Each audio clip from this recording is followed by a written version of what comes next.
O te whaatalofa atu le nganga whaaloalo i le malefua mai o le atenu o le nei fo i tae au fau tātou le mai ia ona o le alofa ma le anga le lei o le atua talofa lava si ufonga le nei o le lau mua Wellingtone lan tau tua le fo amataina le nei tae au ai ala maia tātou sauri ngā lotu o le ata ita i le sunga i le whaafengainga Reverend Antere Asau ka le sia Nasareta Samoa i wainu i mata si maia le whaafonga.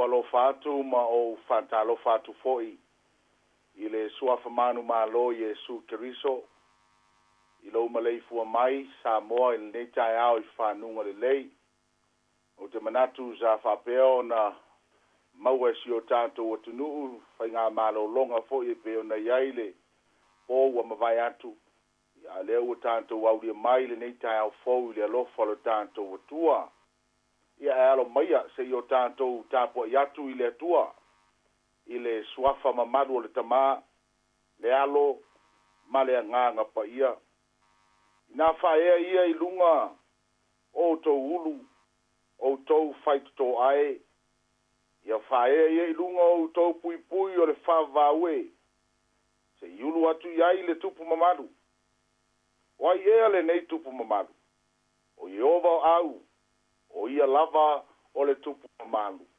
se yo tātou te tāno. Lo mātou nganga pa iae, mātou te whaiafua lava le nei tāpua inga, e au noa ma oe te awhio mai, e te whau ai le mea whai ngā ruenga, ma e whau ai le whanongo longo a lau whanau, au mātou tāpua I whatasi atu ia te oe, ma whano no manu, Wau manuia I lunga ia te I mātou uma. Le mātou wāla au lea mele nganga whālo alo. A whio maia tātou au whatasi ma oe. O no o Yesu whaola o mātou ole ma wāla au atuai nei. Amene, ma amene. Io tātou vivi atu I le atua I lona vi inga.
tātou tusi whaitau, mo mai ai se whiau whamalosi mo I tātou nei fo I tai au fau.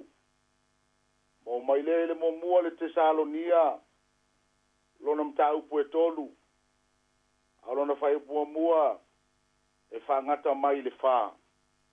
Mo le Tesalonia e tolu. Lona whaitau mua e whaangata mai le wha. Whaafonga mai e awhionga le tātou wali. O lea wale le iai ante I mātou. Ona ia tu ua ai I mātou I ai tenai. Tau o I mātou. Ne ua mātou le toi mawhai ona ono sai. Aua mātou au wina atu Timoteo lo mātou uso. O le au na foi o ia a le atua. O le ngalue fatasi ma I mātou le tala le lei a keriso. Ina ia fatu mawina o tou e ia. Ma ia wha mawhana atu ia te o tou ilo o tou fatu atua. Ina nei whangai e tia se tasi nei pua ngā. Wa ua o tou loa ua tō fia I tātou le nei lava mea. Wa fo iona pō sa iai mātou ia te o tou. Na mātou mua I whai atu hai ia te o tou. O le a o mai pua ngā. Ua whapea o na taunu lava. Ua o tou I loa foi. Whamanuia mai le atua.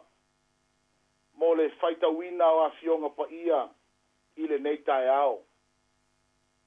Ao se au tū whai ngofie. Tātou te mawhau whale nganga iai. E tāpasa ina I foi le tātou wholaunga ma le tātou sa.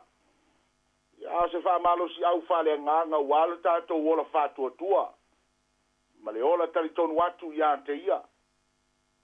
Whaupuina lea whapea e le leilo malamalama I teimi whaingataa. E tā ua tele le iai o lou mālamlama anga I teimi whaingataa. Understanding in a hard times. O le telo le teimi o lo tātou soifuanga ua tātou iai nei. Tātou te wa ai whawhita uli ma pua ngāe o mai ante I tātou o se mea le anga inisi o teimi. Ma ua fōringa mai ai ante I tātou te le mana o mia ina. Ni whawhita uli po ni pua ngā, pea o mai lo tātou sāwalinga. Ale facilite le mo I tātou e te tau ona, tātou mawhau iai le nei tai ao. Pa mato le ase tā ua o nei me ta ua pua ngā, po whawhita uli o le ngā ruenga. Ia po le soifuanga fo I lo tātou wola ai.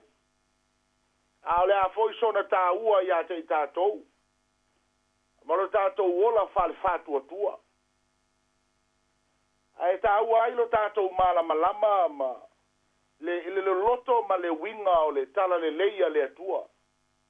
Ona e fōringa e tasi ale mea tātou te tau mawhai ia maita wina I le telo teimi. O le maua leo manuia. Po le wha manu e ina o le tangata. Ai ngalo ia te tātou e ai leisi tu o le sātaulo. Wa uma na tātou loa masila fia, wa uma na ui ai le atua. O pua ngā ia e o mai I tangata whale whātua tua. Au te manatu o pua ngā ia sa tutupu lau te wisiano ia o na po. Ele mawhai o na tātou toe whātusa ina iai me o lo tutupu le nei vai tau. A tātou manatu ai pua ngā le. Sawa ina o lau te wisiano le. Tau a mata mai o le tala le lei. E amu ia tātou e tau leo tupu iai le tātou vai teimi. A tonu foi o tutupu iniso atu nuu le sawaina o I lātou tari tonu ma vala watu le suwafa o le atua. Ia ase a tupu I nei o na pō tātou iai. A o le tūlanga le sa iai le kālesia. I te Salonia, ma I lātou fo I sa iai le vai tau. O le sawaina o le kālesia. Tele pua ngā sa o ai. Ai, e lua ni tangata e o te manatu e. Tātou te mawhau iai e. Tau tatala ati iai lo tātou mtaupu. O le tangata ua ta ua o le victim. Po le tangata ua afia. Po le tangata ua whaina. Po le tangata ua saina. Po le tangata fo I o lea ua o iai pua ngā. A tātou whalongo la I le upu le victim so se teimi. Lo wingo le tangata o lea ua sawaina le tua I ngā tangata. ma le tangata ua taua o le tamaititi a onga po le students. O le esesenga o tangata i e lua. O le victim e mawhaina whape ifo e le telo teimi. Ai se a ea le mea ua tupu ai lea mea ia te au. Why is this happen to me? Ai se a le mea o le lava o te alu le lotu. Le foi o te tatalo ai o mai pea lui tau ma o mai whawhita au li ia te au. Ai o le tamaititi a onga po le tangata e ta ua o le tangata e nau ia fia o au ina se mea. E mawhai ona e va ai whawhita au li mai fesili whapea.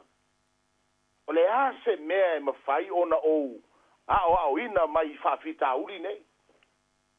Wai e leo se mea manaia ma o se mea le lei foi le i lou whale tonu nei, whale tonu tae ao, whale tonu le lava i aso. To e tupu foi le lama sina ma le lata usanga ma whai pea lava le whawhita uli lea e te whale tonu ai. A e le mawhai ona vea oe matamaititi a onga. E ta tau lava na e whapea ifo. O le a se mea o te whaia e mawhai ai ona o manu malo ma ua nei to e tupu le mea i a ta. Pe o le winga na ma le nganga le tau mawhai e mamoli le tae au nei o le maua ai o se awa onga mo i tātou le au kerusiano ma le au whātua tua. I a vea i tātou ia tātou malama lama i puapua ngā ma whawhita uli ma nā tula o lui tau o le o langa nei. Pea o mai a te tātou.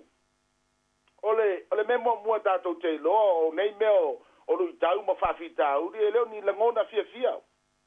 E leo ni langona e te langona ai se whaangai e tia le te lo teimi. O langona whanoa noa a o mai lui tau ma ua peforinga mai ua pālangia ma ua le maua iso tātou malo longa.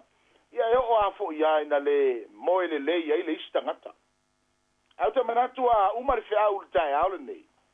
Te manatu a o atu se isi la ngona fau ia to oe.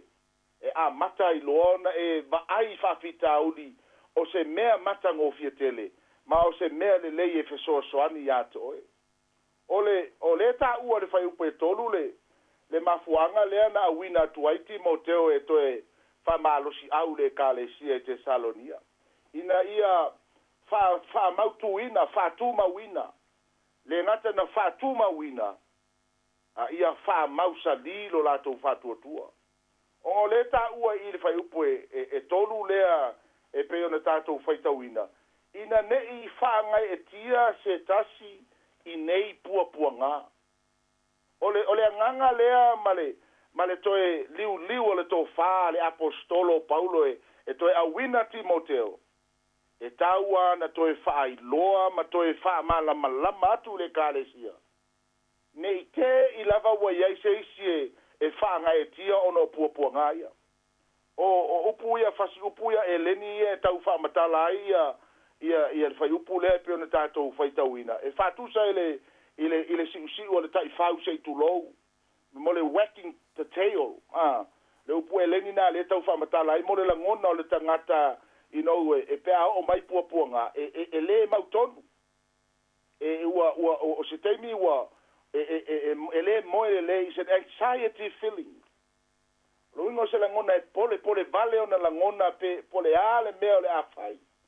E fa tu sala ele si o le tai fau se tu lo se teimi wai lalo o se teimi wai lunga. Ele o teimi uma e lunga ele si o le tai fau se tu lo se teimi fia. E fo le teimi e fa pena ona fetalo ia ele si o le tai fau. E fo ringa mai e ia se mea la e popole ai ma ia le tai fau se tu lo. O le si upu lo fa matala ile ngana eleni le upu le is under the thumb. Lo winga under the thumb lo winga wa ilalo le o le lima matua lo no winga wa pressure wa matua a ta lo lima matua o le lima malosi le e foringa mai tao fi ai o omi ai o langona. Wa tao mia oi le malosi le o fafita uli mapua ngai o mai ate tato. La leo le toi a wino Timoteo. Ina ne imeane a ua toi fale tonu nisio le kalesia. Ona mafua mai e foringa mai e le o malama lama le ta ua. o le iai o whawhitauli a te tātou. A le nganga fia le apostolo. Ona o whalongo atu o tutupu mea le kalesia. Ai ele o se mea whapea ele i whailoa mua le apostolo. Na ieri whai upe tolu pi nai pātātou whaitauina le tusi lea e peo na tātou i. Whai mai le apostolo. A wā ua o tau loa, ua tō fia i tātou i le nei lava mea. Ai a whaperetania e sau mai o le veape na ia ina is to put or to place. O lona winga, they are not accident. O whawhita uli ma puapuanga, o mea sa tuu ina is to place. O mea na tuu ina ia, e iaile ma fuanga lea ma le wha moe lea, e tatau o na fua mai ma tupu mai ai ise mea le lei, i puapuanga pea o mai a te tātou. O se mea tā ua telele, e peona iaile au tua en tau abatu le tai au le nei, o lou malama lama i puapuanga, malama lama i whawhita uli, malama lama i lui tau pe atu tupu lo tātou o langa. It's not an accident to God. E whapea i se o whea e le atua, a o le atu tupu nei mea i le o langa nei. O mea matautia, o mea onga. Le manatua e whapea e ate oele, le malama lama, ma le whātua ma lo loto la walu le atua. Te loa le a le ai ase mea te popole vale ai fua lo tangata. E le pese masani na tātou pe pese ai ia o ngā sa, ai e sui lo waa o te ata i le whā. Nono winga, po a mea tutupu lo sio manga, ma fafo atu o oe, ma totono lo a inga, ma whainga ma lo, ma mea lo tutupu ai. Ai to a file mu lava le tangata. Wana i loa le lei. Lei o whawhita uli ia, o le ulu tinga, o le maliu ma le oti, e le ngata i lea, o mea o whawhita uli whale a inga, o lui tau i so se mea i ngā ruenga, o mea umalena, le au soe, wa leva na sila fia e le atua. Au te manatu foi wa umona manu malo le atua i puapua ngā. Ma le fina ngalo ma le wha moe o le atua, ina ia tupu mai le ono sai ma ia ali mai le ola manu malo le ola kerisiano. Au te loa ele aise se fia si lunga lima pe a whaina le whaia ina, to ilalo, tangi vale, stamai mea i, stamai tala whale tonu, stamai leo lava solo moli. Ele se mea matango fia tele, le leva na tātou lolotu, le leva na tātou sisi o tātou lima, ma pepese, ae nai mea ni i a leo langa. Tātou solo muri loa ma matan tātou whase a. Ma matan tātou whetu ia i nisi o teini. A ua ngalo ia te tātou. Le ai o puapua ngā i o lasa ili ma ia i le atua. Po le ale ma losi o lo o langa kerisiano. Po whewa ia i le levo o lo whatua tua. O nā e te tū mau le 5%. Ale mele mana o ia i le atua. Live in the fullness. Ia e ola i le ato atoa ma le tumu mai le atua. O le mea alo na tolu na e taun tātou wawa aia i nā ile whai upu nā peo no whai atu. O ua leva na whai loa le apostolo. Ngai whai mai whai upu e whae e peo na tātou whai tauina. A waf foi o na po ia sa iai i mātou i ate o tou. O le a o mai i puapua ngā. Ua wha pea o na taunu lava. Ua o tou i loa. Lo wingo lea sa iai le apostolo mua le kalesia. Sa ia toe wha manatu mua iai. Le au soe. Sa unia iai wha fita uli e o mai. Lea laua toe a wina ia Timoteo. E toe wha manatu iai. E le ai e leo se mea fou. Ua tō fia iai tātou. Ma e tatau fo i ona tātou sa uni iai. E wha upu wha peretania. We keep telling you. Lona winga ua leva na mātou tau watu ia te utou. E leo se mele leile, fōringa mai tātou te tei. Tātou te whememe a ingofie. Te a whai ai o mai whawhita audi. Ai e tātou sahuni. A te tupu a mele o langa. Te ia e leise me o tupu. E mo le tangata o lai tumu i le atua. Tangata lai toa file mua o ia. e vesi solo le lalolangi. A o le tangata ua malama I whawhitauri. E tō file mu alo na loto. E te ala apostolo Paulo a ori puapuanga. Nga ori puapuanga nga e tupu mai ai le ono sai. A ele ono mai ono sai puapuanga. Ele mwhaifo na fua mai le ono sai. Ono sai na e tupu mai lo mauti noa. E ori lo wha moe. Ono sai puapuanga. Fina finau te talo. Aua le wha tusa ina. Wha fita uli ni. Puapuanga ma sangia ma le vave mawai. O lui tau, nai tamai lui tau. Aua le wha tusa ina mea la iti. Ile manuia ua saungia e le atua. Mo I tātou. Le au soe. E se upo masani o tātou ngana ai. No pain, no gain. Ale ai ni whawhita auri, ale ai ni tinga, ale ai ni mawhatianga, ale ai ni mea ni lui tau te tele o mai ate oi. O le ale mwhaifoi o na maua ni mea le tātou o langa ma tumu I tātou le tumu whale atua. E tapa sa ina ai. Mai te le currency fo I le tangata e tau nuu I le ola e whavavau te a whai nai mea la iti lava. Ma solo muri ngō fie le tala le lei. Te mina tu walava na upue. Tātou te mawhau al nei asu. Ase o tātou te talo. Mātou whawhtai le atua. O lo vi inga ia tu maupea e whavavau. Whawhtai le. O mau foi se langona fau. Ma se whamalosi au mo I mātou. Na e lo ni mea fau ia mea tutupu lo mātou o langa. Whawhtai e leo ngūla upu. E toi whangu ma toi whamanatu. Ma le ala leo le whaipeo tāpua inga. Awane I muta. Awane I whai anau se teime tasi. Awa le se whalongolongo e le foi se tupu le whatuatua. Whawhtai ai le nei tai au fōua. Mātou mafuta ai le atua, ma si o mātou atunu. O ta mao tinao tu asina sina. Se o lava I whanau iti. Ia mātou te momoli whatasi atu le anganga whawhtai.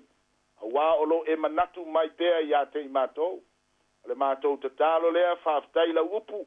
E lui tawina ai mātou. Awane o mātou so lo muri ngō fie ai. A ia mātou manu mālo ma vei mātou kerisiano. E ali mai ai vi inga. Ma mea māta ngō fie lo mātou o langa. Ma ia whātou mawina I pea I mātou. Pea o mai lui tau te tele o leo langa. O wā e le whai ngō fie taimi o iluma. E le whai ngō fie mea o hanga I mai. Ia vei mātou ni tangata e tumu le whātua tua ma le tali tonu pea. La upuri nā le tua ua fola ina. Ia alu ma le mana ia pa o mātou loto. Ia suoto sina ina ma whalau tele la ua fio. A mātou whala talata atu o ani o mātou whale tonu. Ani o mātou le atoa ua lava matutoe. Le mana o lo toto tafe maia. O atu I maunga te tele o maunga iti. Ia whapeo na o ati ai le mana le atua o lo toto. O ayo mana o mia ina le whao le tanga. O Yesu I lona o langa. O ayo whememe ai. Mātou te talo ina I whapeo na te tala lona loto. Malona ma fau ma tali tonu atu ia te oe. Ma whatua tu atu ia te oe. Pāla au le tua yo mātou manu ia iau whamanianga. Au ne mawai lunga ia te I mātou malava. Lau au whai ngā ruenga tutofi. Whata whai taulanga e fia. Matua tausi to tono whale. O la tau mamai to tono fale mai. Le ngata I leo to tono fale whai ngā ruenga. O tono a onga ne mātou whanau. Whala putu patonga. Mai kāle sia. Ia iai le tua u aolofa. Whamamalu ia Samoa le ngata I New Zealand nei. Ao le lalo langi a toa. Mātou walau whamawhana fōi lo nganga. I lau walau pa ia le tua. Wai wā whele malanga le maliu male oti. Mātou te iloa le tua o le taunu unga leo I mātou. E tofu lava le tangata malona lava taimi. O le wala au le male nganga fia tele. Pamanuia le pulenga le siu fonga le lau mua. Male au whai ngā ruenga. Wai le malosi malau wha unga tele ia te I lātou. Wā fe au matiu te wai te tofi ai I lātou. O le mātou wala au le atu mau mai le tua. O manuia I lunga ia te I mātou uma. Malau lava alofa tu noa. A le maftanga whai pea malau lava nganga pa ia. Nei se yo o I le whavavau lava. Yesu whaolau mātou o le mavala au atu ai nei. Amene, ma amene.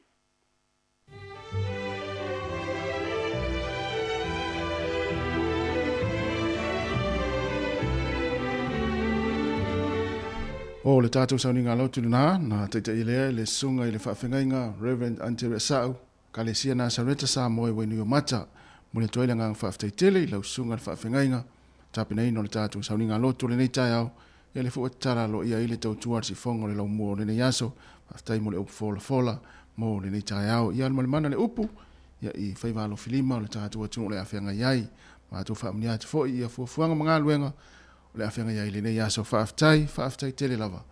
Luas fulfitu minute ua te enei le tu live fitu si fonga la mwe Wellington, vi ingo le atua, whanga solo tuel tātou polklame.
O le tautua le si ufafonga o le laumua o lo iai fo i le langolango a le New Zealand On Air. Hi Samoa, it's Auntie Tala here. It's time to follow ile ata o le tai au. Laugh of the morning. I'm at my apple feet to the bambi out. Su fonga lo mua ata o le tai au.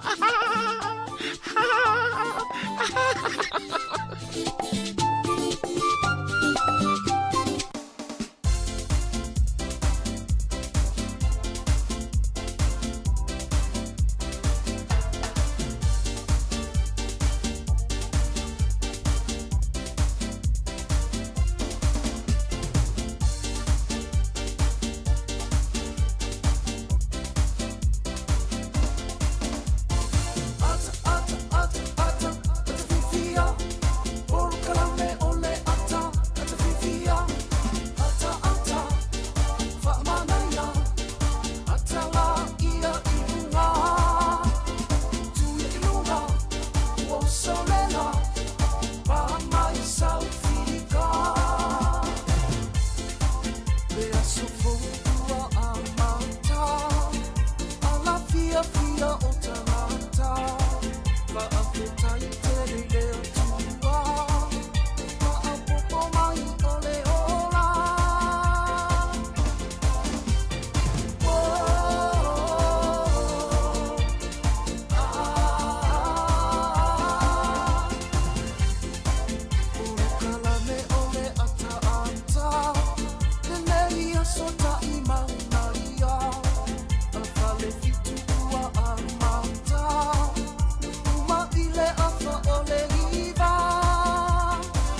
Ya, good morning. Kia ora. Talofa lava le sifonga le laumua i Wellington e ma le tātou pokalame le ata o le tai au. Ia o le aso lua o le aso sifunu ma le tolu o le masino se te ma lua afe, lua se funu ma le lua. Whatalofa atu le tātou atinu, ma aloa fo le soifua lau le lei, ma le lange ma ia le fua a mataria le tātou tautua ma le tātou pokalame le ata o le tai au. Ia i le fo i aso. Talofa tu fui. Ya, ma no lava e te oile uso, tasi. Tai foi le tua molo ta malosi, mo se fo la le le tato ma tua ma le tulu. Ma popo fo le yaso le tato fo longa. Ya pangale, tato tu faftai le yaso uma. Ya ine ya inga le maftia ona pio le aso le po le swa na fina mi ai se si ola to ta wa inga yo me le ya. Ma lo to tele ma lo sa o le langa fa pena. E tau te ya le yo langa pangale. Ya le aso me noti ya mele ya lo tele amalosi. Ya. Au le tai au poka la ata tai au tato vilo yo amata fo tato maftanga ma sani mal tato tinu ya mas fo ya au nga lu ne yaso fa malo fa ya la to sanga lu po po malo ta wa tai ya fo na tu na fo wa to tele na we lunga awala fa longo mal tato poka la ya fa na to per sa ngale mu ulang ngona fo ya vai na le sa fenga ya ai fa mo sa ngale mu ta nu umal manu ya inga fa ile se malo longa au pisa tato ya fale tu le avano is tanga tele sa fenga nga poi malo lo le ya alu e molita mo tira o e te lo la e le tala fia le fia fa lo tu le tu o le aso le wa mata e lon to fo ini usila le o langa sa ye mo mo o le langa sa ta tu i mo na ngata ile aso luas ful fa mati ile lua fe luas fulu luas ful fa mati lua fe luas fulu na tatu ye so fuanga masani Lela na sui ai lo le sonu fu lima o mati. Lua fe lua fu. Sau e la vele lua fulu, lua tasi, lua. O na pors fulu lua le wau dia mai le asone. Wa ve se ai lo le mano ni usila meo traffic lights. Mana ia. E mo ia la na fai mai traffic lights po moli mu me mata la moli luma mai. E pe o ina na sui e tata wo langa. Na sonu fu lima o mati na mata i lo na loka ni usila. To sau le isi aso to loka la so fulu tolu o me lua fe lua fu. Mo ono le fa ma. Le la wo malta armi. Ai. Mana ia Tal foi tata o langa masani. E le fa pela wa ve se ia le fainga le mori mu na mori me mat no fa pe ile o le isi fa ma o lo ia pe mo le pui nga o tato uma yo o fa ya la mask tu mau pe le langa tu mama vo le pe tato masani ia il fa nga ino e fa no ni mama a tale pe mafatua ta wana puni o le pisi atu le stangata ai o le to ia ila le tu langa nai fa marsia ia tu vai fa pena yo tu so le o le to ini moli to le tato ye moli le moli le la wo man lan me mata o te le la sa o tonga le tato mo mana ia sa le ya o pui nga tanga tai am lona inga mo ia ai na wa tu wa no foi mata tala foi mai va pena ia pure ha oi ai malanga ia mi sa o le mu wa foi la mask wa o tali o ta tino ha wi so se me ha te alu ai ia ele amata tu nei e fa ya la mask tu sa le ta o lo vo data to nunga le fa ya la mask pe o le train o le taxi po le valele po le passi e fa ya la mask pe o te alu foi ni me tu mo intanga to ye fa ya el ma le ya na pui o tato o le fa ma ile o le coronavirus pe vai fa mo mo le o tau sanga te si va o no lima ta si va o no lima na ma ten tau mai tau ina sentis e ini mai fa pe o lo a ma tau ni o le ma io na vai mai no le tele is fa mai luma mai i va le levate a le fa to a mata na mo i sai na Wuhan ya november o lua fa sfruiva ya o dia lo lua fe lo fu ia pisi lo lang ya fu la termine le tau miliona so i fu mo fa no fa mai le sa o le tele o le afianga lo lang ya to fa mai ya me la le io sta la fiana o lo fianga na le ai o mata fa talo fa te o o matuama tu tal no tuama mi wala tata no ta fia fa pe dai tanga tala ila malanga Samoa ta sia la ye sui e lo fenga malanga le ta su e ile vaccine pass ta fa ile test lu su fa tu la ya no Samoa sa o tu la na amana tu so se fenga la ve fa ni usila e muri foi Samoa yo mo ngala na ta sia ya sui tato sui mai Samoa o ni to fa yen mena mal fa la via tato pe malanga tu ana ia ia awa lo tau mai mana tua Ele mana sa mai i Samoa. Lua fesfruiva. O le si vai aso, Ai lua filo fulu. Lua filosfulu Tau no mai lo la tal fa yungo Januari lua filo fulu. Ai loka lo tato ya mati. Lua ide Lua filo fulu. ya aso lua lima. Na Usale 11 usau sole ai loka lo fa piano loka la Samoa. et tangi pe na. Ya le tang misia melfana. Awa. Ai mana tu tele o tanga tele loka i tu es on la. Ya mo Tu lisi voi malanga mai isi tu ole. Ava ile maftianga o tanga tana. O isi ai ngani usila tau sanga to loka i fa. na mo Le mafatia yo tanga tele vai tai. Fai oe mamai. Oe maliliu a oe o ta loka solo i tu uma lalangi wana loka uma le atu sarve wa. Ya na fata ngisi mai isi tu lala. ya na. So iti ama wa ya usa foso. Sa le si vai aso ai tapuni lo ia. Iyo. Mo lo le fa mai le si vai aso. Ya wa te le amia ni tanga tanga o le alo fa mele fa nga lo pe o sunga. Ya lo pe muri. Ai tu sala o ai tanga te na lofa ile amatanga fa o fole na o fa pe solo o laki lo va vetau no. Ana fa pera le tisa o ile tanga te mana tua mua. Isi al tinale ai la mea le Esa. Te lo ata di umana ta mai ta tu sa va mele pe o si. Ya de te fa to ese tinale ai nga istemi. Ya va fel me ton fa. Sa tala me mo sa mo o to ina. Ya ole tala fia la na ma to New Zealand. Ya. Ya wole o to yai ya se traffic lights ya pole vaenga na le moli pa ton wele o langa ilalo o mori ilalo. Umulan mori lan me mata le o tato. Ya fa ya ai te to nunga da simal fa fo mele tu. Ya ola fo yo di medis fa ba in lumba. Ele misi. O sa nga le fa ma i mal so ya ingol tau o me na le la ola fa tasim tato.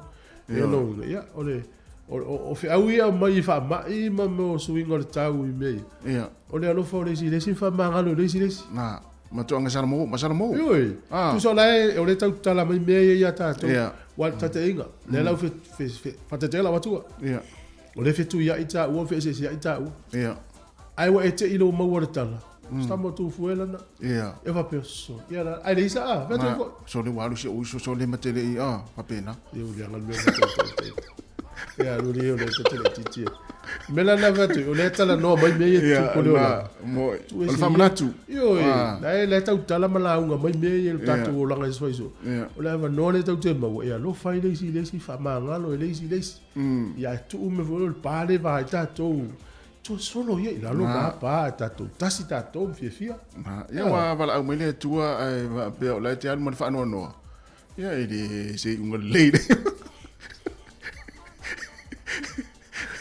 tu mai le tonu tata no la lo fe des ba ngale ya da poi fia ya tatu ngal ben ngal le tai au moli la ya la tatu besa yo ma solo tatu proclame si fonga la mua proclame atal tai au ya tatu fia va tasi la le tai au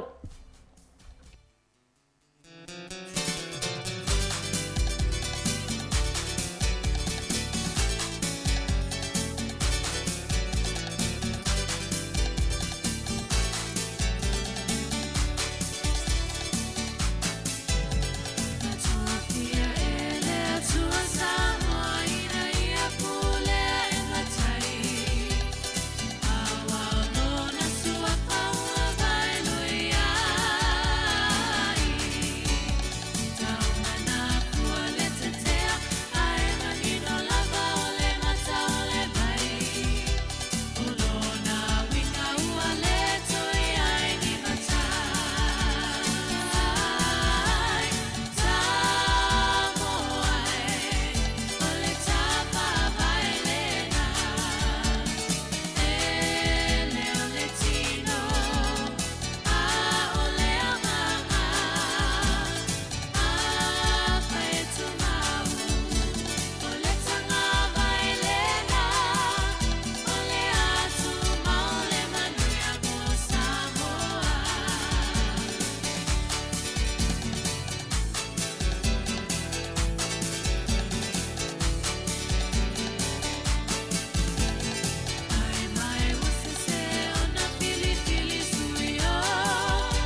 Ia whawhitai lava usi mele whafonga le tātou tala o le tau mo le leitai au pe le whadi le ofisi o le vai tau.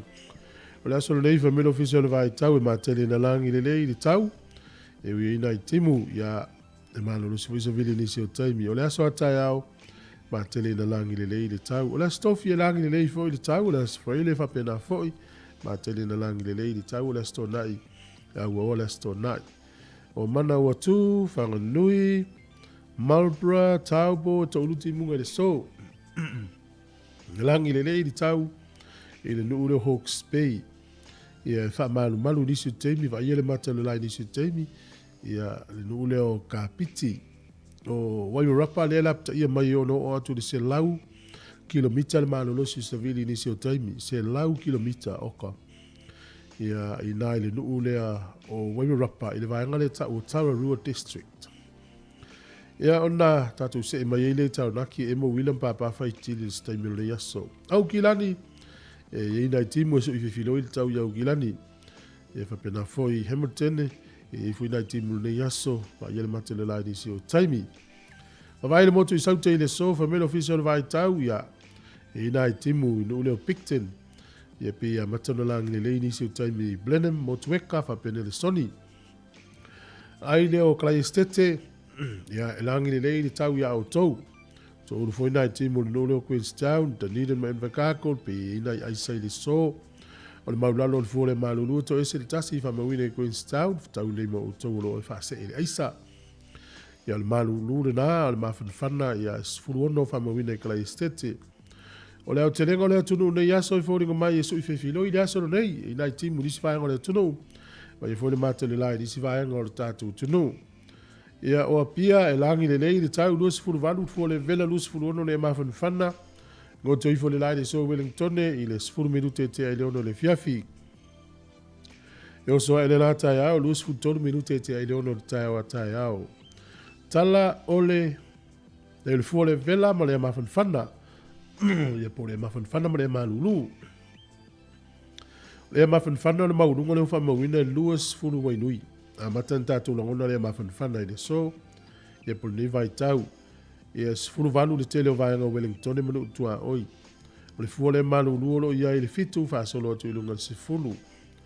Ia o le tala o le tai mo le au whangota minu ia whainga whaiwai o le saonga le mua o le vaenga tā ua. Wellington e sua le tai lata le fitu I le tai o nei la ua sua le tai.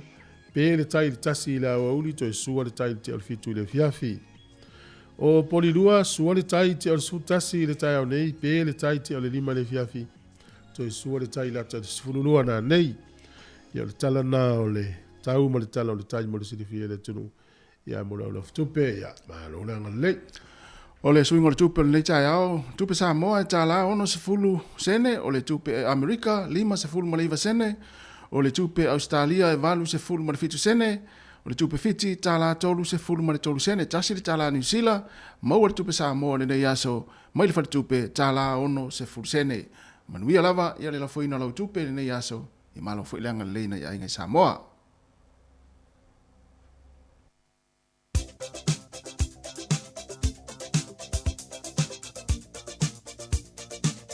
O whamnianga wa soifua, ma sa whanau, whamnau tatupea le tātou e-maili, as whanau at samoacapitalradio.co.nz.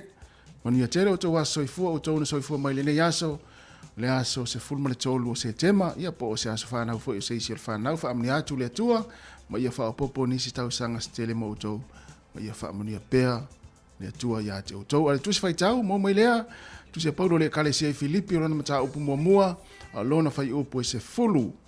Ina ia masino ia te outou mea uwinga ese, ina ia avea outou mae wha maoni, malele tauleanga ina pe aho I le aso ke riso. Ina ia masino ia te outou mea uwinga ese, ina ia avea outou mae wha maoni, malele tauleanga ina pe aho I le aso ke riso. Sia Filipi, ta upu mua, lona whai upu e se fulu, manuia tele o tau waso I fual pese nei, mo outou.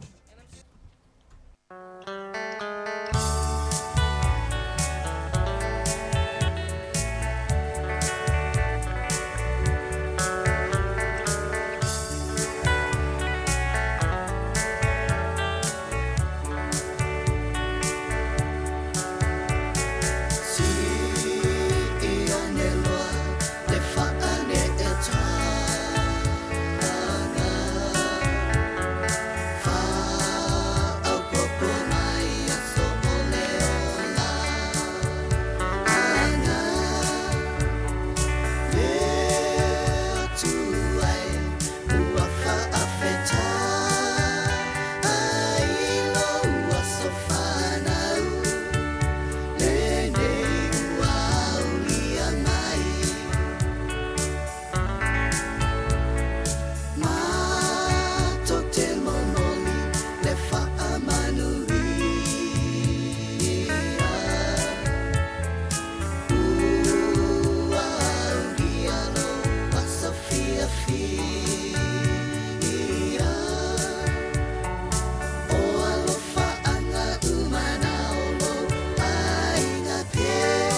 Patalo fai tunu malo so ifo so mel fa fonga le va ile nei tala o me foi na tupu la langi le aso I tausanga e tele o mavai ile aso sfuru tolu o se tema.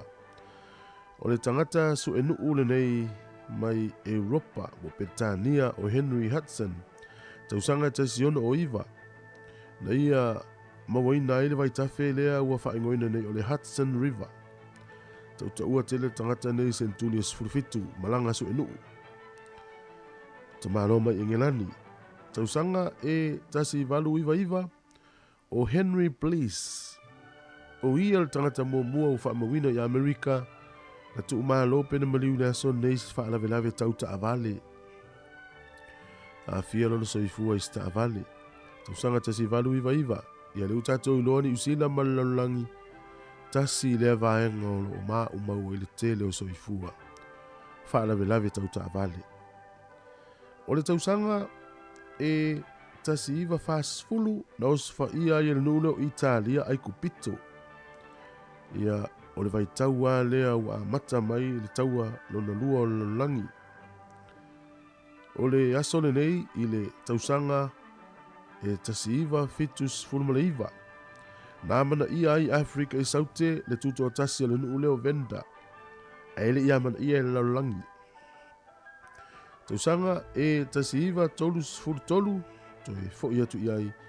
O le tama ita I mua lea ni usila uofi atu le parlemene. O lona suafa o Elizabeth McCombs. O le maliu o siona to aluan tau aveina luna foa. Ia la sea nei loa tau vai le whainga palota a Littleton. Manu maloa I loa. O ia le urua I tama itai. Na mua lava alu le parlemene whai pule le malo ni usila. Tausanga tasi iwa tolus furu male tolu. O le tausanga e tasi iwa valu iwa. O se solo te e pitosili nei na te le I te tonu Afrika e saute e whaailoa tuai le tūlanga o le te e whainga whailonga nanu. Na teita ia le tangata leo Desmond Tutu. O le tausanga e lua afe ma le tasi. Na avatua ia le maloni usila le 5 miliona o se nono ngā tupe e kesoa zoani le kompania le eni usila. Tausanga e lua afe ma le whaa. E le astonu nei o le tamaitai whai televise fo I lea whaia porkalame o Oprah Winfrey na ia foa I le so I le lua se lau fitus furu ono ta avale. Tofu wa le tangata le na I tutonu o le show po le porkalame I tutonu o le whale le na whai tofu wa male ta avale maua fua I le aso nei tausanga lua afi male wha. Lua se lau fitus furu ono. Le lei foa I ma tangata o lofu. Fia maua ni mea. Lua fes furulima.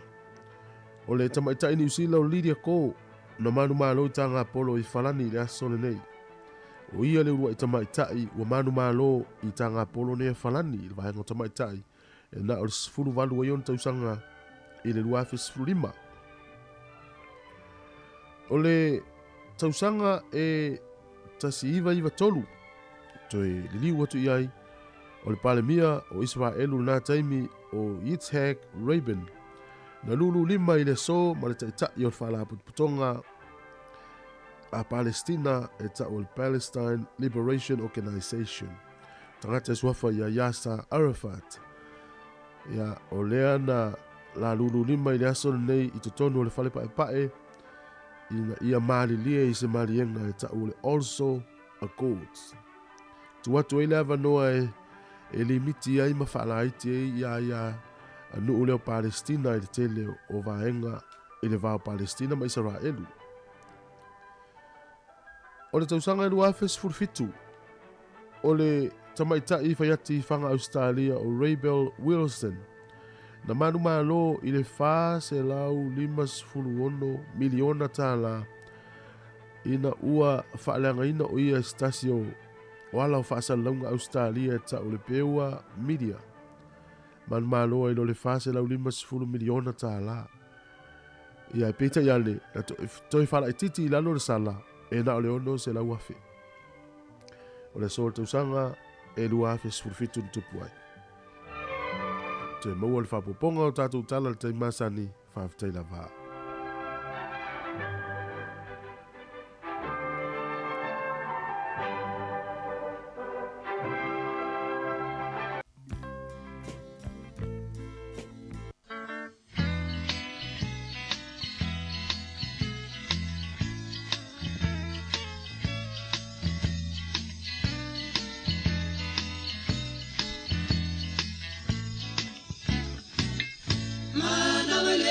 sere mama fafau ira upele ole amro Samoa e tautele ole sorene lea ole SEPT e ape mafe topeto asili letiana e peso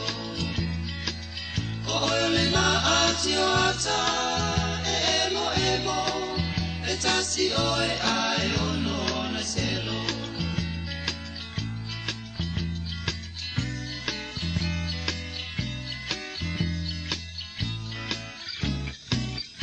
ole la au paolo le Susana eso solo tapule nai ofisa ole solo ata alolo maisi au si valenga lola wa fionga le ula tai male o ma amora oe ole tapasa si o ola si o ia lino le amai Roma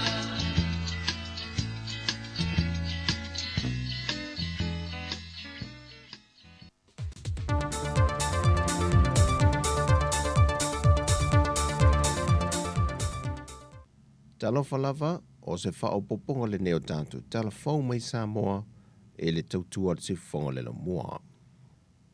Wa toi te liu I sini le amatanga le vaiaso le nei, le tō whātiu malumatua mai whewhitu, e na wama e whaaleaunga ina le whaai unga le whaamasinonga, tōa inga na whaasanga I a teia, na tangi e le whailau tūse le vang whaopo whai le whaatua tui le tū Samoa utasi, wa awao salwalo whipo.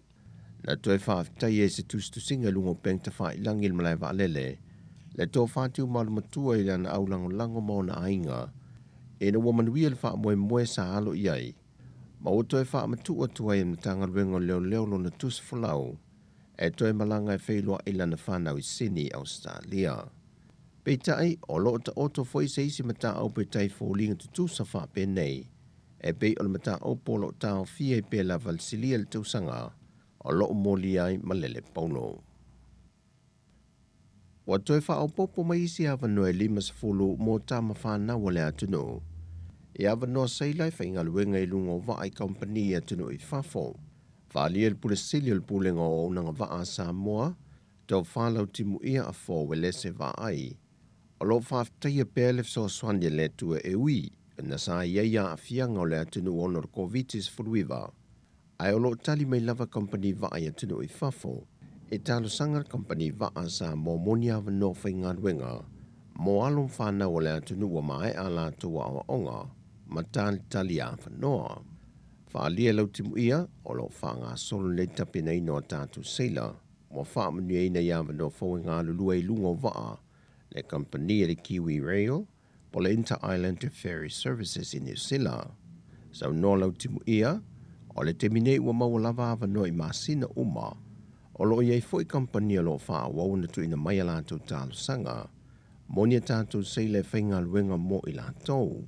E tō lua tātou tamai tai seila o lo whainga luenga I lunga wa meli le temine nei, peitai o lo wha ngā solo pe tālu sanga mata penanga, mo isi tamai tai seile le malanga tuai, e fua ia vanoi maua mai.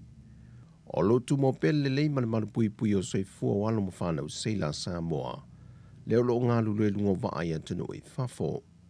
O lo wha wau fōi o na usta ia mwha tino I lātou tūlanga o mo le pui pui ngā, e pe ona tu ina mai ele matanga ruenga lo soi fua mano lo ina.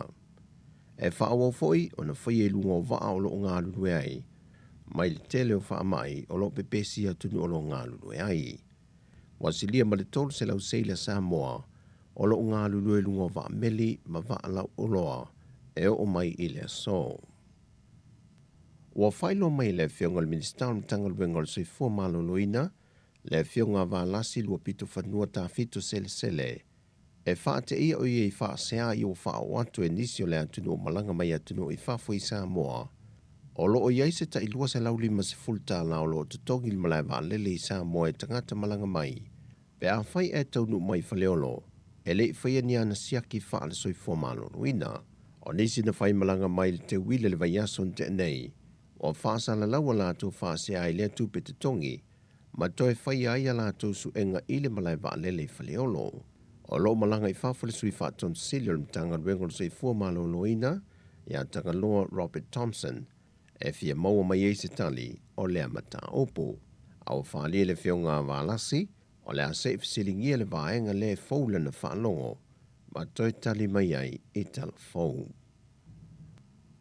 Wa taunu mai sa mole tino maliu o le alo le atunu o le na maliu mai New Zealand, ele 11 na malanga atu e ngalua ia vanoa ngā luenga whaavai teimi, ai peitai o se whaalavelave tau taavale, le na whaalia e whaaurulunga o le porkalame o ngā luenga whaavai teimi le atunu, le malu ne le leilua, o le talavau sa mole na maliu e lava le no whanga na tupu ai le whaalavelave, ina watifa I tuala taavale ma soa se poumoli, o le poule na palasi lunga le taavale ma maliu e lava, o le isi to lua e au fie ma le na whaafuina le taavale o le isa moa lava, o lo le whale mai lava o mai le teminei, o lo o whai I eitong fitinga, o lo whaawa fwoi o na whaatale no pēle ka peneta nisi o ai e inga fau, e toi loi whaafita au li o lo tūlai mai pēa, mō tangata umo le atunu o lo maua awa noa, e malanga I porkalame whaavai teimi, whaalia le minister ia le atinu o Wayne so ialo, o whaafita au le au fia ele maitanga mai o tina o lo malanga I awa noa,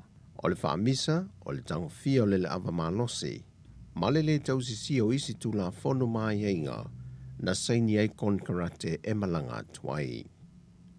E le nofo le pa io le fio ango festo tai, lo lanto nau fo e tong se lanto mai o pongi ele wha moe o le malo, e le wha mana tui no lonas futo sanga o le malo tuto tasio sa mo le vaiason te nei. E tolu pito nu o le fio ango sa whaatasi le wha moe, e au fia I sa tui lii, wale lii ma vai lui, na tau vai siwa wha e vangalia, o siwa maulu ulu, o sa, pese wha le anganu, tala wha le anganu, fantasi e masiwa wha papalangi le hip hop. O le tāpenanga le fio ango fasto tai, o lo lātou sao le wha moe le malo o lo wha ngā solupea mo le tausanga atoa. I le feilo inga le sāwali masui le malo mai fasto tai, o ia fo le teite fono le komiti o Leopold Kalame, le tō whātango ia enga mau tua levi. Sa ia whaalia le ngono le whaanga e tia ma le whaafitai I le tua, o no mai e whaatau nu le wha moe o le awhio anga. O le porkalame le nei e fasto tai, e le o se porkalame fau, o se porkalame whaatino ia iuni o tausanga uma, I teimi e whaamanatu I nei le tuto tasi. Peitai o le porkalame le tausanga nei, o lo mulmul ta ia ele whaata au o le sini au tua le tuto tasi o le malo Samoa, o le folau ma le whaatua tua. O Talofa wia mai le tātou tunu o le nei aso, whamria le tue fō whangamlawa singa o le awhenga e mo le tātou tunu, whasoi fōia.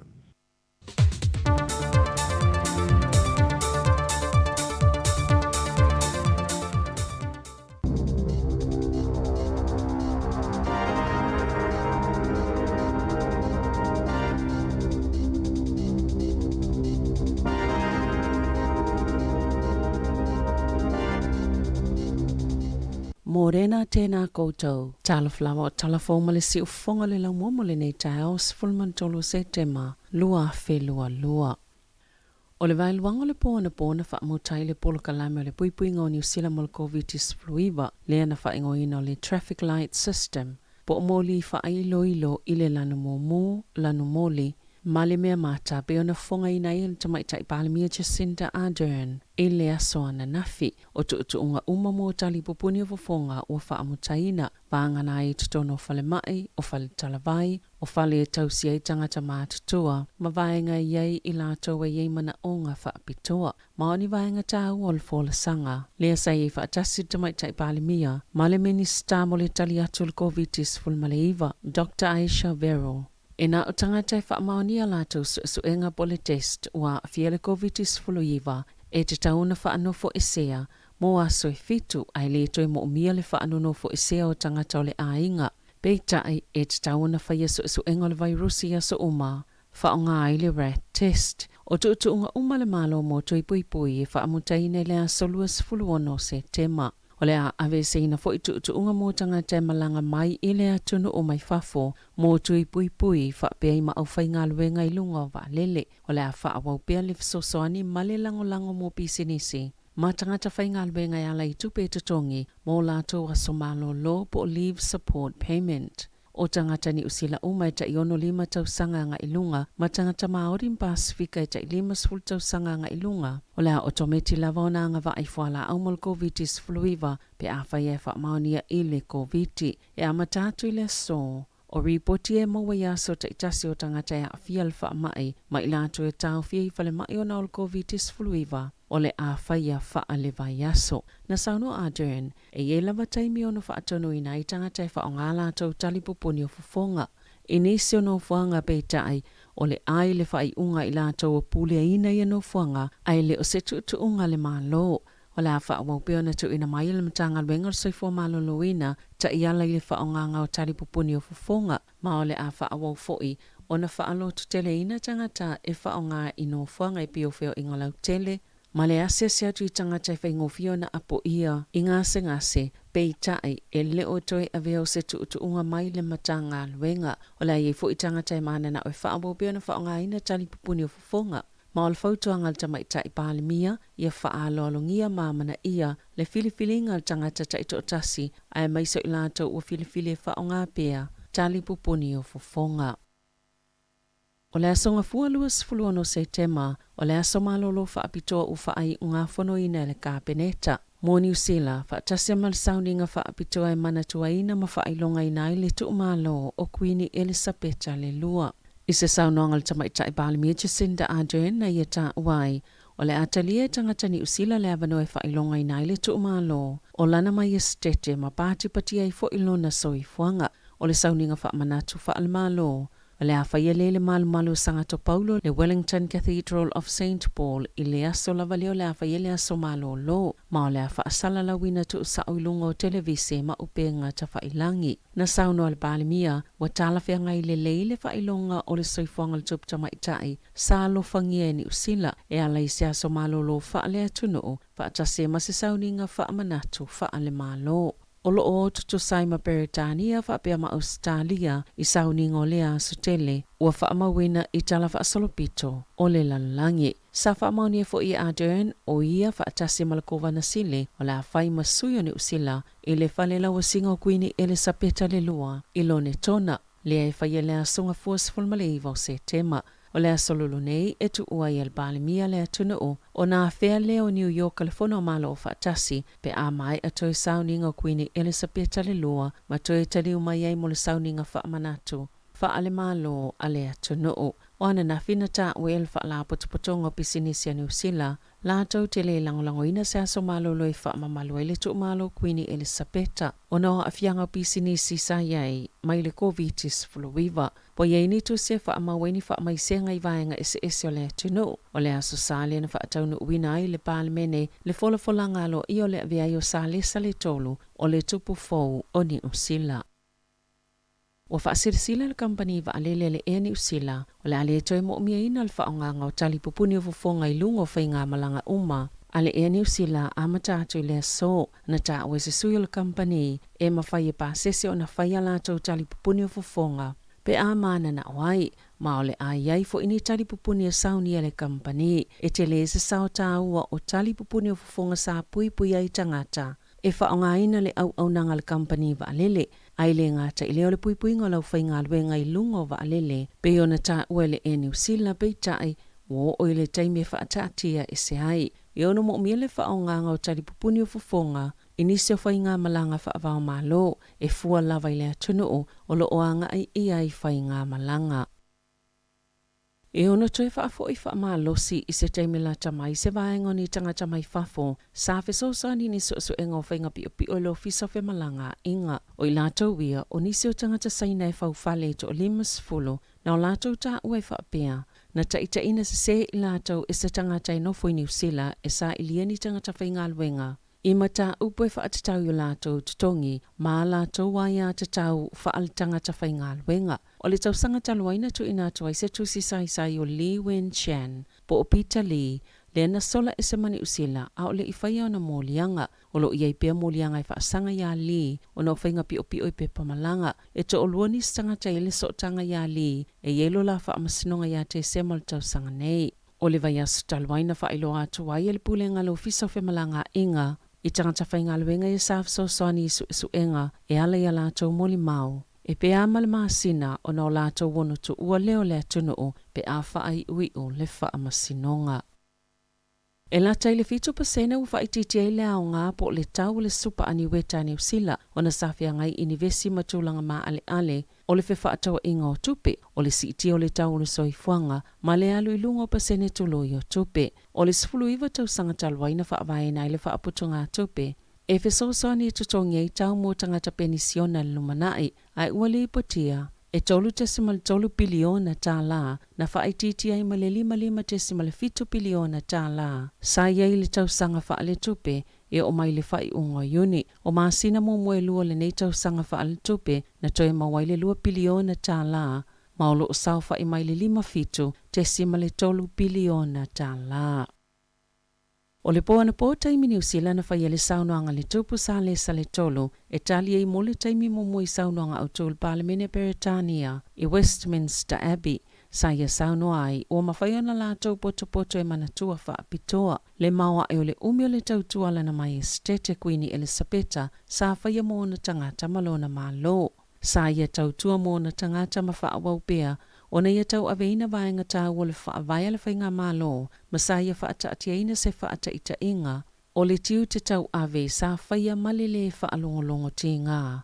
Lea foi o le aia muli iai, pe o na malele ai sa le tolu, o ana nafi sa siasi ai. Alo Queeni Elisabeta le lua malona ainga, e moli mawina wha amaisenga ma vale alofa le atunu e ala ia la tau tusinga e tele, ma teu funga la au sa moli atu. Ilo mama o tau le ainga tupu. O ana nafi fo isa wha lauloa ise wha maisenga peleni se Harry. Sa ia wha awhetai eilo na tua a Queeni Elisabeta o na olo na tau maunga ilana tau tua o ana fautuanga ma o na fōlinga ata. Sa ia avi fo ile wha ayayanga ilo na tama ilo na tofinga fōu o le tupu sa le tolo.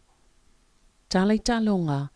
O la mawhaiuna mai moina e unua masitotongi lungo le TVN said, se fusu anga telo le fusi o lalangi le masina o Ketopa, leo le awhai pelea i matama fusu o New Zealand, o David Nika, mahemi ahio. O le taimi mua le mawhaiuna mai moina e unua masitotongi, ni fusu anga te tele i televise New Zealand. Talu mai le fusu anga le fusi o lalangi i le panga mamafa, i le vao David Tua ma Lennox Lewis i le tausanga i lua afe. Lea na mai moina le tasi ma le 3 miliona o tangata. I tutono le atunuu, o Nika ma ahio, e le ifaya ina lava ia la fusu anga wha apolo fesa. Mai le imai ona wha mautu ina la panga, mo le fusuanga i le Rod Laver Arena i Melepone, lea e luina i George Gambosis Jr., le siamupini o lalangi Devin Haney, i le pangamamai le asos fulmaleono o Ketopa, na whaia ina Gambosis Jr., ia Haney o Seli America, lea na ia mawina fusi e tolu le pangamama i le lalangi, i le masino yuni, na ta ulfa atun silo le TVN said, o se tasi lea whaata ita inga o le tau maunga o le whaala potopotonga, e au mai ai ta alonga te tele fia iai le atunu o. A o tau mawhaina ia mawhaiona mai moina e tangata o ni usila, ia taimi whaapitoa o ta alonga, e au noa mmase totongi. Ta alafa wia mana si ufonga le lau mua, mo le nei vaenga o le tae ao.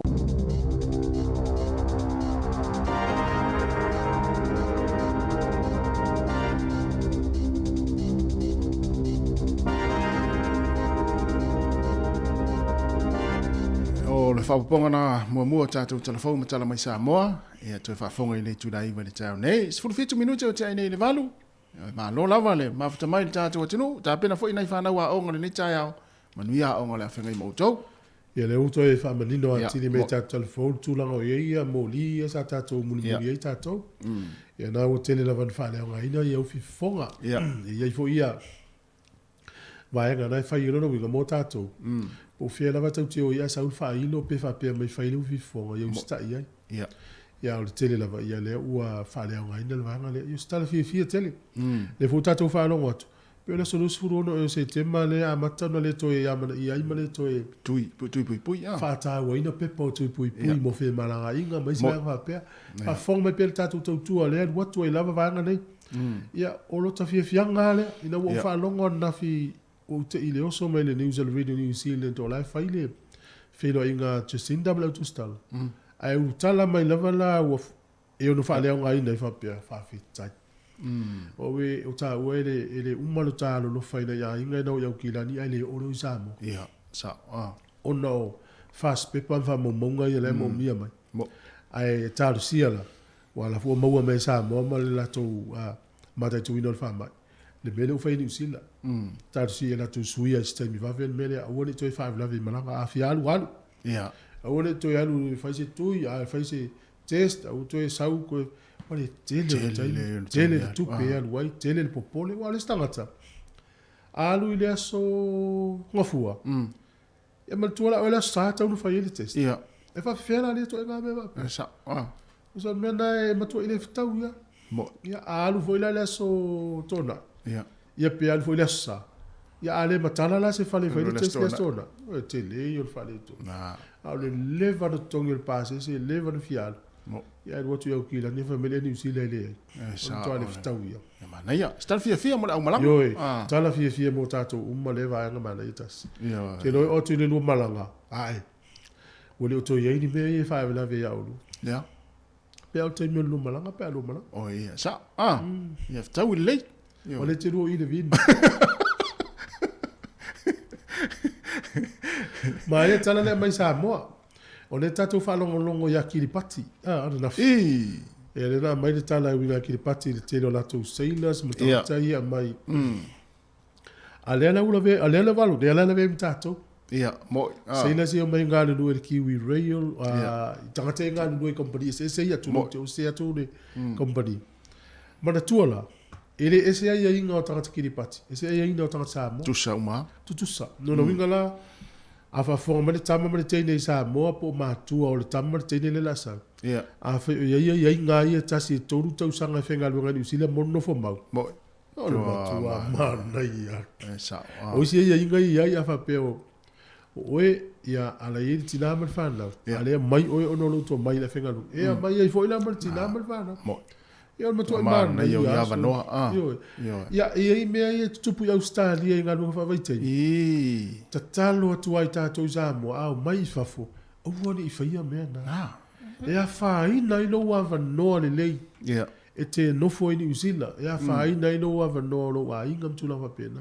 Ia. Mea la tupu inga lu fa vai tei. Au wani faia inga lu inga ia. Au wani faia. Mo. Fa mole mole. Ia mana ia nei na vanoa wa vanoa mua le wa amhata. Ia, o lo le leila o le lai mua mai vanoa ia. Ia ia isi vanoa la atu te tala tu fu il malo New Zealand. Ia ma fu mai ia te o le ana mua mai. Sa o le leila. Ai sa we fa le tonu i nei so le o le ala me la atu te tala. Ia va pe o ta wole mua mai ai tali lei. Ia. Ia e o le stolu masina wa mai fu sta tonga Samoa. Sau ia vai la mana. Wa fa pe o ta ua o ula le mo mai lo mua ai ele i laki oi. Te fa la tala le fa ti ati oi. Le la wa lu fa fa le la unga lu ngai o. Tu sala wa ule la mua. Ia a o te pole. Le la wa te nga lu fa le fa maoni o ni sila. Ia te tala mai fu le no mo o na la e sa ni atu. Pena o mal for nga le zeli in felo nai. No watu o la ulo me fa. A tau to fa sta to fa le to ta va. Ia wa sa wa ni. Wa nga lo mal for. Le la u fa matai a inga le sua fa le for. Vini mele ainga o mo atu for ainda. O atu ya mata nga wenga ia. A mata le ono li ma fet tau sanga. Ia. Ia ona lualuele o tu le ivas furua fet tau sanga. O le leila le na. A ma futa mai lai Samoa po na yu tei foi la mai nga wenga ia. Fais fau tuanga mana ia. Na. Ia. O tuanga pe o le langa ni usila. O le va viena mo o tupi. Mo ai ona sai tia me o italafu. La sa wa mana o tu four wheel drive te le fitus furua fe ia. Sa ona o tu Toyota Yaris van le alu. Mo e uma e. Ia o alu uma tu pe o lo langa to atu e tala. Me sa wa ta mai ni. Ia pe ona tangata na mo mai. Fa hanga o le poto mai le. Ia o temi ele e tala fu ola. Wala fa ngale le. Mo. Ya, o nei fa manatu na tai au. Merci vai vole le fa pe le te mo le o sa o tino fo mau ya tino ne. Sili tanga te o le van sau. Au tanga la o le van sau. Ele le ila lo na o ngai ni. Ja. I've seen in my life o ele sau sili mai au o na mal da so fu ta sa. Ja. Ele des fo tonga le tu tu ya. Na lo fa mai. Paul va te va lo fa ngule mai. So mai. Yo la me la bo. Ja, sa sili tanga te le mal tanga te ya ngai New Zealand. Esa le ya. Ya ai le ma lo la va tau ata ma lo nga lu fa tai ni ma tu. Ma tu dem tu tausi. Ya o le fona mo tala sa mo da tu tamale. Ya lai mo tu ai tu tia le. Ta tu tamale na lu sa mo. Io. Po ma in ma.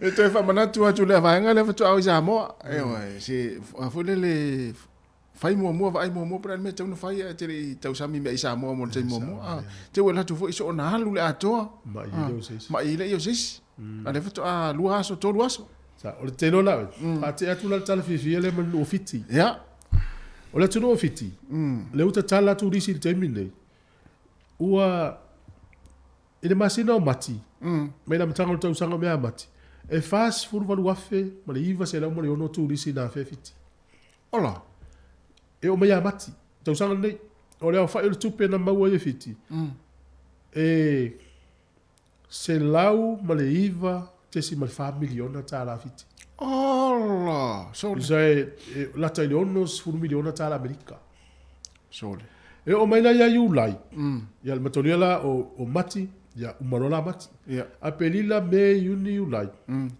tu sai o matemina ua se lau 5 no afe ono se lau ua tolu tu risi wafe fiti. O le tupe na o e fiti. Lua se lau lua valu tesi maritasi miliona tala. Tupe Amerika se lau su 5 miliona tala Amerika. Wala le vafe nto yo laulo to ma o ingo fiti. Ono le watu tu risi. ai sa Iyo vave te. yo te lole fo ile sa o ne ta tu tanga tene mana na tu no fo fiti ya wafe fiti no fo ai. te lo ngai na tu pe eru kama oi Na, tele tu pe tatou le alu hotel, taxi me ai, fale ainga. To ato yo isa mo. Ya, ola tunu ko galet.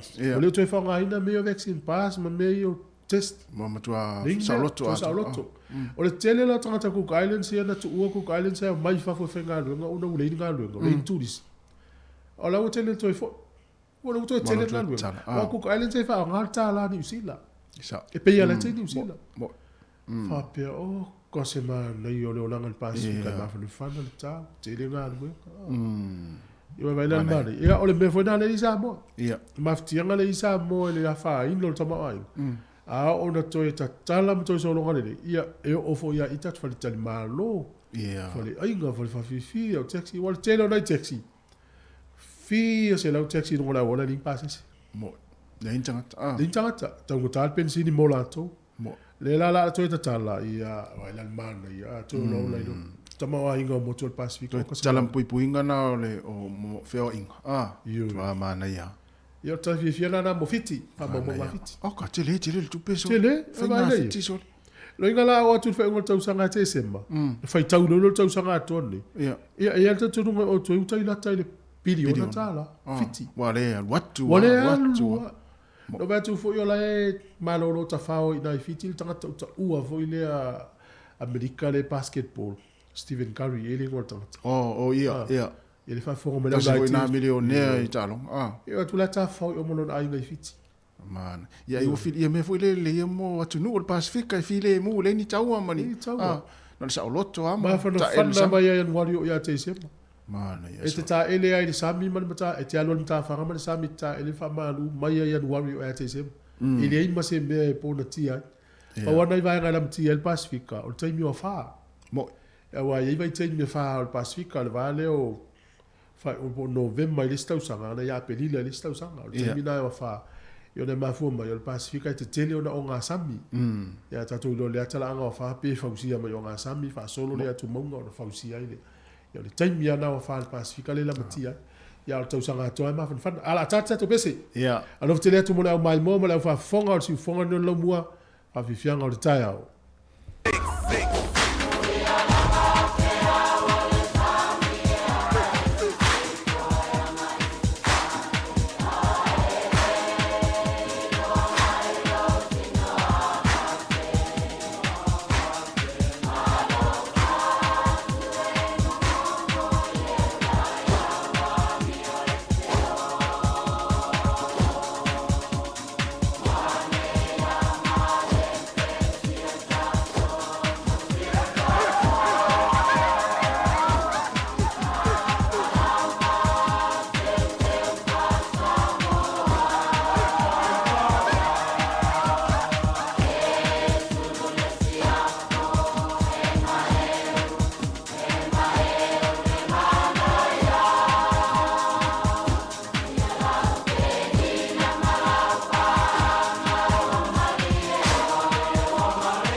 new territory.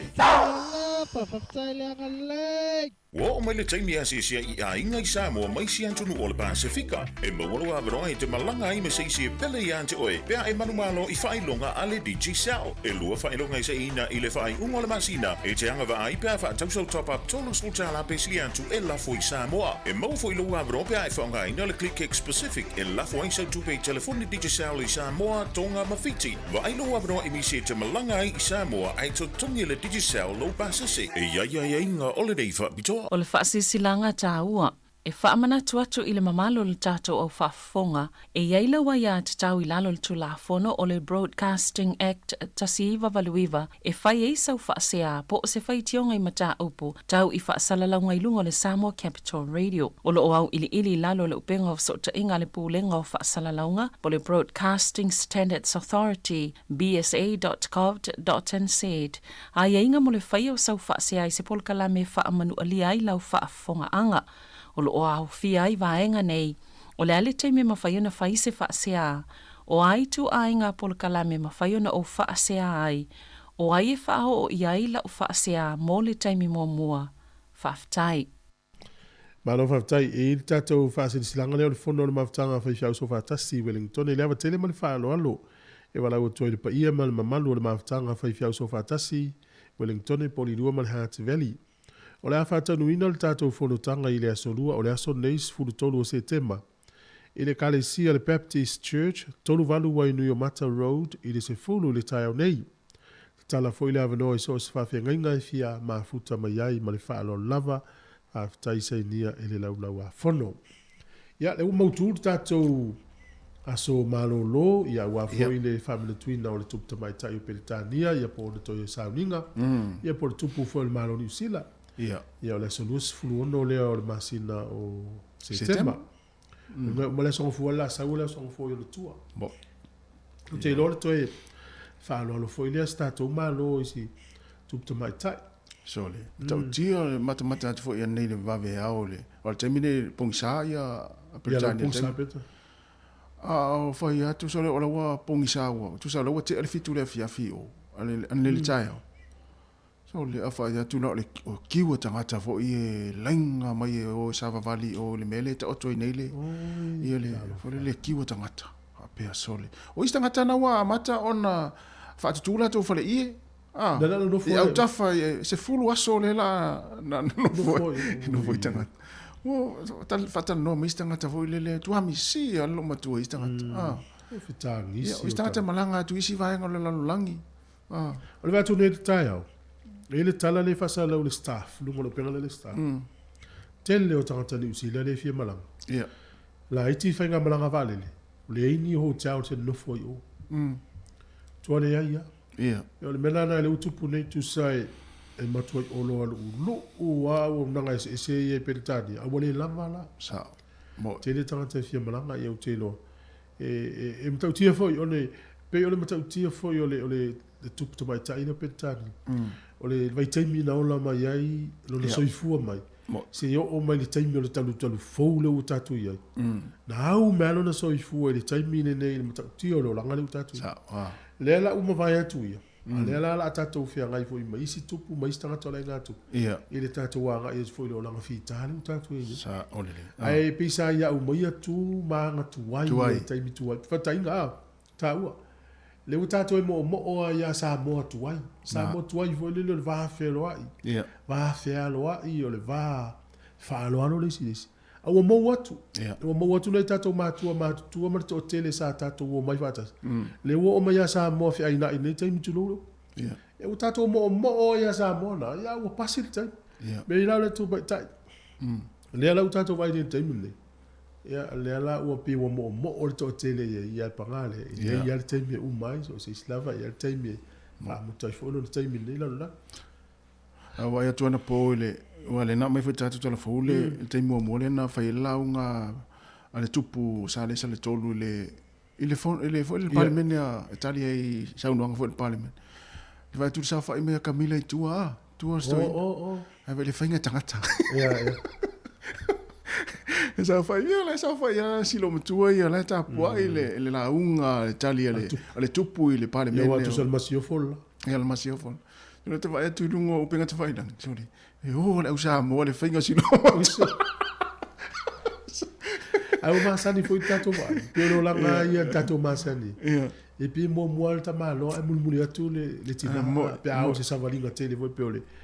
A le ai ngatu pi mo i luma lo matu ai mulmuli atu story na tua. Le fo lau fai ko vana le usila le terminei pi mo i luma ko vana ai mulmuli atu non to lu etu. Le la to sui tato vai. O le la mo i luma sa le sa mulmuli atu mas yo. Mo. Eso mo fo la. Awa e mari foi fa so wa le la sui tupe. Afia fa so mai le tala foi la ngatu. Terminei pa ona tala le la ulunga I fa salonga umalalang ila fa so mai le. Mo. Tolu valulima lu ofatasi, tolu valulima lu ofatasi ia pole ofa, tolu valulima lu ofatasi. Ai vai nei la I tupe la sui. O sale sa, wo fitu tolu ona tausanga. Fa mai mana tu istanga. Te le ne nga luenga toi fai. Pea fai ele umino fo inga sale sa. Dos. Wa va fitu tolu ona tausanga. A fu ia SEPT, o lu sumo tupo ona tausanga na amata mai. Ale wai va ona tausanga. Fitu fu tausanga ona fo. O sale sa ele pole al umile no foi a o swing o meia foi tau fia miliona tala sui a fa mena mana to istat a fa pene la sui la to ila tau sale sa to ta sui uma me uma a o la fina ngalo le to sale sa ila to ta sui foi la fa mai a me le to e pela to SEPT mane ya la so no ye ya te au ya pe ma nei ya le to e pela to lo matua SEPT ia mo leisi pole are finga le li ai aulia le luafe 5 to asui lo to asui lo la ia o ia la tupu na o mai taimina na o mai atu ia po sa lesa tu fa tasi lo ia ile la tai le taimi o le luafe 5 ma le o va longo tu tal no le si o la tina ina o sa le news o la ata suitu mai o le taimi o le ao mo me o ata o SEPT ia I tupe ai fa le ai tu atu ma le foi foi le au light mai uma tu pele la to SEPT fa va e mantuala a fa per se la utala le fa te ting a fa per se la utala le to SEPT ya le la valat fa so ta te apato te apato mai lo fa bla ya le na voi tu ile to Camila ni di e longa tau li tu pele to Camila ole malo o tonga ole la malanga ya king tu po leono e malanga ile ia matua e pe ia so tanga la nga tu po tonga male ia le la malanga I o to sa ni tu to mai ta te lo peltani e fai umi le fa va peltani Australia le wila to waso le fo ina la so la stofio le vaso le por tu la solo sul la sul fulu e mo mala I ma Australia le vaso le a stofi ya tatou le vaso te tua pa yo le solus fulu no tatou as malolo ni te malolo se sila son fu le vaso fu to malolo fu ile di sa mo o le wei il Pacifica le fa ma yo le monkeypox o kuam le tu mo le fa ilo mai o le wei le la tu tangata mo le monkeypox le fa ma ile ele o yeso na afianga tele ile la lolangi mo le nei time pena la pisia ai le tele la vela fa utua ina e la uata mai il fama il va ingo fama ele se me la o ita pe manki o mala tu istanga ta pe manki o no ina le ma fu il fama ia ile ai ele se me la fa I fu me o la o ingo fama monkeypox ia ai le va pe la ta pe fu nei manki te walu se sile le sui Wellington le toki tutu e se manki o ia ile ai ya o le sita la fia o le swinga le wa matanta to fo ile la masan e lua se la wisi ap no fa ngal le mala vale le Wellington le fa salala ya si e lungo le Wellington airport la to website ia vai pe se ngal wenga fitau ma o e pe ave te no fo mirror ma no ia la tala te ia mo wisa ngal wenga na la wa so entangata o tele ngal wenga o mai ngal wenga su entangata o le o ia tangata su ngal wenga le la to fo ile la masa le la to mo mi ngal wenga o le si fo ia fa pe te no fo la tala tel mla va le ya ita ya no fo la tala tangata mla va le o le mla va le ya to fa ngal wenga sao wala tala mo ya male fo maua ya vai le website tel New Zealand tele fo ya va no na fa sala sao tele va no almari la usi ngal wenga o la wo fo le po nesi le tangata ava pe o le so ngal wenga fa ngal wenga la Awa una vatua oe. E maua tupe. Oh. No winga la afa pe nga lo fa pe na sili pe ye se po ne si pe o mai stanga te fenga lo ngal tat fa fenga lo. Ya nga mo tat nga te fa lo mai. Su entra te fenga lo ngal tu company ai o le te mana tu te vatua se si sili la sili na. E mo so po ne si. Na le ufa sala la so le te lo ngal mo po ne si tanga la tu te vatua i si tanga te fenga lo. Mana mianga ba. Mai te wa vatua se si va pe te o tang ave o fa fenga lo ngal tu mu se masini o. Me ton wana le finga tai le langa lo tatu ye. Yeah. So tele la to na ui mele o le avatu i o le stangata. Ai vatu tangata na ta ulenga ina ia. Ia na ton. Ta la musu era tangata na to ta vale ye se stangata na te vatua. Ya e pe o le o mena le o fo me company. Yo. Sa. Ana ia. Ya malo. O le ua so le valimenta to taimi to se vali minuta tale tu la eva. E le tato por kalame le so fu malo lo ina sfulu pe le so lu ale e tato por kalame so fu malo lo ina ia ta ua. O le famila to fo te no e uta nu tu pepa pa lo tato pa lo ta. Ia. Fenga malo laiti. Ia. Ya si de sila de pepa. Pe o pepa na e va tu e mo le fa ai o le tangata e muli lo na ngo mo. Ya va pela o lo so fa tasi ma ya va tu tolva. A saula lo ngol pepa. Lo ngol tu tolva a ma ya va tasi. Te ufa peta ngata. Ia le ma se ngo tasi usa le pepa. A me se dei matua. Pe mo i lumal fai. Ai pito tu le ngo mo. Ia. O le fainga le palota. A fa pe wa ule o filifili o tasi e fai mo tato bulenu. O te tango tu le nu me le tasi e uta fa. Ai se poloka e uta. Tu le nu me le tasi. Oh. Au te le tango fa sao. Ia. Ai tu le nu mela. Ia. Ya, pe yo va na e tato sui en fatal no atu tato litio. Ya. E ta ua te lele isi tato sui Samoa po sui Pasifika i tonu. Io fa la mai ali tu no New Zealand. Sui la malo light. Ta ua sui vo le alu tala no i o ile. Io ile i fontanga fai. Vai le sui e te no e alu e fa au no leo. Ya va pe sui vo le la su e la no me mai tu pe mo i. Ya. E fa ya Elton, vai tato sui Samoa, tato sui Pasifika io. Ya. Si di sila ya tu el numero tas. Ya me se lava ni tato suya sa fatal no atu tato litio. Mana ya.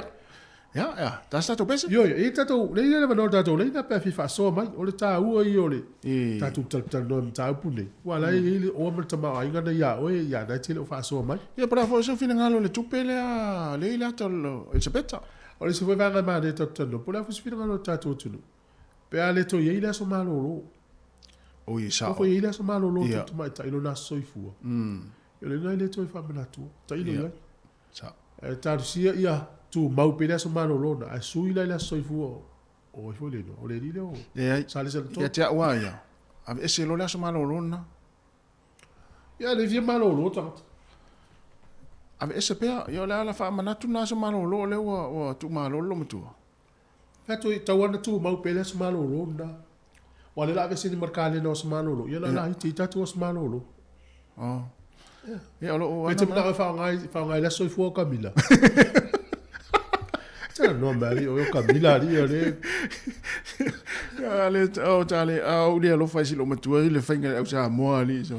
Wa pe le Camila la e nga tu tatu. Ya tu po ya tanga tai lon fa.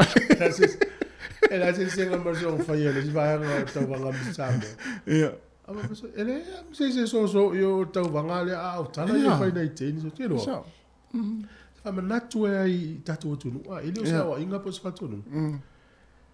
E se le fai ngata wa so nei. Ona tangata ia e fa nga ina i meo vai e vai ai no tatu no. Sa wa ina ona tangata na yupu mata. Na pe vola tau vanga mi Samoa. Ona tangata i fai pule o minister o pale mia o malo. Tangata yo councilor se la oi. Wa tau mo musu ai tangata e tau vai me fa pe. Ono sa wanga e fai mutala fai. Sa olele. E o nei tangata la kapi, tangata ta alo, tangata pe pese. La ufa sala. La ufa sala la o nei tangata. Ya fai nga fa pe talo fai nei tangata. Ya vai la e le fai nga silo matu kami. O Camila. Elo ilo me silo matu ka tala fai tu nei sa. Ale fai tu sa.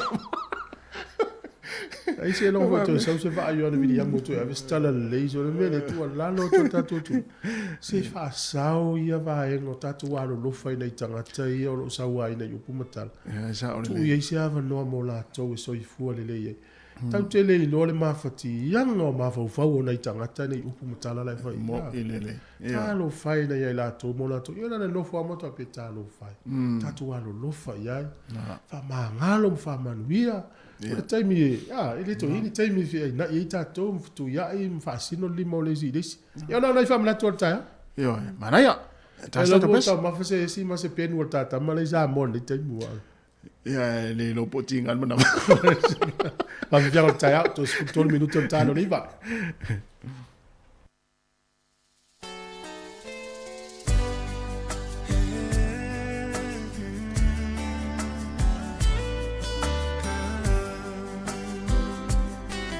Koe, tu pese nā pe a mai al tātu wa au leo lewa, tau whai mai tātu wa au. Tei tere lava le, wala au mai, Talofa. Ia, Talofa, lua se lua. Oi, Talofa ta uo. Whamanuia. Ia, mantaia. Talofa si lo mako Camila.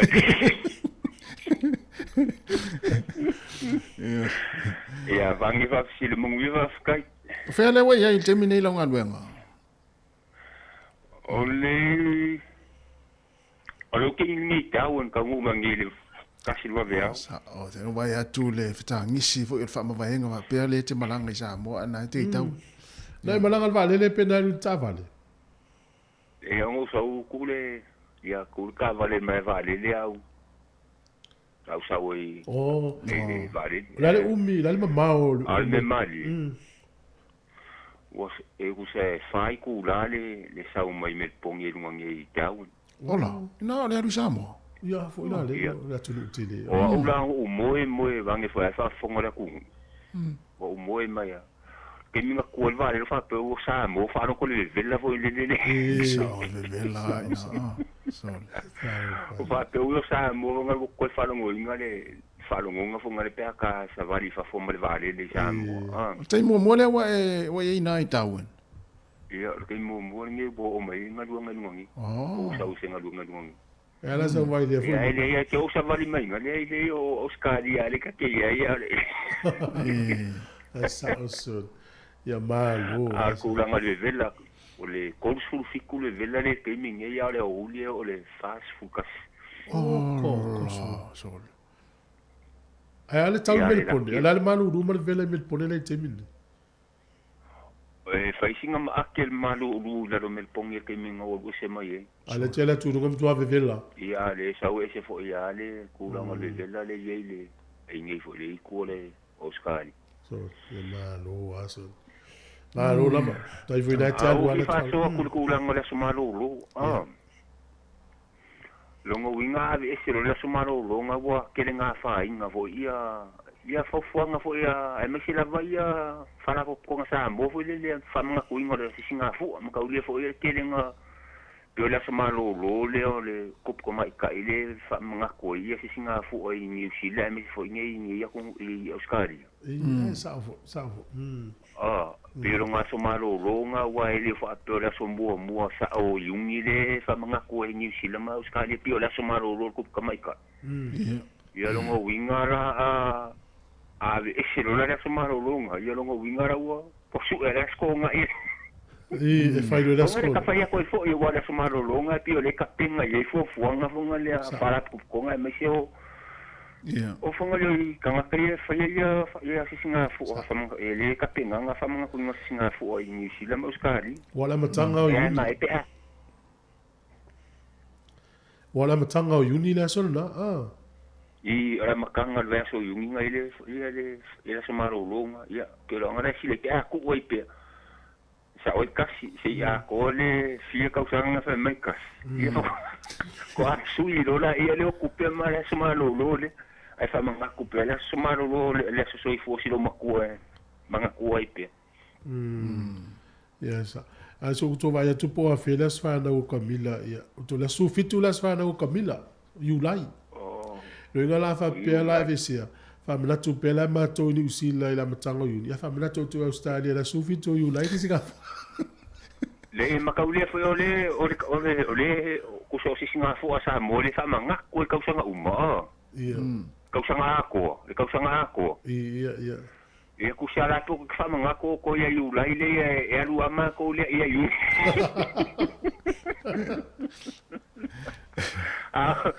Ku lang o kupi Ia. Ia sa o ke kaulonga sa o kas. Wa le fai mai ale o ka e malua kasi me umo ke pasa o ngara kasi ko lo le ka kamis. Ai sa o la so. O afeto o so malolo. Ilo ma o ia tu. Po afeto o so malolo le. Maliu SEPT. O ia la so fulu. Ya o mai fo ile one off le na so le vaso le. O ko e ngai pi vaso ko e mu yo ko. Ya vaso atori me facelo muito ko le ka tenga nga umanga ri pa lo ka nga wa ko wa so malo lo vaso ko wa ne ku ma lo le. Ol kui. Manoa. Ai yo lo ai ka un mangiru e si ma sa mo le malanga le sunga le awa. Ole tu ai tu le o tinga. Eu tinga mana ne fa fo mo ne tu. Ai pio fa so ko nga le lo po kala me manga ni ka ya. O ta se fie na ta o.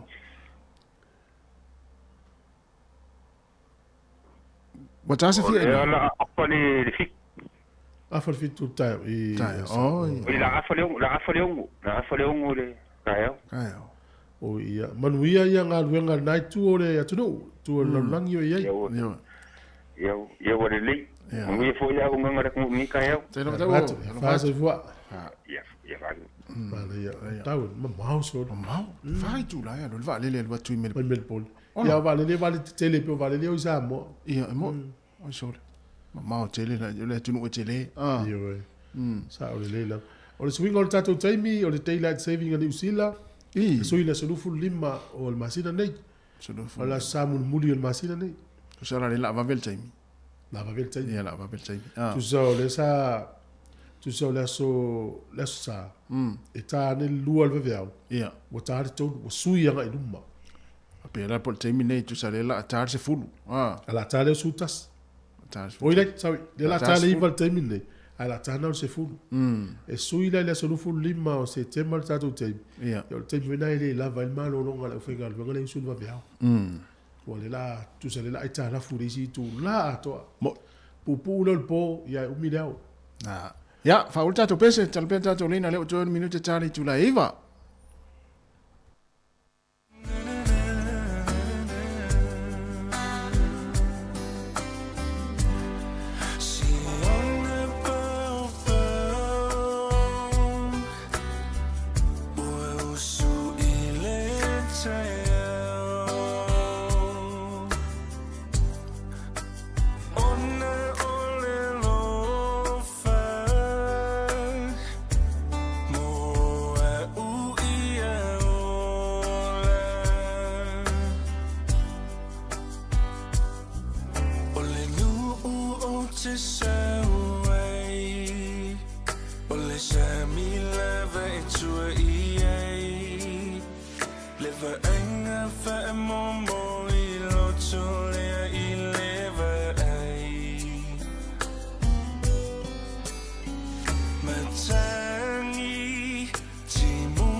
Ya, toi fa watu tato pesen na, ya no lewa, to mo fe tato wala au, Talofa le wala au.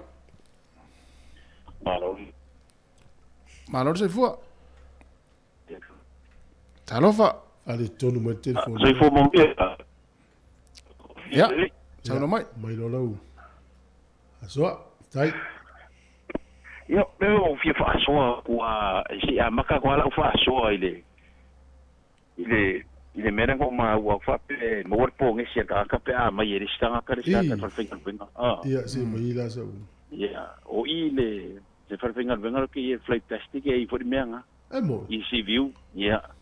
A mai ere ka ka mo ala u vocha lima se lau ka la. Ia va ila. O le si va enga nga entai o le se lau ngo ka nga lua la ka nga uma.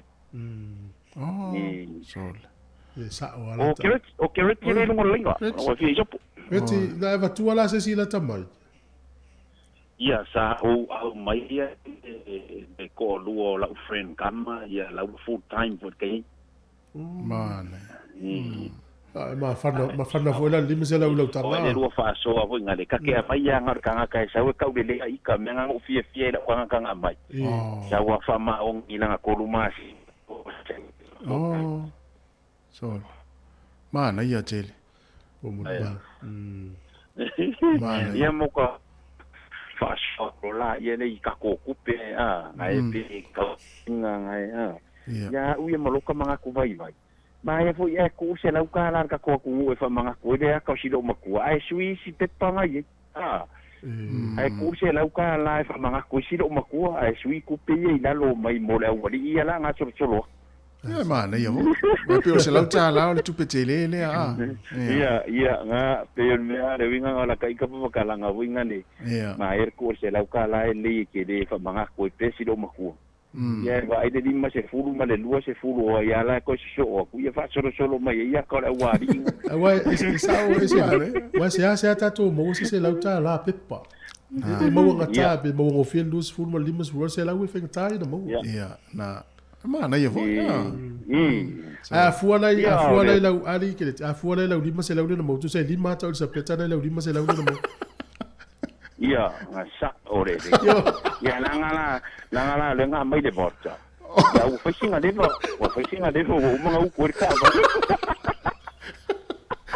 ole borta ai de borta la malo o fai ala menna le vatu tangata ma wole polisi ya o fai pela menel tonga le vatu tangata ma wole polisi o le ai ka kia ia le notes nga a mai la ka nga kai ma wala polisi ya au le tio ya pe le fai ke nga nga ke do ka kai mo ke fa so i ba ko ke nga isa mo i ya ko nga fa so nga se ka ke mushua se ma se si ka vale ai ka ya na le pe ya le tio va ai tu malaka ku ala lo isa o yo lu ka lo fai nga ka kai so le fai me ka ko i lungo media Facebook sa ka ko nga ka wo makuar kala le ya nge ya e o fo ia la ko le mo lo ko fa mangalo sa mo ka ko le a inga ka ko e kasi ka ko fa mangalo ia ka ko fa ngalo ngi me ko nga ai ka ko ka mo e pungo wa i mo lu manga i pe ola po sa o le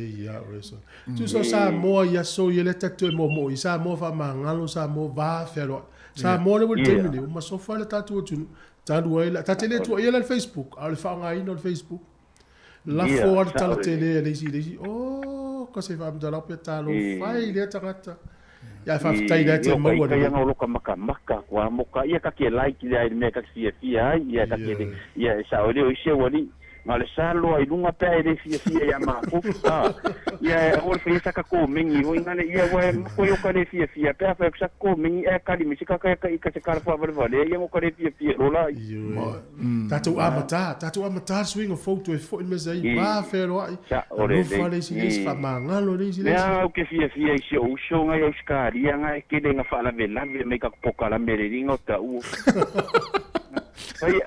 o le si me e malolo nga e ska ria vai la ko so malolo e ku mai pe ka ko so malolo ya ka ko Malo kena ti. Ya maria ngalo fitele tu. Lo lava ia mo ia lo aso. Ya se fua. Mele fa me to. Ma se fua. Tu sa e pe yo le taimi le las fa na tu tomaita. E fa yisi singa fu al tele sa.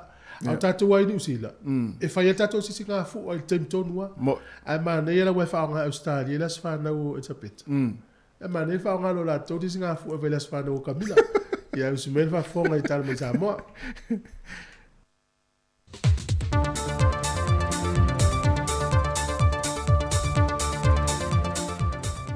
Talofa lava o se whaopoponga le neo tātu talafau mai Samoa e le tautua le sifonga le mua. Wa toi whaopopo mai isi awanoa e 5 mō tāma whānawa le atunu. E awanoa seilai whainga luenga i lunga o vaai company atunu i whafo. Whalia le pule sili le pulenga o unanga waa Samoa, tau whalau timu ia a fō welese vaai. O lo whaftaia pēle so swanya le tua e ui, na sa iaia a fianga o le atunu onor kovitis furuiva. Ai o lo tali mai lava company vaai atunu i whafo, e talo sanga company waa sa mo moni awanoa whainga luenga, mo alum whanau o le atunu wa mai ala tua awa onga, ma tali a whanoa. Whaalia lau timu ia, o lo whaanga solo le tapina ino a tātu seila, mo whaamanu e ina iawa no whaue ngā lulua i lungo waa, le company le Kiwi Rail, po le Inter-Island Ferry Services in New Zealand. Sau no lau timu ia, o le temine ua maua lava awa no i masina uma, o lo iei fwoi company o lo whaa wau na tu ina mai a lātou tālu sanga, monia tātou seila e whainga luenga mo i lātou. E to lua tātou tamaita i seila o lo whainga luenga i lunga o vaa meli le temine nei. Peitai o lo wha ngā solo pe tālu sanga mata penanga.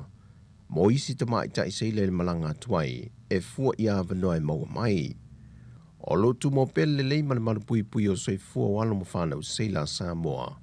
Leo lo ngā lulu e lunga o vaa i atunu i whafo. O lo wha wau fōi o na usta ia mwha tino i lantou tūlanga o mo le pui pui ngā. E pe ona tu ina mai ele matanga ruenga lo soi fua manu lo ina. E whaawau foi o na whai e lunga o waa o lo ngā lulu e ai. Mai le tele o wha mai o lo pepesi atunu o lo ngā lulu e ai. Wasilia ma le tolu se lau seila Samoa o lo ngā lulu e lunga o waa meli ma waa lau o loa e o mai i le so. Wa whailo mai le whionga le minister matanga ruenga lo soi fua manu lo ina. Le whionga wa lasi lua pito whanua ta fito sele. E whaate ia o i wha sea i o wha o atu e nisi o le atunu o malanga mai atunu i whafo i Samoa. O lo o iai se ta ilua se lauli ma se fulta na o lo tutongi il malai wa lele i Samoa e tangata malanga mai. Pe a whai e taunu mai whaleolo. E le whai ni ana siaki wha le soi fomalo ruina. O nisi na whai malanga mai le te wile le vaiason te nei. O wha sa la lawa lātou wha sea i le tupe te tongi. Ma toi whai aia lātou su enga i le malai wa lele i whaleolo. O lo malanga i whawhale sui whāton silio le tanga ruengo soi fuamalo loina, ia tanga loa Robert Thompson, e fia maua mai e se tali o lea mata opo. Au whaalia le whionga wālasi, o lea safe silingia le vāenga le fōula na whaalongo, ma toi tali mai ai i talafou. Wa taunu mai sa mole tino maliu o le alo le atunu o lea na maliu mai New Zealand, e le 11 na malanga atu e ngalua ia vanoa ngā luenga whaavai teimi, ai pe tai o se whaalawelawe tau ta vale, le na whaalia e whaaurulunga o le por kalame o ngā luenga whaavai teimi le atunu, le malu ne le leilua, o le talavau sa mole na maliu e lawa le no whanga na tupu ai le whaalawelawe, e na watifa i tuale ta vale ma soa se pou moli, o le pou le na palasi lunga le ta vale ma maliu e lava, o le isi to lua e au fie ma le na whaafoina le ta vale o le isa mo lava, o lo i le whale mai lava o mai le teminei, o lo o whai i eitong fitinga. O lo whaawa fwoi o na whaatale no pēle ka peneta nisi o ai e inga fau, e toi loi whaafita au li lo tūlai mai pēa. Mō tangata umo le atunu o lo maua awa noa, e malanga i por kalame whaawai teimi. Whaalia le minister ia le atunu o Wayne so ialo, o whaafita au le au fia ele maitanga mai o tina o lo malanga i awa noa, o le whaamisa, o le tango fia o le awa malosi.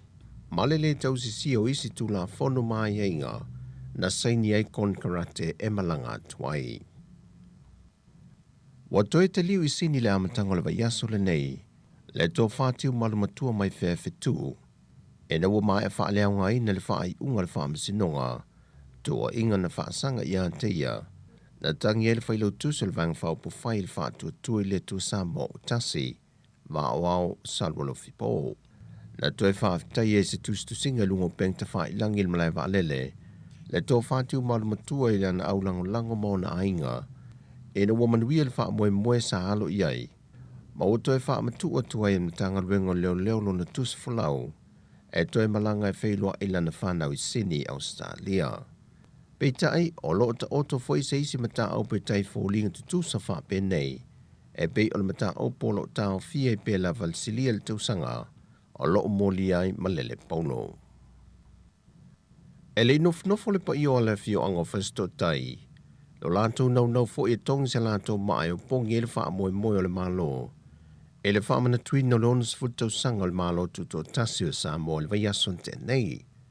E tolu pito nu o le afia anga sa whaatasi i le wha moe, e au fia i sa tui a lii, wa le lii ma vai lui, na tau vai siwa wha e vangalia, o siwa ma ulu, o sa, pese wha le anganu, tala wha le anganu, whaatasi e ma siwa wha papalangi le hip hop, o le tāpenanga le fia anga fasto tai, o lo lantou sao le wha moe le malo o lo wha ngā solo pia mo le tausanga atoa. E le feilo inga le sāwali masuia le malo mai fasto tai, o ia fo le teite fono le komiti o Leopoldo Kalame, le tō whātango ia enga mau tua levi. Sa ia whaalia e le ngono le whaanga e tia ma le whaafitai i le tua, o no mai e whaatau nu le wha moe o le afio anga. O le por Kalame le neia fasto tai, e le o se por Kalame fau, o se por Kalame whaatino ia iuni o tausanga uma, i teimi e whaamanatu i nei le tuto tasi. Peitai o le por Kalame le tausanga nei, o lo mulmul ta ia e le whaatau o le sini au tua le tuto tasi o le malo Samoa, o le folau ma le whaatua tua. O Talofa wia mai le tātua tunu o le nei aso, whamria le tue fō whangam la singa o le awhenga e mo le tātua tunu, whasoi foia.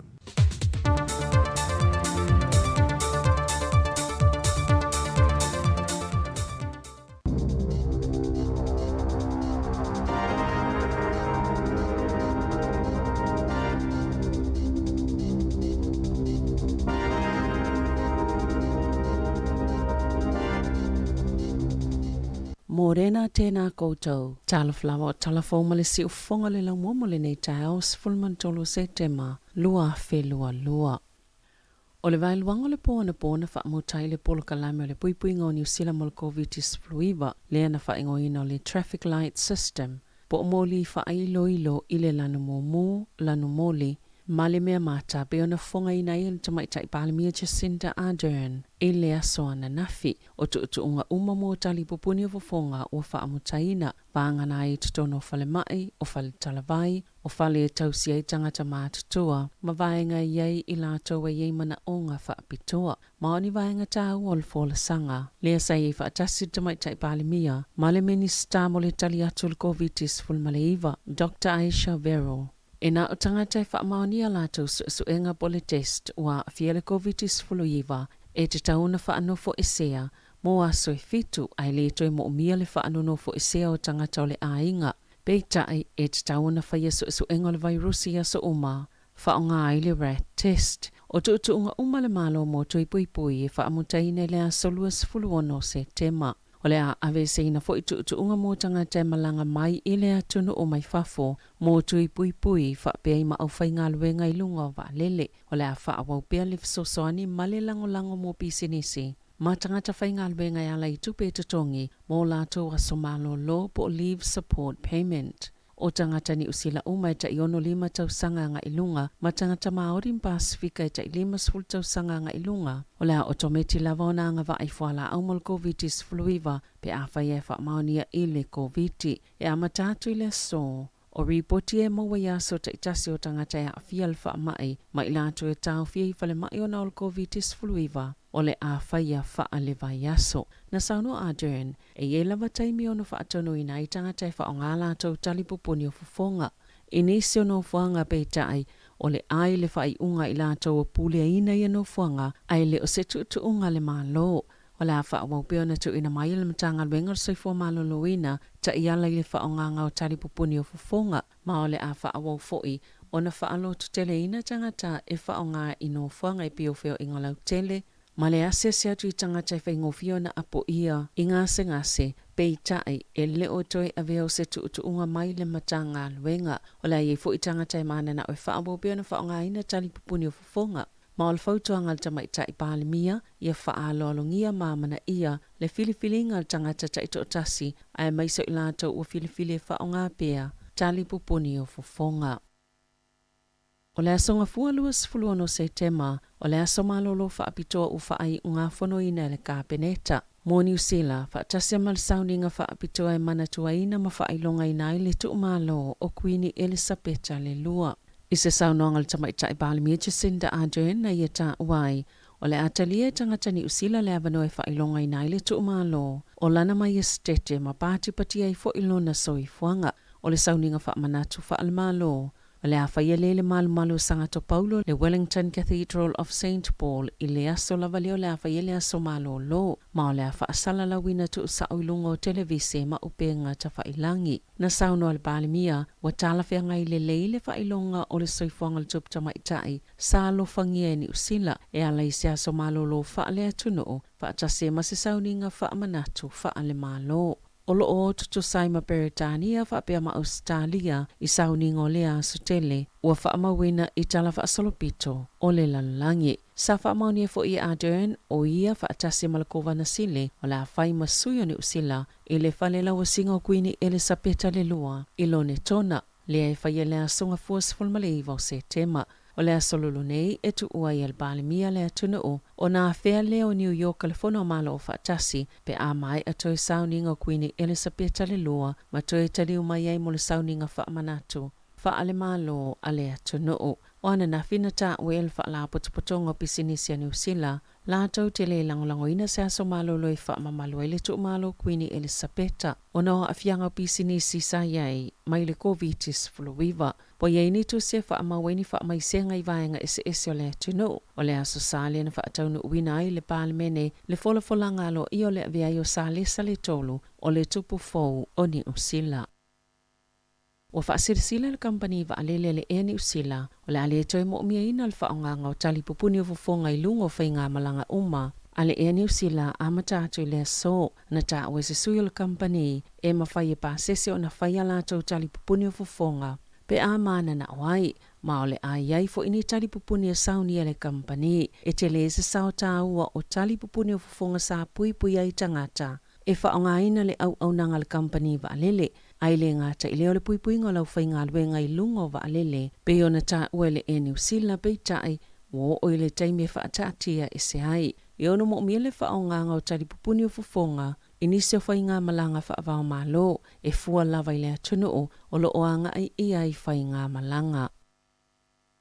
E ono toi whaafo i whaamalosi i se teimi la tamai se vaengo ni tangata mai whafo, sa whesosa ni so engo whainga pi o lo fisa whe malanga inga. O i lato wia o nisi o tangata saina e whauwhale to o limas fulo, na o lato ta ue whaapea. Na taita ina se i lato e se tangata i nofo i New Zealand e sa ilia ni tangata whainga luenga. I mata upo e whaatatau i lato tutongi, ma lato waia tatau whaaltanga ta whainga luenga. O le tau sanga taluaina tu inato ai se tusi sai o Lee Wen Chan, po o Peter Lee, le na sola e se mani usila, a o le i whaia o na mōlianga, o lo iai pia mōlianga i whaasanga ia Lee, o na whainga pio i pepa malanga, e to o luani sanga tai le so tanga ia Lee, e yelo la whaamasinonga ia te se mal tau sanga nei.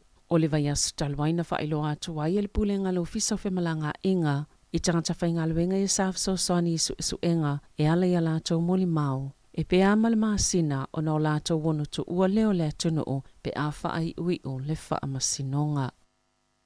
E la tai le fitu pasena u whaititi ai le ao ngā po le tau le supa ani weta New Zealand o na safia ngai inivesi matulanga ma ale o le whewhaatawa inga o tupe o le siti o le tau le soifuanga ma le alu ilunga o pasene tuloi o tupe o le sifulu iwa tau sangatalwaina whaavaena i le whaaputunga tupe. E whesosa ni tutongi ai tau mō tangata penisiona lumanai ai uali ipotia e tolu tesimal tolu piliona tā la na whaititi ai ma le 5 tesimal 7 piliona tā la. Sa iai le tau sanga wha le tupe e o mai le whai unga iuni. O maasina mo moe lua le nei tausanga whaalitupe na toe mawai le 2 piliona tā la, ma o loo sau whai mai le 5 fitu, te sima le 3 piliona tā la. O le poa na po taimi New Zealand na whai le saunoanga le tupu sa le sa le tolu, e tali ei mo le taimi mo moe saunoanga au tolu Parlemene Peretania i Westminster Abbey, sa ia saunoa ai o mawhaiona la tau poto e manatua whaapitoa. Le maua e o le umio le tautua lana mai Stete Queeni Elisabeta sa whaia mo na tangata malona malo. Sa ia tautua mo na tangata mawhaawau pea, o na ia tau aveina vaenga tau o le whaavaya le whainga malo, ma sa ia whaata atiaina se whaata ita inga, o le tiu te tau ave sa whaia malele whaalongolongo ti ngā. Lea foi o le aia muli i ai, pe o na malele ai sale tolu. O ana nafi sa siasi ai, alo Queeni Elisabeta le lua malona ainga e moli mawina wha amaisenga ma vale alofa le atunuu e ala ia la tau tusinga e tele, ma teu funga la au samo moli atu. Ilu mama o tau le ainga tupu, o ana nafi fo isa wha lauloa i se wha amaisenga peleni se Harry, sa ia wha awhetai eilo na tua a Queeni Elisabeta o na olona tau maunga i lana tau tua o ana fautuanga ma ona fōlinga ata. Sa ia avi fo ile whaaianga ilona tama, ilona tofinga fōu o le tupu sa le tolo.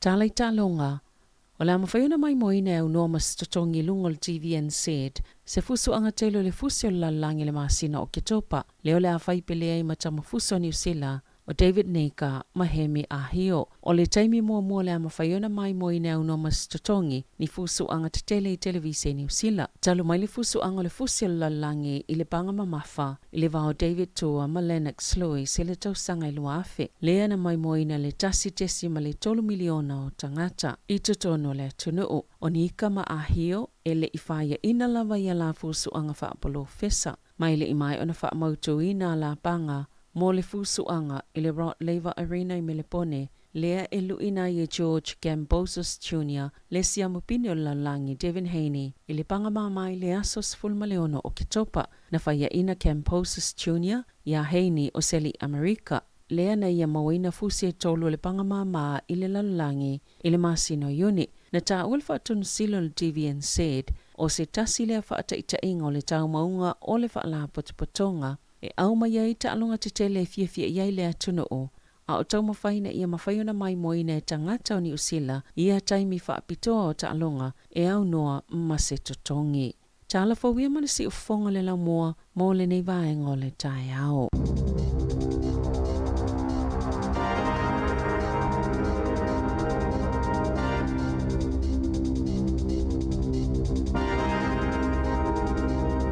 Alo va tais fruiva minute o te nei le tu la iva fa pongo telefon le tu la se fulma le lua i le au ni nei. E il tato por calamele so i vo malo no ina ne minute i lumba. Talo fulu. Na vo toi family no tu telefon ia le fa nga malanga le New Zealand na ua. Ya. Tala fo ya. Fonga. Ya ai mana tua ele tu ua i lava tu sa ele fa sa ina na fa pe. Ave se la u fi fonga fa tanga. Pulea oi. Pulea oi. Sa o tonga ona fa tala. Ya. Pule lava oi pe fai pe le fai. Al melawi o le fai toi fai. Ai malanga mamao isi atu no ya a fai mai la le New Zealand fai. Swinga na le utatu ye. Ya o te loa va pe o loa ua mai le New Zealand o te tala. Ai o no winga e o ya am lo fai taria pe fai la maski lunga va lele. Ai mai le te mina le se lu furu lima o mati lua felus fu.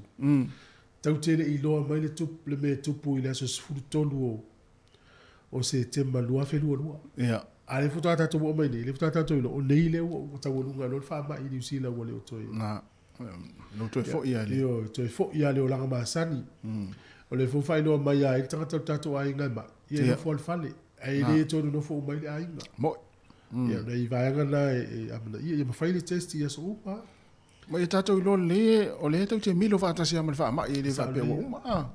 Io e. Ia e vai nei wha mamango e mali soifua malo noina. O so umas furu mono tupu, luas furu mono tupu i la tau e a fie soifua e wingo le tala. O mani li un wha ma. Sa. Wha mamango i a mai. No i ngol wha i tete a. E nei tātanga te maua i mai e tu mautu ua. E wa whaina whatunga o le fatu. Fatu. Sela male. Io e sela. Suka male. Tuta mo lunga. Ia tātou mātua mātutua. E whautua i nao tau. Whai pele mask kātou o ni me tumtumu. pe o le valele po le pasi po vea lava ia sili al pui alo tong fitia mo ia awa o le sili me sa te le fa ina i tau tonga te New Zealand fa ma domingo le tala te le ina tolo po ta tonga mai si tong fitinga o isi mai wa ave o mar tele le time fa ma ile o le coronavirus por COVID-19 ale ala utoi fo ilo la masani ia no vinga la fo se tu si pe vilia tu la o poi min to la tonga o leva na fia fai fa ngala ia fidi o ia fa pele o pelo tongino pasi se te alu sa mo te fao ma ili te miola o poi min te fai lu ta tonga o leva na fa tani o le aso na te sa mo le fai ta tonga fai o filinga ia pe to tolo la ta faonga vele u fa mo lo so fu malo lo wa fa fina to ta fao le sta Fento te fao ia le va no le da e apa la i te fia mo ia le mo mai ia pangale e mo mai wa sa mo ia sui lo booking ana ia sui lo booking o te alu no fo fa ngala no ia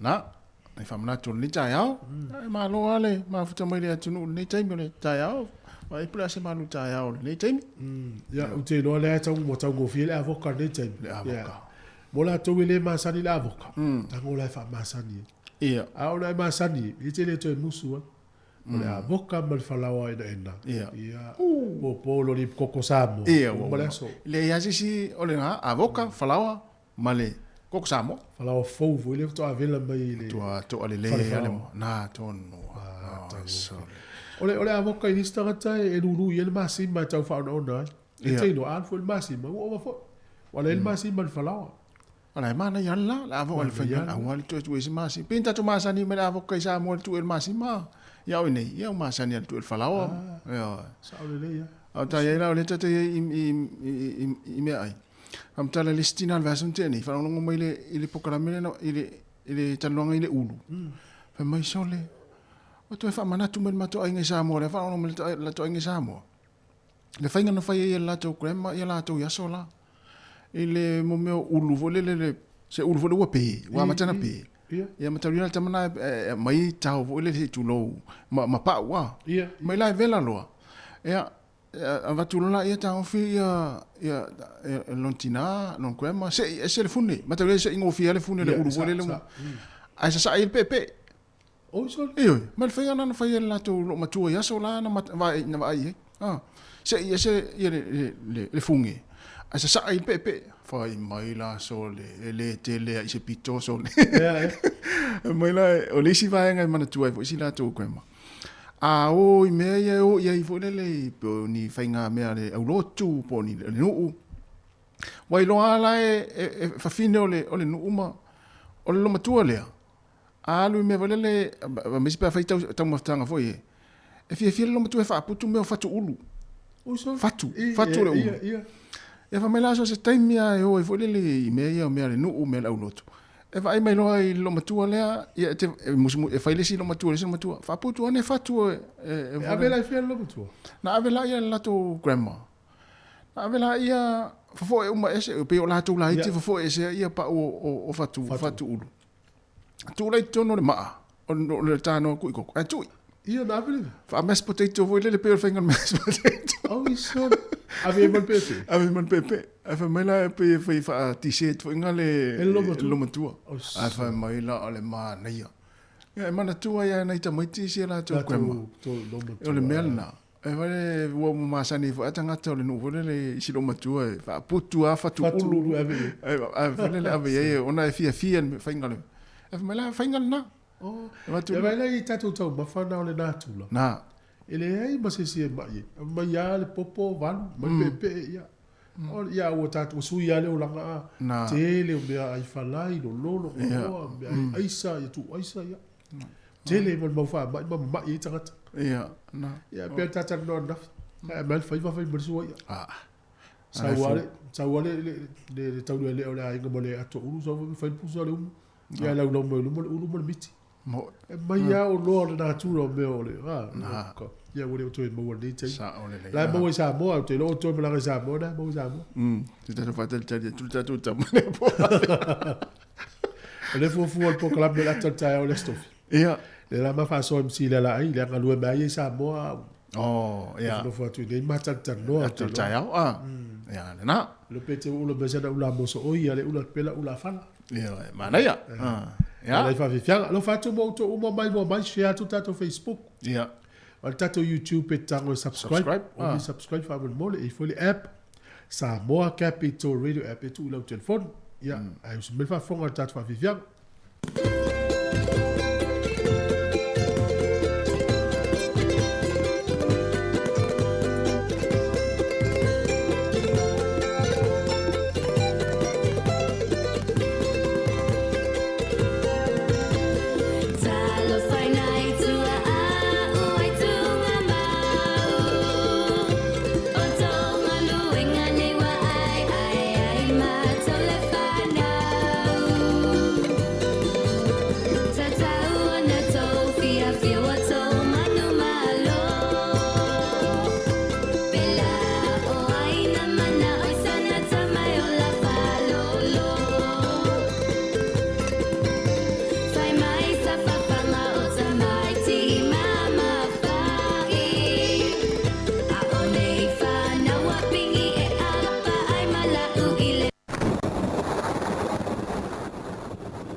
le fianga Samoa ya me le foi pese le kalesia va tonga ke sia no Samoa le fianga Samoa lava to tele foi la to lo malanga sa mo le fono tele malu le usui mai le taimi nei ma lui foi fainga malanga ta to vai ngo fainga malanga pe yo le usui la o le folo mai le New Zealand o le amata le to ini mask o le o no fo mal malanga ta to tu no poi tonu ana tu la fono le sei ti ta ta malanga mo le sa ta to fisili le malo sa mo sa o tali fa o le New Zealand ana tu la fo a fisili to le New Zealand fa o le malo sa mo si sta to vai la vale o sui il malo New Zealand fu lo tali mai New Zealand lo tali mai New Zealand se sta to vai la pe sui la New Zealand melo le test lo su fai tu la mo a esa wi te malanga i Samoa vili la New Zealand le aso ne te fisili po fai la to po tatala la to tanga te malanga i Samoa to fa sa la utala po fa sa la to tanga te malanga i Samoa pe le se test lo su fai tu la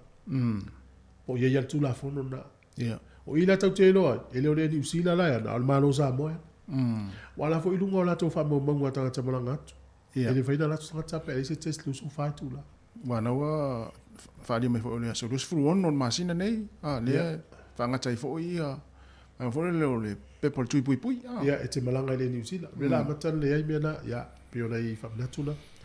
Au, ta wha soa le tai au le, tulanga o le foi tau te lo le tau tau so ifo e ile por kala mele o le o malo New Zealand le tau le Operation Samson e o tatu lo Samson ile sa tu spa ile tanta malos ya le fa ngoa ile o le la tau fuanga le fanga solo tau le Operation Samson e ile tau e ile kengi ile o ile West Auckland ya le tatu lo tau o tele ya e tau tia tele la no so tanga mai si tu tama ikengi la iti e tau whaatupu ane isi tua New Zealand.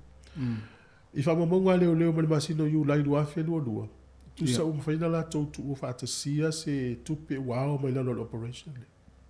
Mo atu ile lua tesi ma le familiona ta la le tau o tupe o mo me o penga o la malolosi o aisa o fu la fa saina pe atu fa tasi le vani o tau mo me nei tu fa tasi ma le tino tupe ele ma mau tele atu le foi na mau ai foi tu sa ya pe ma sfulu ono ta vali e tono ta vali sfulu ono e au fie mo me o pick up so e youth ta mo ita mo tata i van sfulu ta i se la wafe e ma le tino tupe fa se la wafe ta la ile Operation Samson regala tatu tu ai fa longo lo ai fo fo ngala le ta le Operation Samson e na ilolia e o le fainga le fai e o tu le mata i mo kengi e ma fu mai tele la tau ne ma tu pe awal palpala o le fa tau ile be to tino tau ta le tatu lo e ila to pasika o va fa ngota o ta vale o le la fa so manuia fo fo ngala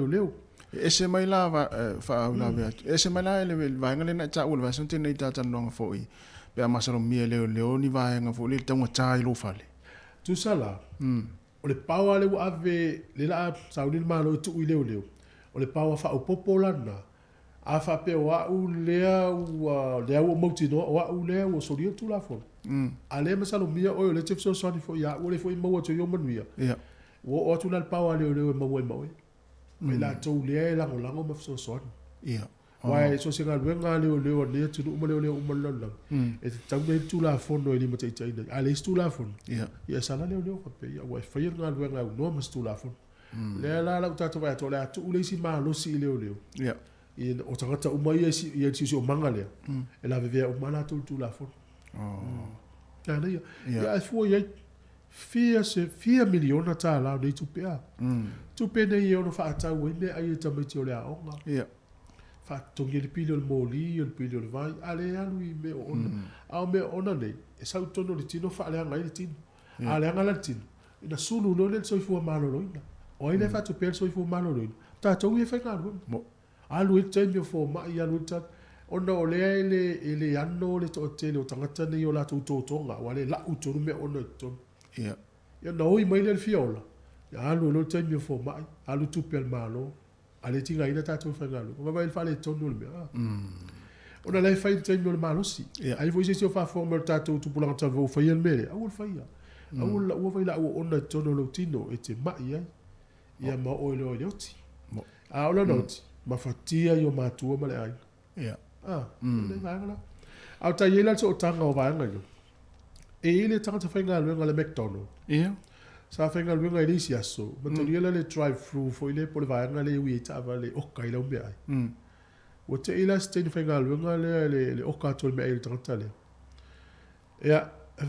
can I have a cheeseburger combo with Coke o stein le ufi va no po ai to nga na nu va pe to fa ya o sa wa tali fa lo i sau i tongi ma sau se fa metala me o le ile o le la tu so le wai lo fo i le fa le McDonald o kengi e wa amata le sile ngoli si kengi amata le pile ngoli si kengi o upu mai fa nga kengi ele mana o le si kengi la tu fa nga le upu amata le si e sui la le pi ava pata inga le upu le cash e ta ula to le pesh o ele mana o fa nga le si le amata ile so se upu amata se si ele mana o le kengi le la twanga ma tu ele pi ona e ya ile so o tanga malato mo me codes mo me fa lilo fa nga la to e renga la fa a longo sta ta isa nga nga fa pena na te suia le mta itu si o le pi e si ma si le pi dai lo le code le mena le fa nga e va tenga la le Christian Christianity o le si le Christianity Christian e sui le pi o le credit card o si le credit si le card e o le credit card wa ye so tanga o lanu ia pe o lanu mu so tanga dis kengi kele ali usi kengi tele ali usi la mona e so tanga dis kengi kele ali usi o kama tama kengi la iti ya le la yo le ma fai codes ia e ta si au ni se ile i ta unga upu ma mai ma pena ia no ma fu la le mena tupu ai O mena tupu to ya le sfa ta wala tamale fa. Wa fiu le teine fatu. E musu ale li e ta usa o le coke. Ele mamla volte ne pula la ai tono le. Ko le tulo o pouco o pa le sa lu. Ya, pouco ya tulo. O fiu teine fatu mai ya o le pouco. Le coke. O le coke. Sa taula o taule le su il fenta. Wala ile le F le fenta. Ya. E li se si ma se pi. Ma di foi mio de la langi lo tata. Mo tātou la, a wale whaonga ina tātou ngana na. Na. Wai rongo fi ai, ia o ete iai se wala tonga ia. Lua, wa se se ai lana ngana. Te u whaalongo i tātou whanau. Wa whata i ta mai ti wale. Wai lone lau matua le whalongo mai. Ia. Ai whaalongo ta mai ti le whale, whatau mai se, Ni se pouk. Ia si lolo tari, o le hale. Ia lo ta mai ti e tau tala i lea o. O nei loa i leo ngana lea. Ia. Ai anga ngana i fo ilo watali i le whale, po lau whanau. Lau te suia le si i le pi. Na ilo le. Pavelo le na ia ia. Fa no foi lalo. Mai fai ai. A wone toi fa ngai na ngana nga. Na. O le ngana nga fa ngai kengi e. Nei le sona ta u. Ia, ta fu mam la mai ta to ma tu ta mai ti jemi ne o. Ai fa longo lo fa ngai ta mai ti. Ya va ben fa no foi lalo ta no ie. Na. Pero o pole hojes. A ver se pouco tu el coco o pole hojes. It's toi pouco mai no tu lunga ia pole lo moi.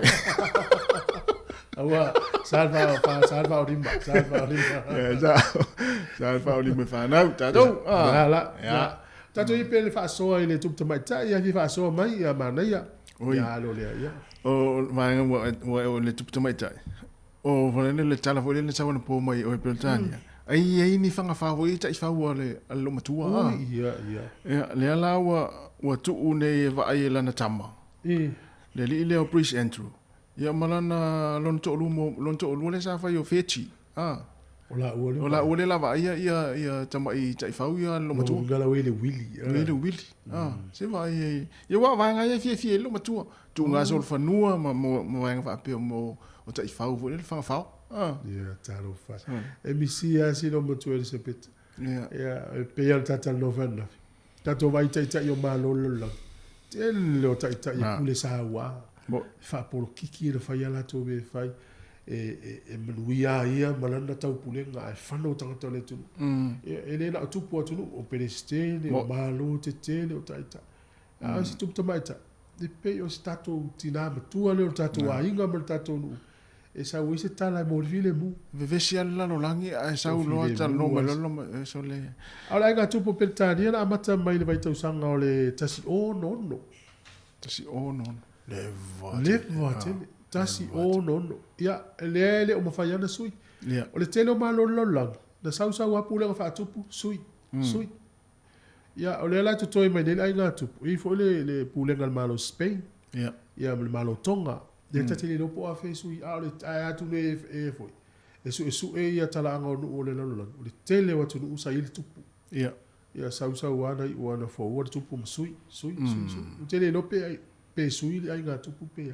Ya fa wa na ya fo la le laina le te mino tanga le soi fu. Ya. O sa lesa o William mo Luis. Ma to tonu le fe o soi fu metem. Ya afa pela i se fa na o Luis pe matua. Yo le ga lu matua so. O le terminei la, e le o tau iei se kuini o la talata mai. Sa lesa, o le tupu. William o le tupu, o Luis o le tupu. Ai fa fela pe a luenga vore le wana, ua fa solo nei le ai ngā tupu. Pe a ho mai fa solo ngai le fa na ua William. Ai le mana o le uru matua le li ile e avei matupu. Pe te ua tupu lona, ia le teine a. Ngala wei fi tu la fo. E lungi o le tupu le teine. Pe a musu pe a fa pe te ua. Wa le vainga nana umahua atu le fasara launga mai o. Le fasanga solonga mai nga foi le tala nana fai mai. Fa saua ia mai a ia Williamu saulona tali matua. Fa melo mal tala. A fa apea e le mana o le li matua le ave matupu lona vai temi. Ia ole a tupu mai tai lona to fine le so ana ai. Ai fa pero foi stemi ai le fia tupu ia William. Ia. Te o rofa e te le fia tupu. Lo ngala tu le lilo Harry se tupu. Sa mo ia le so. Ia ai te lola wo ia tu la fondo le gato. Ia sa. Ai fu la le lango Harry sling e fita i te le tanga te penta di o no lon todo. Ia. Ia a musu la William. E una se ile uso por to fine o sale no na lua se o la fa na alona ia pese elo se uso sale sa pe ale fia tu pu vidia pu fa to fo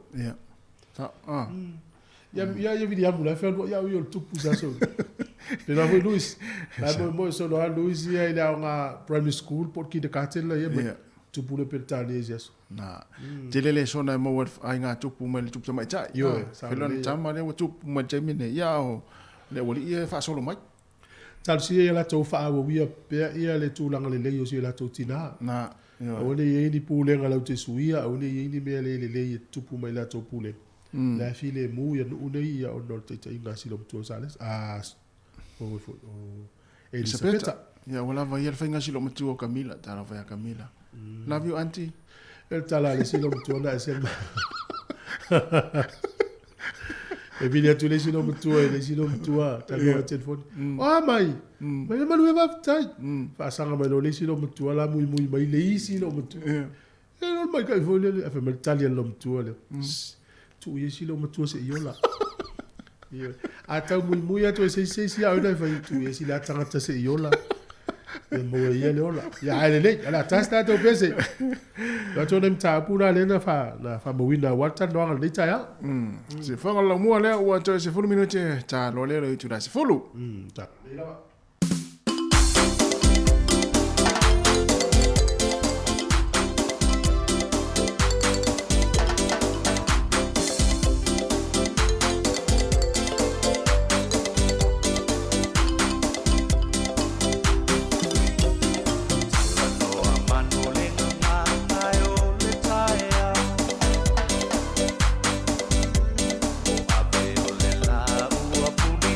Foi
vali anga iloa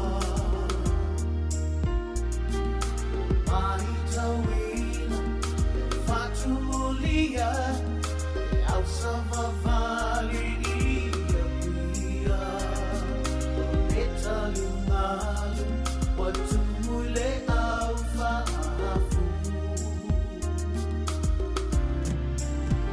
ia tato sabavan fama male tausan ema isukati no puta faala lo pauna kapista matku kama fala waina uma tato ora soifu manuia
Ia e whatalofa atu fo i le nei tae au.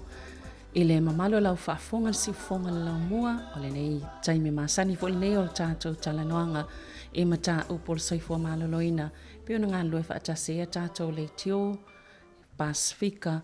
Ia whaatasi fo ima au na ngā apulenga whaafalmai pio na tātou masani mai ai. Wellington e porirua ia Malehat Valley.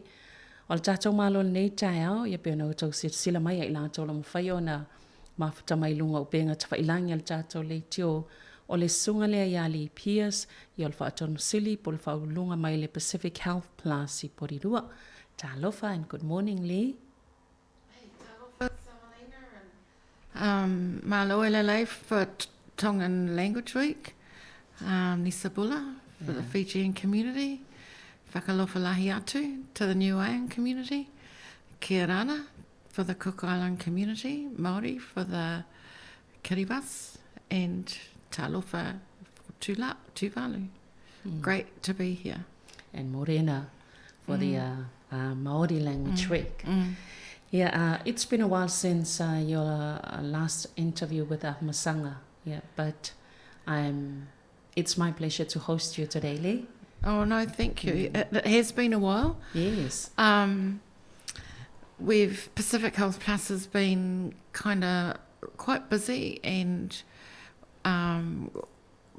some of the things have been overtaken by COVID and responding to COVID and Omicron, and having to support our patients and our Pacific people with vaccinations and swabbing and food parcels, and still try and keep a semblance of normality with business as usual. So the COVID-19 traffic light system and most mask requirements have ended. Are there any big changes that our Pacific community should be aware of? I think for Pacific Health Plus, we will continue to wear masks because it's kind of still part of the mandate.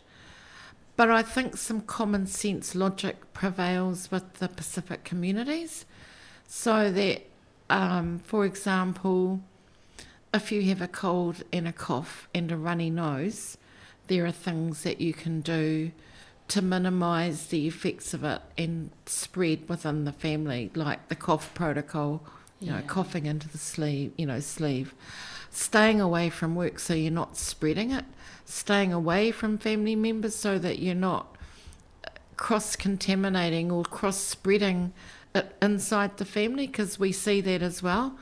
Baby might get sick, then the mum, and then the rest of the children, and then it just keeps going around and around. So I think even though the mask mandate has been lifted, I think it's common sense as to when you choose to wear a mask. But definitely when you come into Pacific Health Plus, you will be required to wear a mask and be rat tested. Okay. Yeah. Thank you. Let me translate this part that we've been talking about. Te whaatalafa tu I pe ona to whaafong mai fo'i ia ua mai. Ona whaatalafa le tātou mālo, ia le sunga fo'i a Lee Pierce, ia o le whaalulunga mai I le vaenga leo le au aunanga le Pacific Health Plus I porirua. Ia be o le sa ia tā ua I le tai au nei, le tūlanga fo'i ona o leo tātou wala wha'i mai le nei tai au, ua iei suinga o whaatulanga le COVID-19 ma le iwa, a le mtanga luenga o soifua malaloina ia malmalo fo I New Zealand pela ona iai ia le ua le toe whaia le traffic light system le pe ona iai whaatulanga o moli lanu mea mata mumu ia malanu moli o le ua whaamuta le vailuanga le puana po le fo ila saf silingia whaapea fo I ma tali pupuni o fonga le fo ila saf silingia ia le sunga ia li po ia ni swinga tele auna no fasilifia ia le mamalu o le atunu olo a lala fo inei porirua e mai se tātou tangata Pasifika e moni lava o lea ua wa iei le tūlanga le o le toi whaongaina pe o le toi whaamaluina ia tali pupuni o fonga ai mo le au nanga lava ia le Pacific Health Plus e te tau ona whaila o mask po lau tali pupuni o fonga pea e ulu whale atu I te tono latou au nanga o le fautuanga e mai se foi ona o le ufa no foi se ana o tangata ia fia le COVID-19 ia o lo o fautua foi le sunga ia li ia le malo le au whafonga ia le lava na ia le pui ngai tonu lava ia ainga tau mamao mai ia le tangata wa fia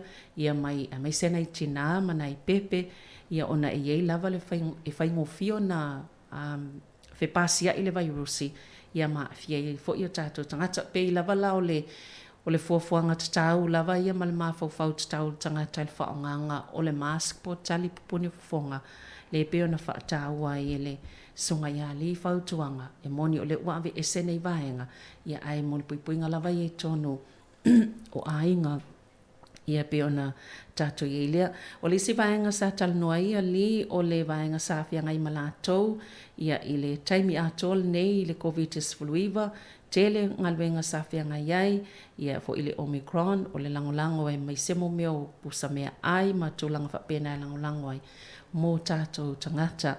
There's been a shortage of health workers in different health services in the country. Was it the same case at the Pacific Health Plus?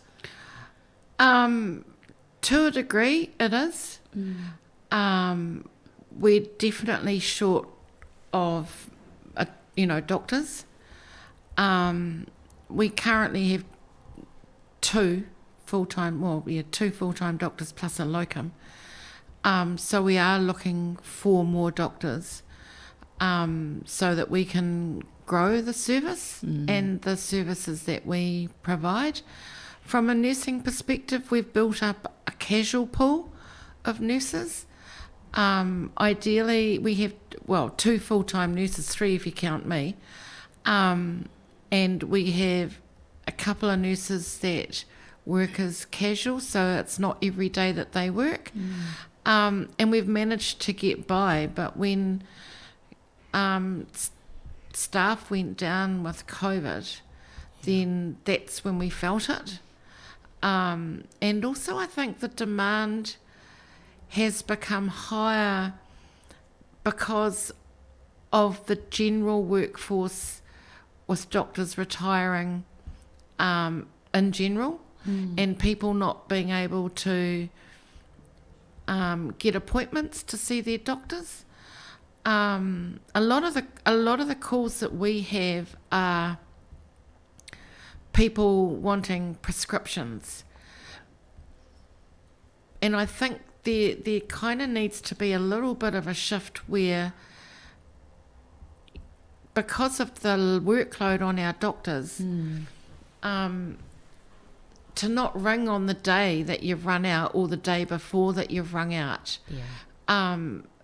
Maybe when you notice that you're down to the last week's worth of medication, then ring and then you'll get it done within 2 days. And that's what we're trying to educate our enrolled Pacific population. But they still get unhappy on the phone when it's a challenge. When they rung up that day for a script, but the doctor's been so busy with acute patients and patients that have been booked to be seen, and then they have to kind of find the time after they finish the day to actually do the scripts. So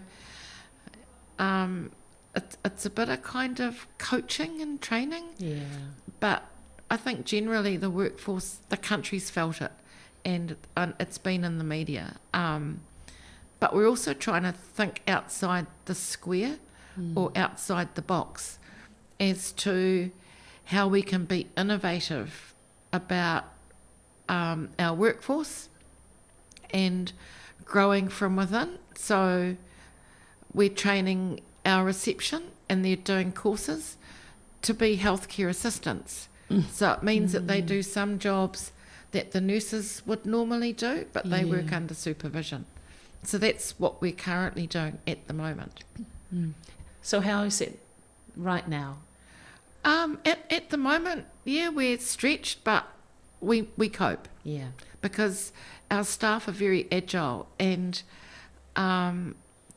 what we've tried to do is that everyone knows everyone else's job, apart from the clinical, the medical side, that the scope of practice is, not breached. But, if the reception is unwell, for example, then we've got other staff that can step in, including the nurses. We step in and do it if they're not there. So, that's what we're trying to do. Thank you. I need to translate this. Ole safsilingia le sunga ya le whaatitau. Ona pe on silafia le tōlanga o le lava o whomai tau si soifua i au nanga wha soifua malolo ina i titono le atunu. Pe la o lea ua mātau atu fo i le saunanga safsilingia ai. Pe o se tōlanga le na awhia fo i le lātau au nanga Pacific Health Plus. Ia o le ana saunoli, o le tōlanga fo ina se i lātau. Ia wale lava fo ma e tō sai lua lava lātou fo ma i tō mau e ngā lulue. Ia wa tele ngā luenga ona ua tō ngā o fo i ina ngase ma afia ia nisi o lau whai ngā luenga. Ia ua le whailonga ina ngā luenga e whai e lea tangata ma lea tangata. Ia ua e o fo i lava i lātou tangata i ngā lulue i luma le kesi pito i luma. Ia ua oina ia whai ngā luenga ma sanuan wha atino e tau si soifua.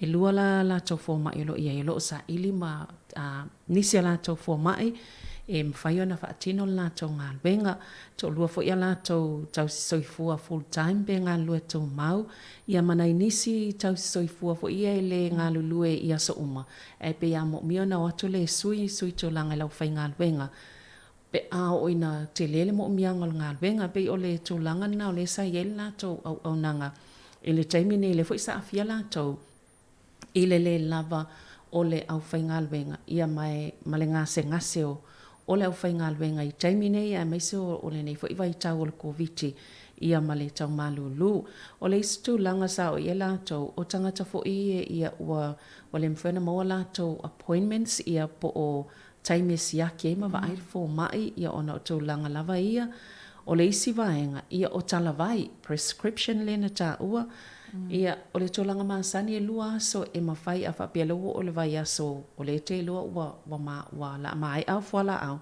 Ia e nis tangata e to avile e tula vai mana o le talavai le aso lea. Ia e panga lea o lai pisi lau whainga luenga. Tasi le, pe tasi fo mai o ngalue. Ia e tau mawhai lava e whaamali e ina le mamalu o le atunu o lo vala watu. Ia le ana ta ue lia ia e lava nisi e whaale fia tui lungon telefoni i la lātou au nanga. Ia ai ona mantua e lua aso e te vili ai. Ia na tāpena leo lau talavai mai fo ma. Ia o nisi fo ma. Ia wanga lulu e lava sei. O mai al taim whainga luenga, ia e wha wau se I tau whaitala vai ia ua mana o mia vave e le mamalu o le tātou atunu o lo tautua ina. So any current campaign or events right now? Well, actually on Saturday, Pacific Health Plus is the major sponsor for a volleyball tournament at the arena. And there's a lot of volleyball teams that have registered to participate, and the Pacific Health Plus team will be there. Oh. And it's running from, I think the first games start at 8:30 in the morning, and it'll finish at 6 because then there's prize giving at the end. So there'll be lots of food and health advice, and our doctors will be there, and for people to come along if they, want to come and watch. We will also be doing catch-up COVID and catch-up flu jabs. Yeah. For those people that want it. So our team are busy preparing to cater to whoever will turn up for the tournament. But there's a lot of teams. Yeah. Ia, mo le sila fia, iei le poka lame le a le Pacific Health Plus le fai le astona nei this coming Saturday? 17th. Okay, le asas full fitu le astona nei e lato poka lame le tamirisanga tele lava le fai o le volleyball. O le volleyball ia e tele lava lato tapenanga le fai I le arena I lava I tono porirua. The Terau Paraha Arena. Yeah. O le te Rauparaha Arena le whai e tono porirua, e a matala le ta longa mua lava I le awha le valu le tae au.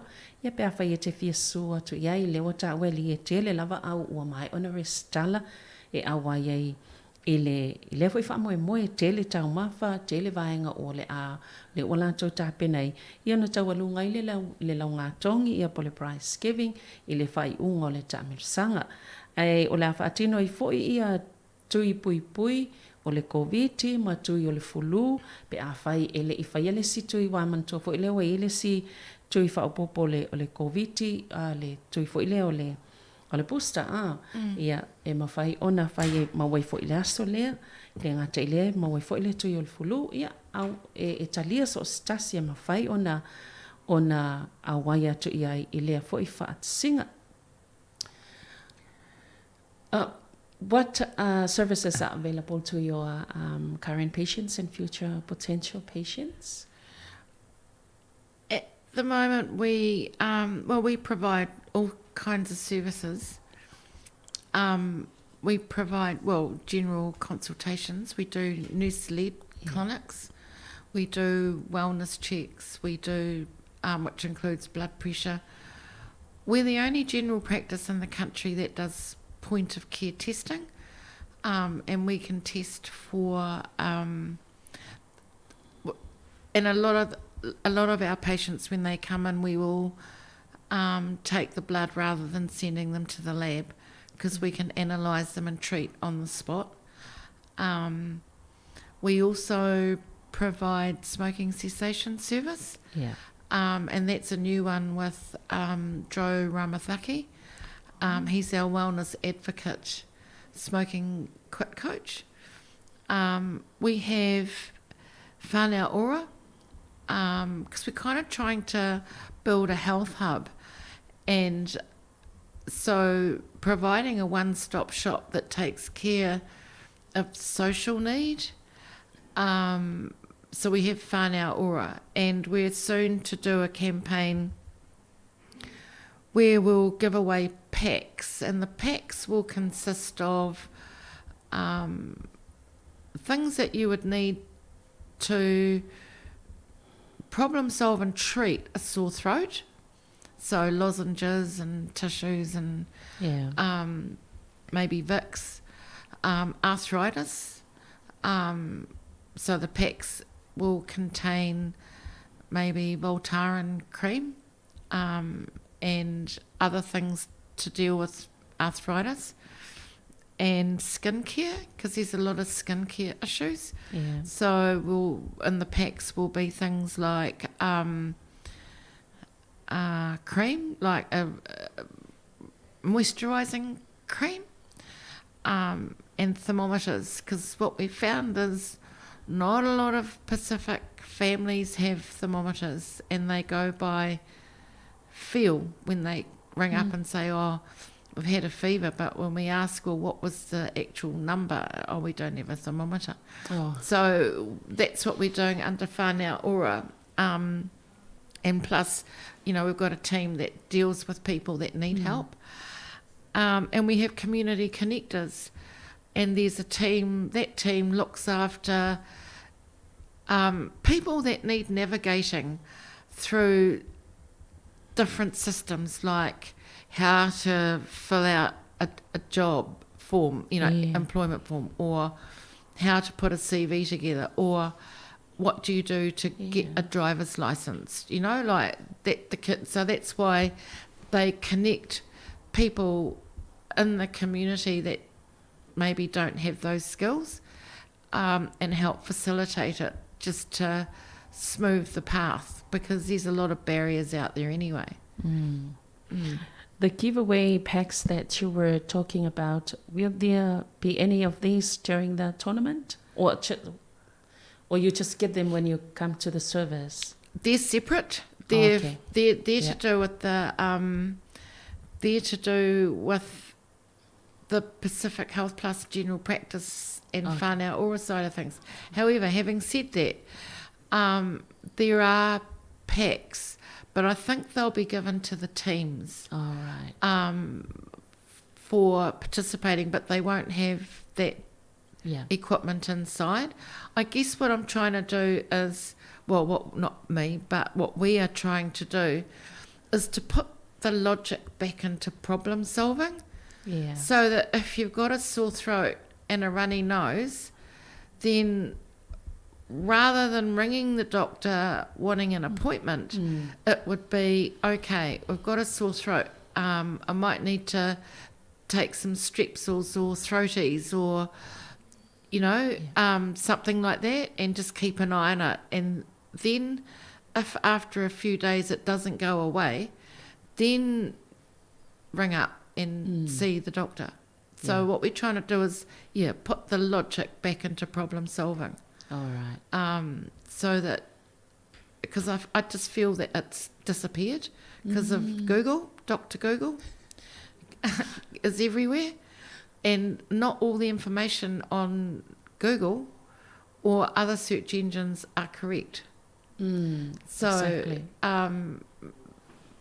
And the current generation rely on mobile phones and internet and TikTok and other social media. So if they're able to kind of problem solve, then it'll stand them in good stead for down the track. Yeah. So that's the reason why, the reason for these packs that you're giving to the people. Yeah. Treat themselves first and see how it goes, and then they can ring the doctor if things get worse. Yeah. Oh, that's good. Yeah. That's what we've noticed. Yeah. When people have rung up and they've got a runny nose, and I think part of it was to do with COVID.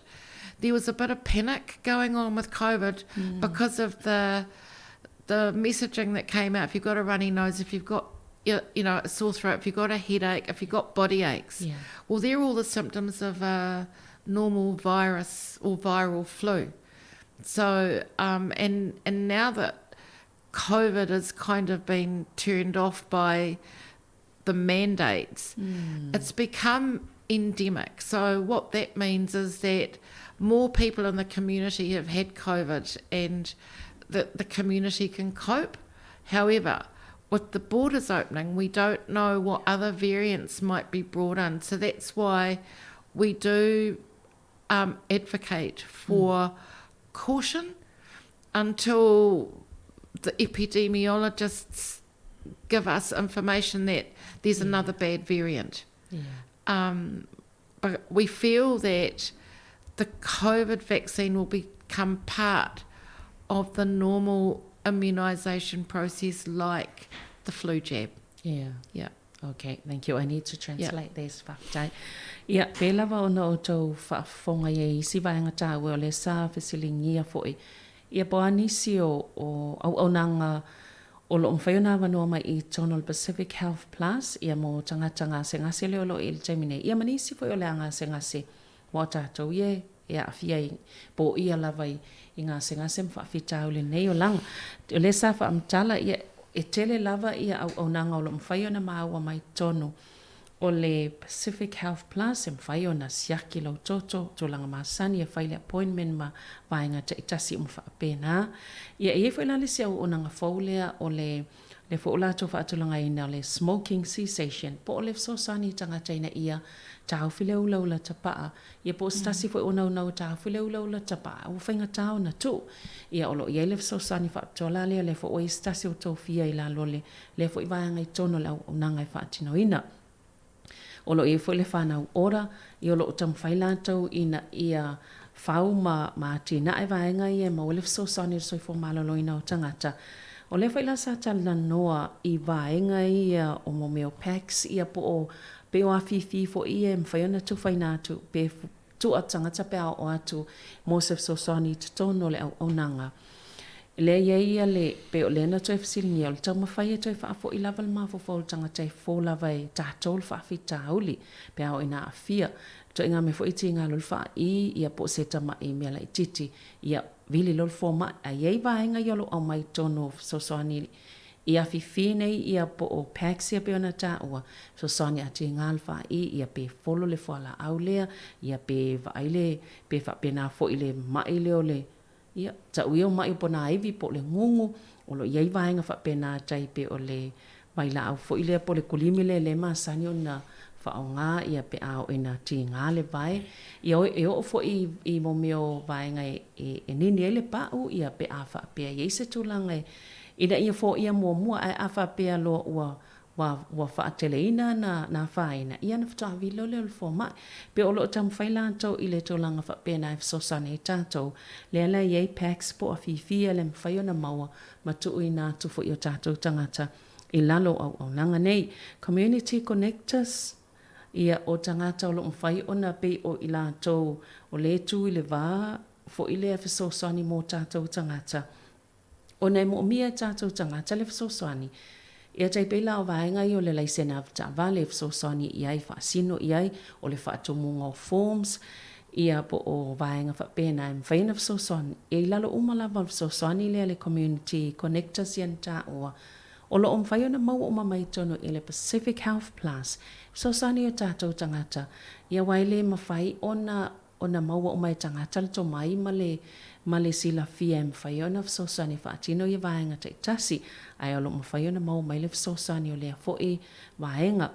O le tūlanga le tātou tangata I le whaamai. Ona o lea ua amatana tatala ia.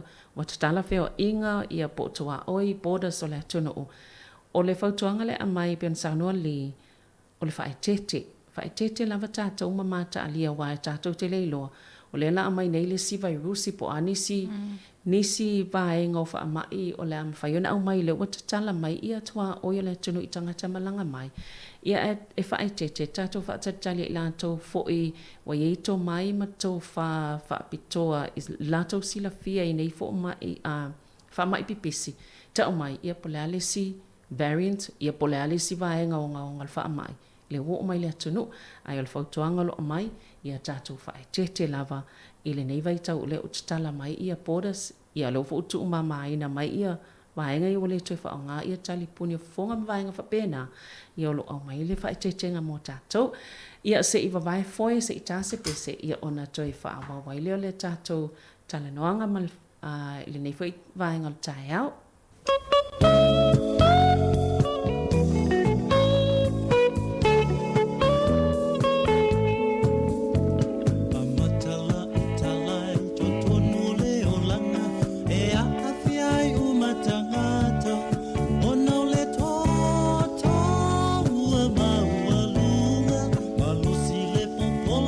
So se aso e pa ua i le toto i lalo. Ma o le papango i tupe e tele. Ma o e nei te iwa ma le pe. Ma alalo le toto ma walunga. So se tangata o Samoa. Ai aua le pole vale pe la vele ta vale pe mu foi le fale.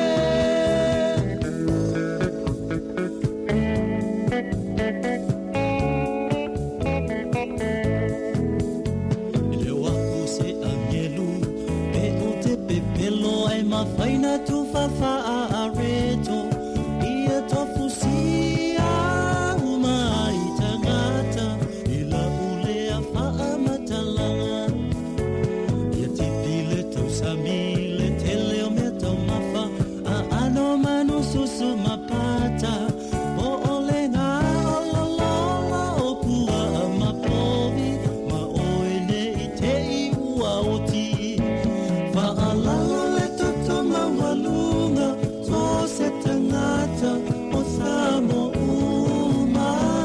Ai awa le pole vale pe la vele ta vale pe mu foi le fale.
Ia e toi whaatalofa atu fo i nei vaenga le tai au, ia pe lava unau tau whaafonga mai o lo taltano atu ma le sunga ia li Pierce, ia mai le Pacific Health Plus i tono porirua nei, taltano lava ia latou au aunanga.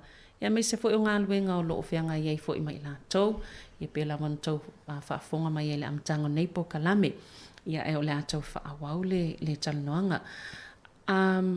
let's come back to the question of are there any other campaign or events? Well, we're doing a campaign around cervical smears because it's an international initiative as well. And what we're trying to do is encourage Pacific women to have regular smears. And it doesn't necessarily need to be onerous because they can do self-swabbing. Because prevention is better than being diagnosed with cervical cancer. The other ongoing campaign that we're doing is around immunisation. And because of COVID, a lot of that side of things dropped off the radar because of the restrictions. And so childhood immunisations, kind of the levels dropped of children that were immunised, like, for example, the measles vaccine, and which is why there's a national push to have the MMR jab. And we know that, for example, Auckland has a 30% immunisation rate when the national target is in the 90s. So that means that there's a lot of unvaccinated children in Auckland with the measles, and we do not want to see another breakout that happened, and we don't want it imported to Wellington because we know how transient our Pacific people are when they want to go and visit families and have reunions, and for whatever reason they travel around the country. What we don't want them is for them to get the measles, because it's actually quite devastating if the child hasn't been vaccinated, or any other member of the family, for example. So we're doing that, as well as the other IMS catch-ups for the children, the 5 months, the 12 months, the before school, the HPV vaccine, which is the prevention vaccine for cervical cancer for the girls. So yeah, that's ongoing, but a concerted effort especially for MMR and also cervical cancer through the smears. Right. Tai. Ia pe o le isi vaenga lea sa fisiringi ai po ani si po kalame foi o lo faatolanga ina le Pacific Health Plus. Ia o le ota o siaki masani ia fo ia I totonga sa ia po totonga whanau fo I o le to pao tina matama itai. Ia o le lava I tamu whai o na I le to langa. Ia o no lo faataua lava le vaenga o le sili le puipuia. Ia nai lo toi tonga fitia ia a ua tuwai. Ia o le tasim na vaenga o lo o tamu whailato ia nga ia I whaamalusia ma whaawau o le tui pui o tui pui masani fo ia o tamaiti o nana whiangai lo lea tunu o ma le whaamai o le COVID. Ia pe wa amata ona ngā loma atu le tui pui lea ona o tūlanga fo ia o tu unga sai ai. Ia sa whaintai ona inisi ai ngona toi whaia lato a ve whai tui pui o whana witi. Ia ai mai se lape o whataita ingo le mai o le meisela o lo ia se fuafuanga le tunu upo le malo.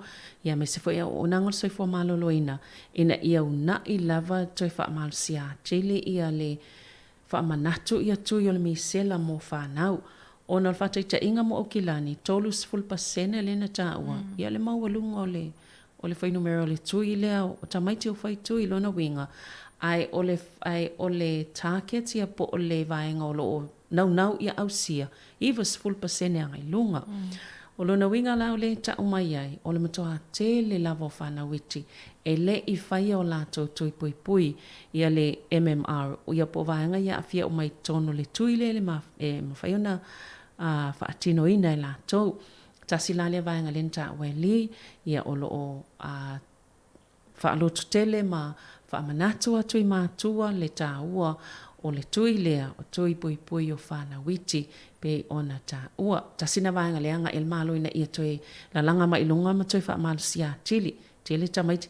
Ai mai se fo ila o le ua tele na whiwa i tātou a inga ia e mwhai o na fia mai le sita maititi i le sita maititi ia pēa whai ale tui pui pui.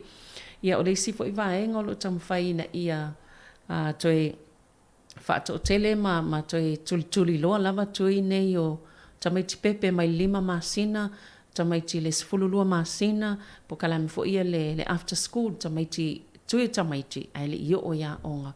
Ia olo o tamu whai lava ina ia whaatino vaenga ia matoi la langa vaenga ia, leolo ia i nei po kalame ia whaanga solo, ia mafuafuanga ale Pacific Health Plus, ia pia whaapeo lete alala i nei porirua o au onanga ni olo whaapito tonu ia mana ia tele le whaamanatu mo le nei tai au. Is there any other thing that you want to talk about the campaigns and events? I think the volleyball event will be ongoing. Yeah. I can't give any detail regarding the next one, but maybe, in 6 months' time. We have opened another practice in Paraparaumu, a 9 Moon Drive, and the details are on our website. Yeah. And the website has the phone numbers for both sites. So if you can't get through to one number, you'll be able to get through on the other number.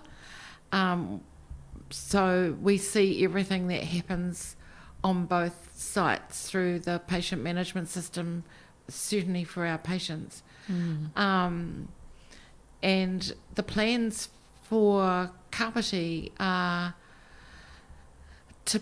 to build a health hub. So we'll offer other services in the health hub. That's the long-term plan. But we're already seeing a lot of patients that live in Palmerston North, Foxton, live in Otaki, coming down to PH Plus in Paraparaumu. But it's just our way of, I guess, connecting, with all of our Pacific communities and providing a quality service, but also doing a lot of education and prevention at the same time, because we don't want to see people sick. We want to see our Pacific communities well. Because when you're sick, you can't work, and then there's that domino effect of employment and finances, and and then extra stress. So that's what we're trying to do. Malo whaftai. Ia o le isi vaenga lea lo o taun whai fo i e whailo atu. Ia o masalo o le lato pokalame lea o le taamisanga lea volipolo.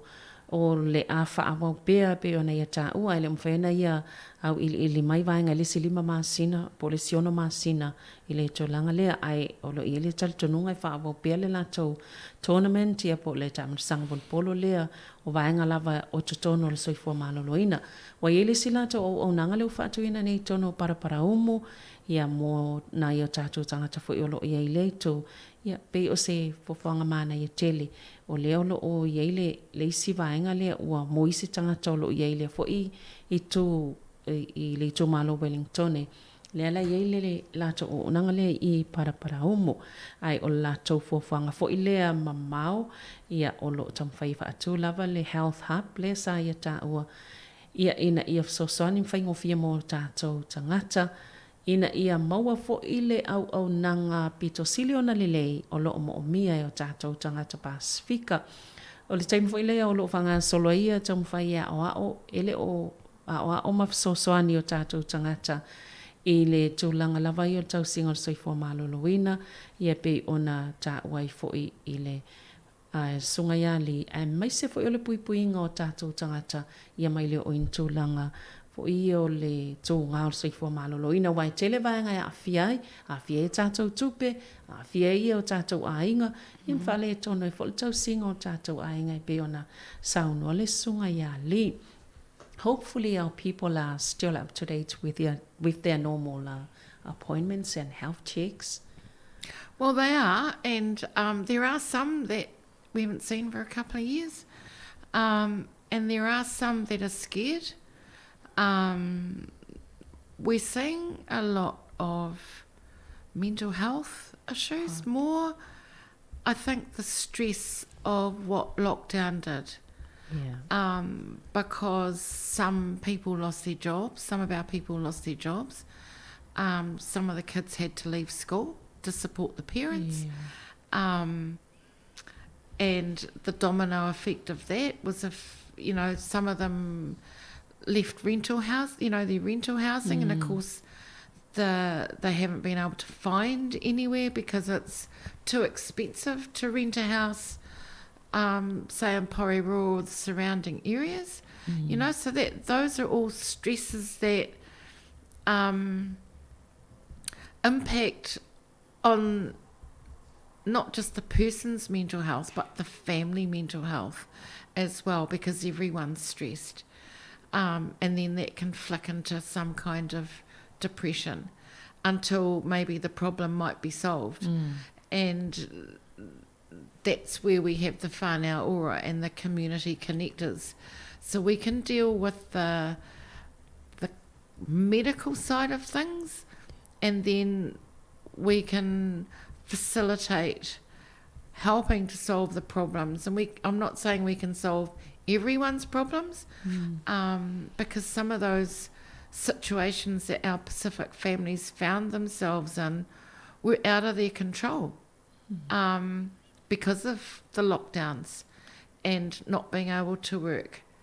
And I guess that's a legacy for some as a result of COVID. Exactly. Ia, o nisi nei vaenga le safsilingia. Ia, talsiolo o mulimulita ia pia tātou tangatai I lātou siaki māsani. Awa pe o le siaki le o le o le taimi o le siaki rasuka. Ia watatau na whai. O le pe o se whata I tainga le nā. Ai o le safsilingia ia sunga ia li. Talsio lai e solonga le le lava tātou siaki pe avala o mai ia le o nang. Taimine o tau whailau siaki mtolanga whapena le sai e tā ua. Pe o se tolanga whaingtafu le tātou tangatai. Mai se lava ono le taimi o le COVID. Tele le popole, o tele le atu vale. Ia o pole stress le na ia tā ua.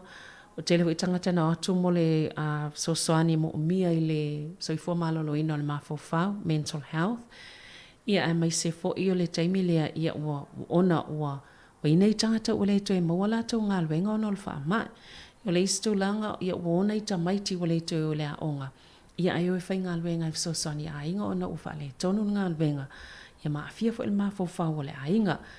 Ia o lesi fo I tūlanga whai ngā ona o le tūlanga I whale. Ia o le mwhena tutongi le rent. Ia po o le whale no fo mau tutongi. Ia o toi sa ini nisi whale. Tūlanga whai ngā o mai ana a fia I maa fawhau. Ma le soifua malolo ino o tangata fo I pe o na silingi ai. O ila le sawa ila lo le sosani le whanau ora. Ia le iai le so ta inga ma community connectors. Ia po ila tau ia ua whai ngā luenga whaapitoa ngā lue ina ia maulif so ta inga mo tātou tangata maulif sosani o la tau ia e ngā lue I le tonga fitinga tau I le po le medical side tau I le vaenga fo I le tonga fitinga whaafo mai. Ia ai o tūlanga whaapea tele lava le sosoani e mwhai ona mo umia. Ia pe o tūlanga ia le na whainga tā I ona tausina I o tātou tangata ia la tau taimi o siaki ia ona tūlanga whaapea nā.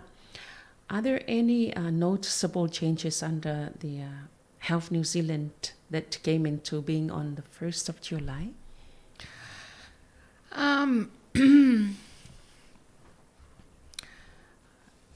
No, is the short answer. Yeah. I think because they're still working through it. The processes that we would use, for example, referring a person to hospital to see a specialist as a first specialist appointment, the barriers are still there.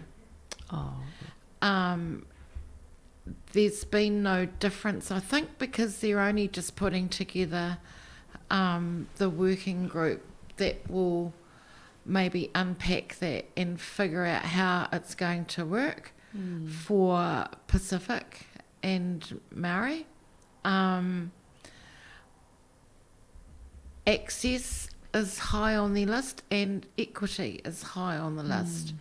As everyone has said, it's just how it's going to filter down to primary care, because at the moment what we're feeling is, and this is my personal view, but what we're feeling is that there's been a lot of abdication of responsibility back to primary care.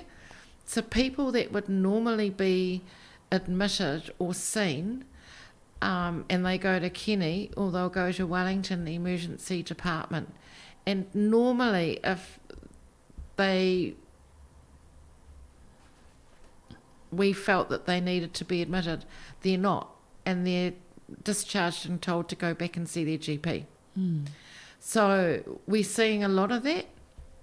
Hopefully that will change, and that puts the burden back on primary care and the staff, and especially the doctors,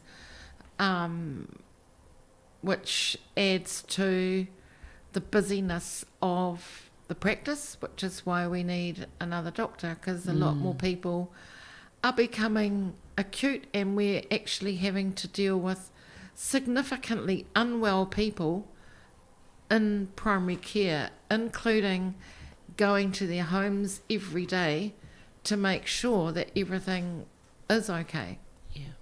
You know, so I think with Health New Zealand, and I'm not sure how much the community understand about how it works, I think what they're trying to do is make a smooth transition, but it's going to take a couple of years for the real changes to be seen.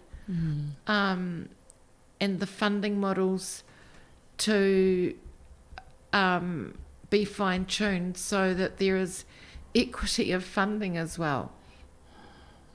Malo, whakataili. Ia, pe o isi vaenga leo, e se fasili lea na to ina to fo iai. Ia, ele to langa fo ilea po iai ni swinga fo ilea ua vaaia ma ua iloa talo na ia ile fesoia inga o le peona ia nei le vaenga o le soifo maloloina le Health New Zealand. Le na amata wha amaluina mai le Samoa mua.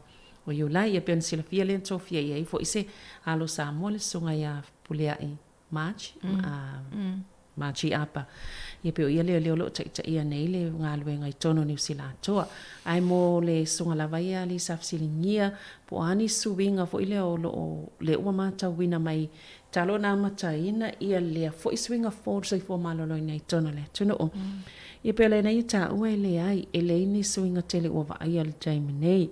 Vai peo le me masani lava ia le na ta ua fo mai fa to fo ia pe afa pe ai mo ia le ave wa tauna avel tangata le fo mai fa apitoa ia pe o isi vaenga na o lo polo va aina ia ni swinga a me se fo ile le na ia ta o pe o le tele o le ngalwenga le toi fo i maianga ile primary care vaenga ia ta to fo mai e tono ainga le fo ile sa we tono malato au nanga ia pe o la va iei po iei ni la to matafa yoi e tele o la toi fo i mai ia ila to ia e pe o isi vaenga na le olo o la to va aine ia ni swinga ia me se fo i tulanga o le fa tupenga o nanga ni o la to mata ituina fo i po ini swinga ia fo i vaenga ta wait tono o le au nanga. Well, Lee, because of the time, are there any other thing that you would like to say to our listeners? Well, I would just like to say thank you for trusting Pacific Health Plus. Thank you for trusting our staff and look forward to seeing everyone on the 17th. Yeah. At the volleyball, and everyone should have a good time. And even if you're not participating, come down if you need to catch up with a jab. Come down, and we look forward to seeing everyone. But just whawhtai tele lava. Yeah. Malo whawhtai fo ili mo le nei aso. Ia o le whamanatu mulmuli ma le sunga le tato malo nei aso. O lo ia momole atul whawhtai tele lava i le mamalu o tato tangata Pasifika, tangata fo i Samoa lo o whaangaina le tautua al Pacific Health Plus. Ona o lo o tau whaatuatuaina ia ma lo o tau talitonu ina o le au nanga a le Pacific Health Plus.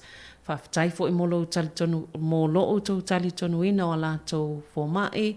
Ia malalato o whainga alwenga, ai manatua le astona ineis fulfito o se tema, e le te rau paraha arena, le amata la falvalu ta alonga momole lato ta amrisanga le a volleyball, so se tasi lava en whaina awai atu iai, so sa lava pe tele ta alu, ia vatu siau whanau i fia ma awai e tele tau mafa le a maua, ia ma tele fo inai whawhianga i mau tātou e tāpua i ia le au le te tāpua i ia mai se le au al Pacific Health Plus le o te fia matamatai fo ia po le astulanga o iai ia ai pe o le tulanga muli le na o le whaasol nei fo i tai au whawhtai tele li ia manuia lava nei aso ia tātou au whaafonga le tātou pakalamen nā mo le soifo maloloina nei fo i aso ia toi mau fo i whaapoponga i lea fo i vai aso e whawhtai tele lava le whaafonga mai ia whaasoifo ia.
soifua ua umataua ai no fo oe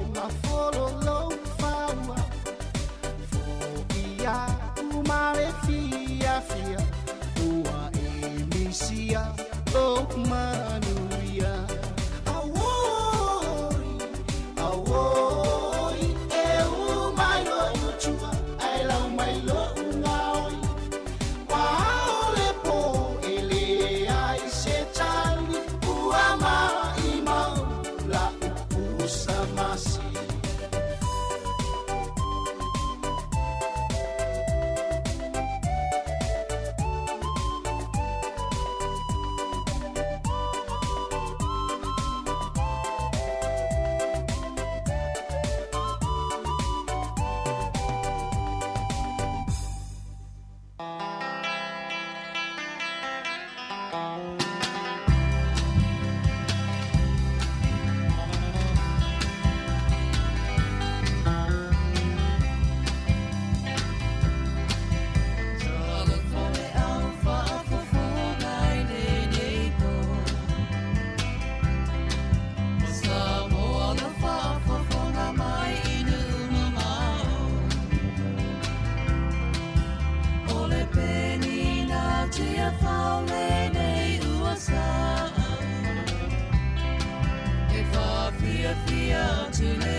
Você tá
o te whatalofa atu malo o whaaloa lo whawhonganga le tino ni tai au.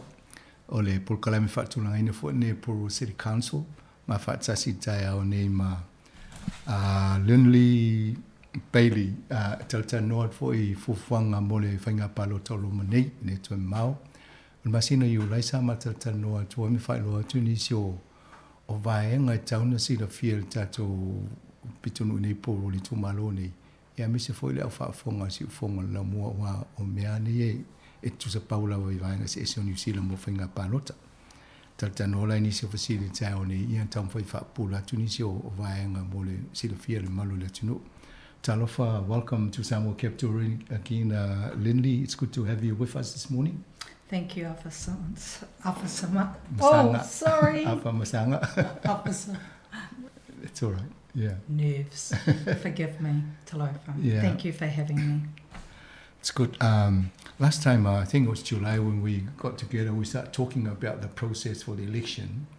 That information went out. We also invited our listeners, if they have any questions, they can bring them back here. Yes. But it's good to have you here to hear today, this morning, closer to the day of when they start getting their papers and start making their decision, minds up who to take or list in there.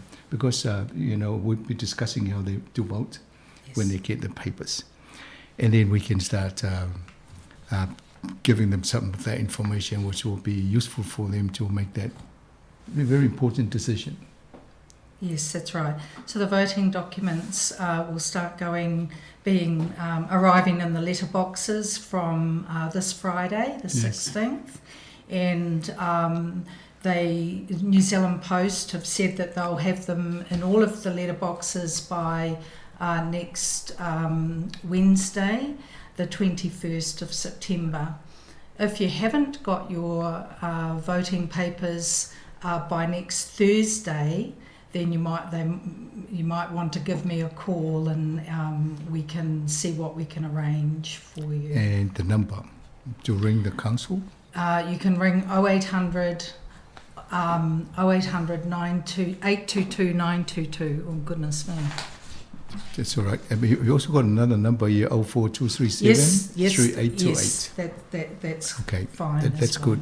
We can give the number for people. Obviously, there'll be some people who are transient. They move places, addresses. They'll probably miss the letter when they come up between the 16th and 21st of September. Yes. So if the voting documents don't arrive in their letterbox because they've moved in the last few months or something, then they can cast what's called a special vote. And they'll need to come into the council office to do that, or I'll be up at the Waitangarua Market on the 1st of October on a Saturday morning, and people can come and cast a special vote there if their voting documents haven't arrived, or they have been destroyed in some way. The snails might have eaten them in the letterbox, or the dog might have eaten them, or the children have scribbled all over them. So if they're destroyed or damaged in any way, they can cast a special vote. Thank you. Let me. Ole vainga le matata no ne maleni ole fa felo i tato malo.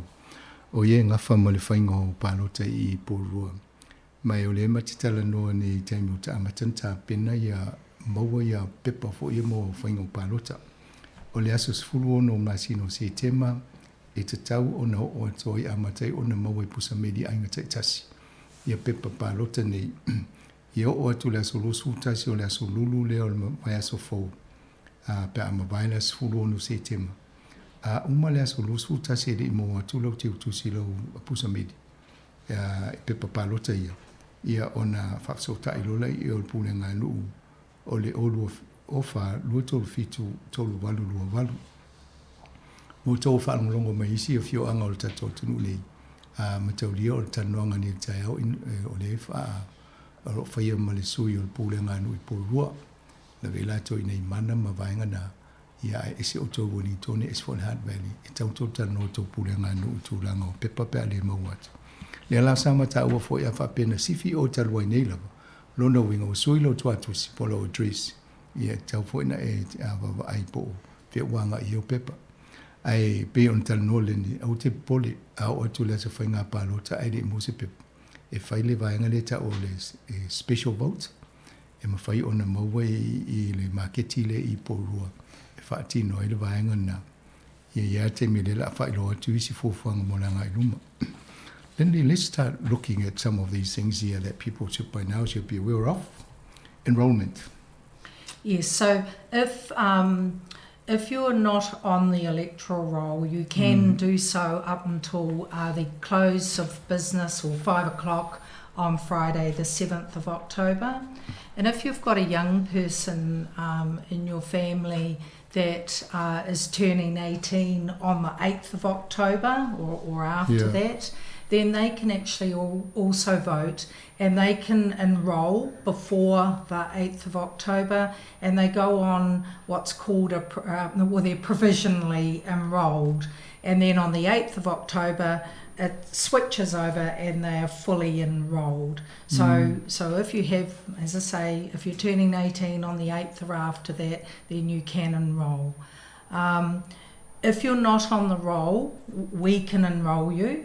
And then you can cast that special vote. O le vainga le tau dia te le ta mo tangata ia le tupulanga talavou whana au talavou.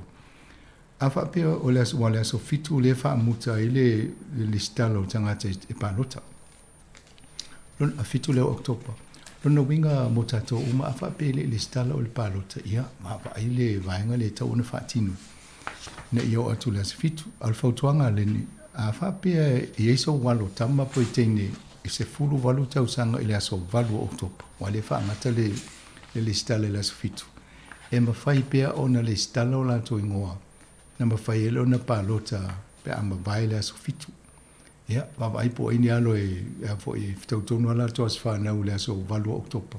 O la taula na whai ana le stala pe a o atu le aso fitu wa ngai whaamuta i le ia fo i le whainga o enrollment po le stala. So for enrollment, which is closing on the 7th of October, the papers will come at when?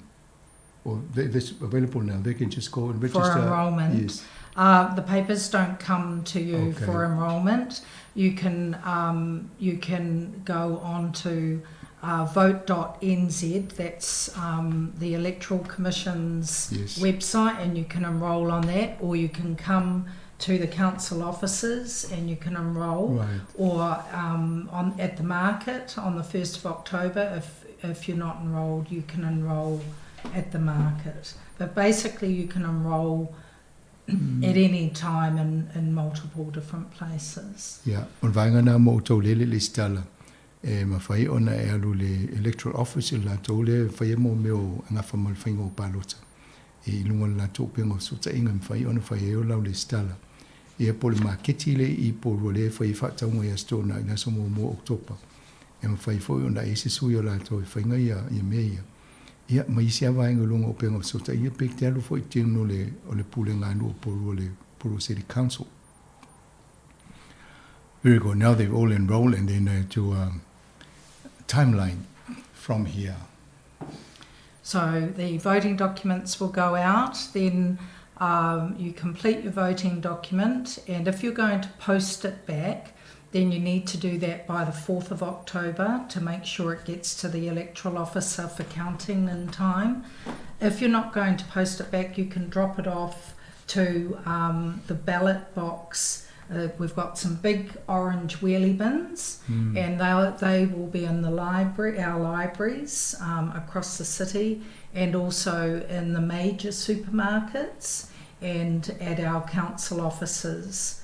And you can drop it into the ballot box. We're also having a drive-through in Hagley Street car park on the morning of the 8th of October. And you can drop your, without even getting out of your car, you can just reach out the window and drop your vote off into the ballot box. Now, you must have your voting documents back to us or into one of those bins or to the electoral officer by 12 noon on Saturday the 8th of October. anything received after that won't be counted.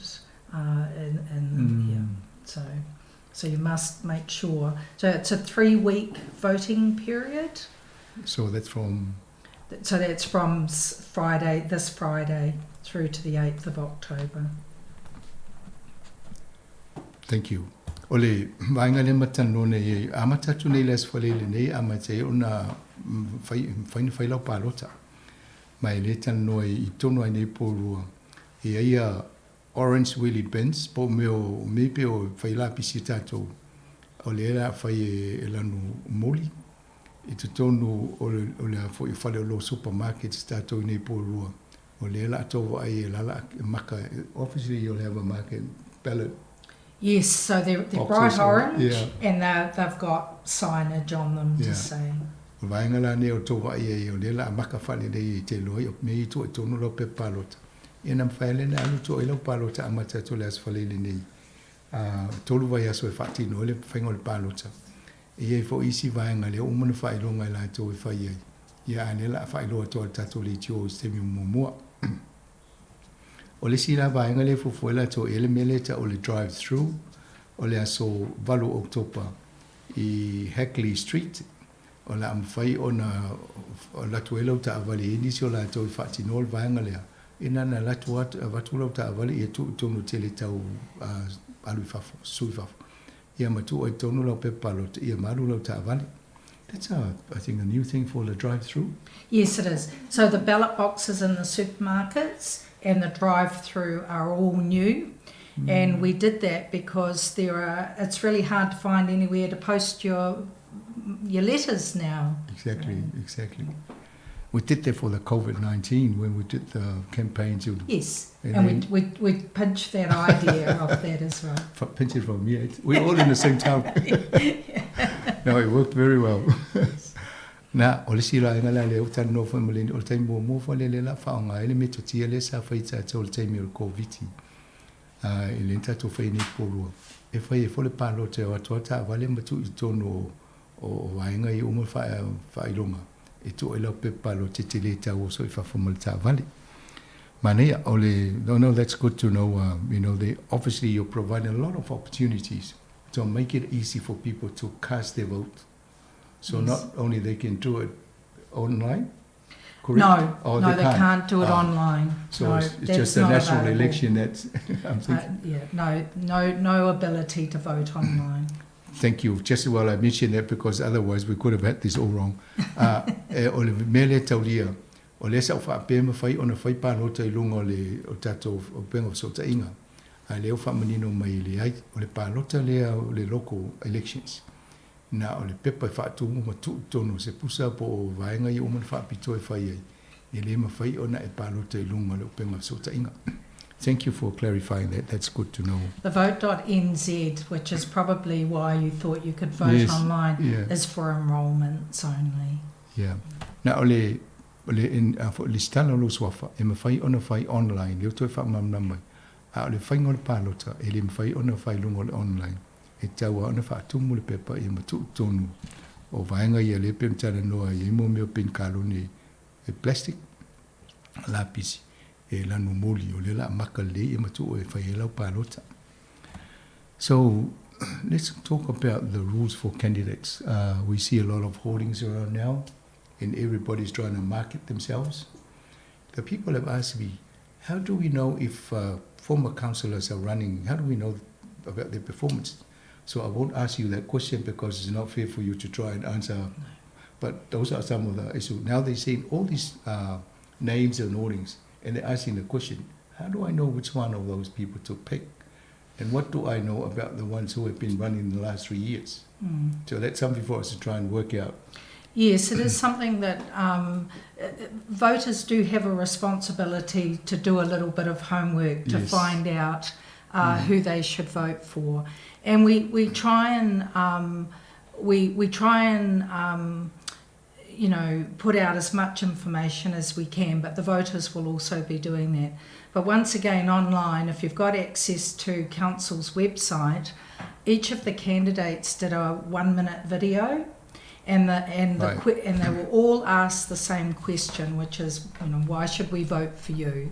And so each of the candidates did their 1 minute video, and it gives you a feel for the candidates. If you can see who they are, you can hear them, and you can get a bit of a sense of what they stand for.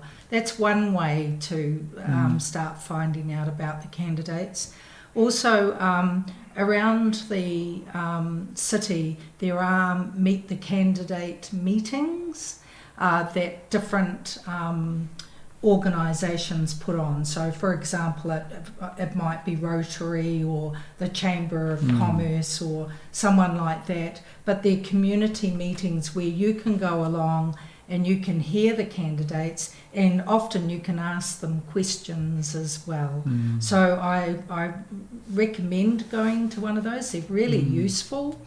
Also, when you get your voting document, in the voting document is or in the pack is a little booklet, and it's got a profile of each candidate, but it's only 150 words, and the candidates wrote those 150 words themselves, but it's quite limited in what it actually tells you. So between the videos, going to candidate meetings, the profile booklet, and also most of the candidates are on some sort of social media platform, telling people what they stand for. So there are ways of finding out, but you do have to make a little bit of effort to find out who they are. And of course, talk to family and friends. Yes. Or talk to Samoa Capital Radio. Yep, there you go. Ole, vainga le e tēnā nōne iai.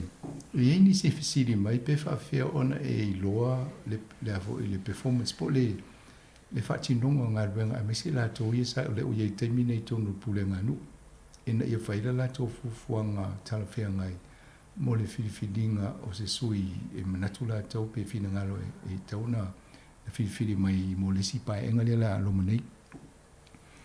E whaingata ia leni o na tala no i mata upu ia ale o mai e ia se whatata ingo me mwhai e o na maua ia o lo ia le video tasi le minute o sui uma ia tau ba e sa whainga ruenga le pule nganu e te roto e wha matala lo ia oe lo tangata ia ma me te nau nau e whaatino pe atu mai tonu le pule nganu lo na winga e whainga ruenga tato le au palota tato e wa aime wha apelonga o le website ia po le te whailangi o pengo te whailangi ia ale pule nganu ia ona mwhaile ia ona e mawai whamtalanga o tangata nei e iei si whono ia tau le Meet the Candidates o lo o whaasanga solo i tono po rua mwaenga o molo o tau mau mai tato whaasa longa li tono New Zealand e mawhai ona e awai e mai whanongo longo fo i mawhai e fo msaufa sidi pe manatu te tira fia le lei tangata nei ia ona whaatala noele i mawai fo inisi o lato fina ngalo mai lo le to inga tangata le te fo i tono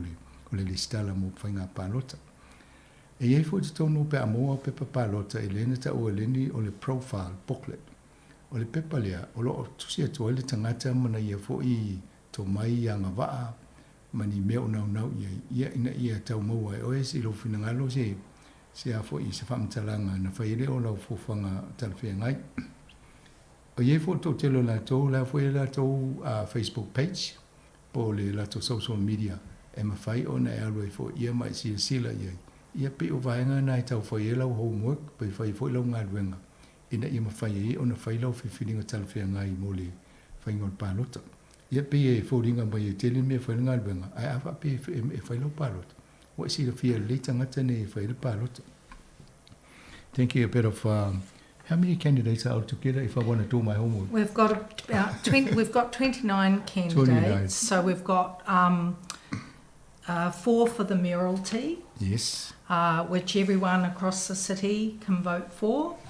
And then we've got 2, 4, 6, 8, 10, 12, 14, 15 for the Onipoto Ward. So the Onipoto Ward covers sort of Titahi Bay, Western Porirua, the CBD, Eastern Porirua, up to Aotea, Waitangarua. And so we've got They about used 15. to be Eastern and... Used to be East and West, Eastern and Western, yeah. And now it's Wanipoto. So they've got 15 candidates. For 5 seats, 4 seats. For 5 seats. 5 seats. Wanipoto is 5 seats, yes. And then you've got... 2 of the Māori ward candidates for 1 seat, but you have to be on the Māori ward, on the Māori electoral roll to vote for those. And then we've got the Pāotahanui general ward, which is sort of the northern part of the city. 8 of them. Yes. So, and that's for 4 positions. So that used to be, we got Northern ward. Those people are listening and say, what wards are they talking about? Yes, yes. So for it's all done on population numbers, right. You see, and that's why we break the city up into wards. It'll be a pretty tough competition for Onipoto. Yes. 15 for 5 seats. Yes. It'll be a lot of... a good election yes. There. Ole matalo no nei candidates po le awhai o la tō ile ia nei. E whā ia la tō le la tau wā mo le tofi pulinu. E tō se fulu 5 i la tō lo le tau wā mono fo e 5 i le Onipoto. Le vaenga le sa tau o le Eastern mo le Northern Ward. E tō valu i la tō la tau wā mono fo e whā. Are there 4 seats for the Parirua?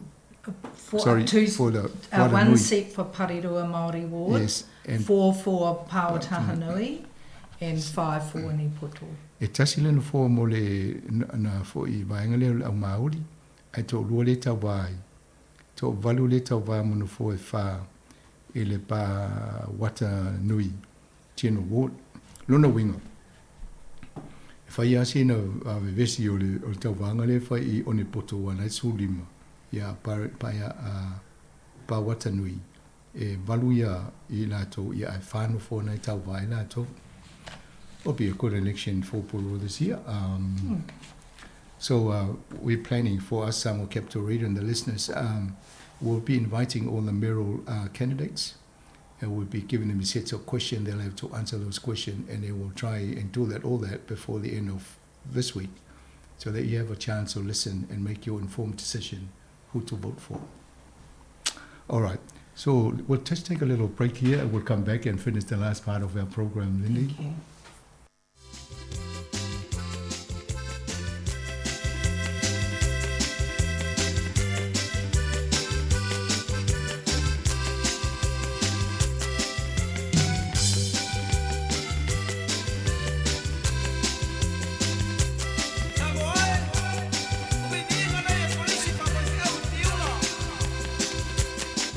Sia utala, sia uni, uni, uni, uni, uni, uni,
Toi Talofa tu le whawhonganga le tunoma whatasi Malini Bailey o ia le Council Head of Democratic Services po le le nga whamalwhaingo pālo te nei pōrua le tu malo nei.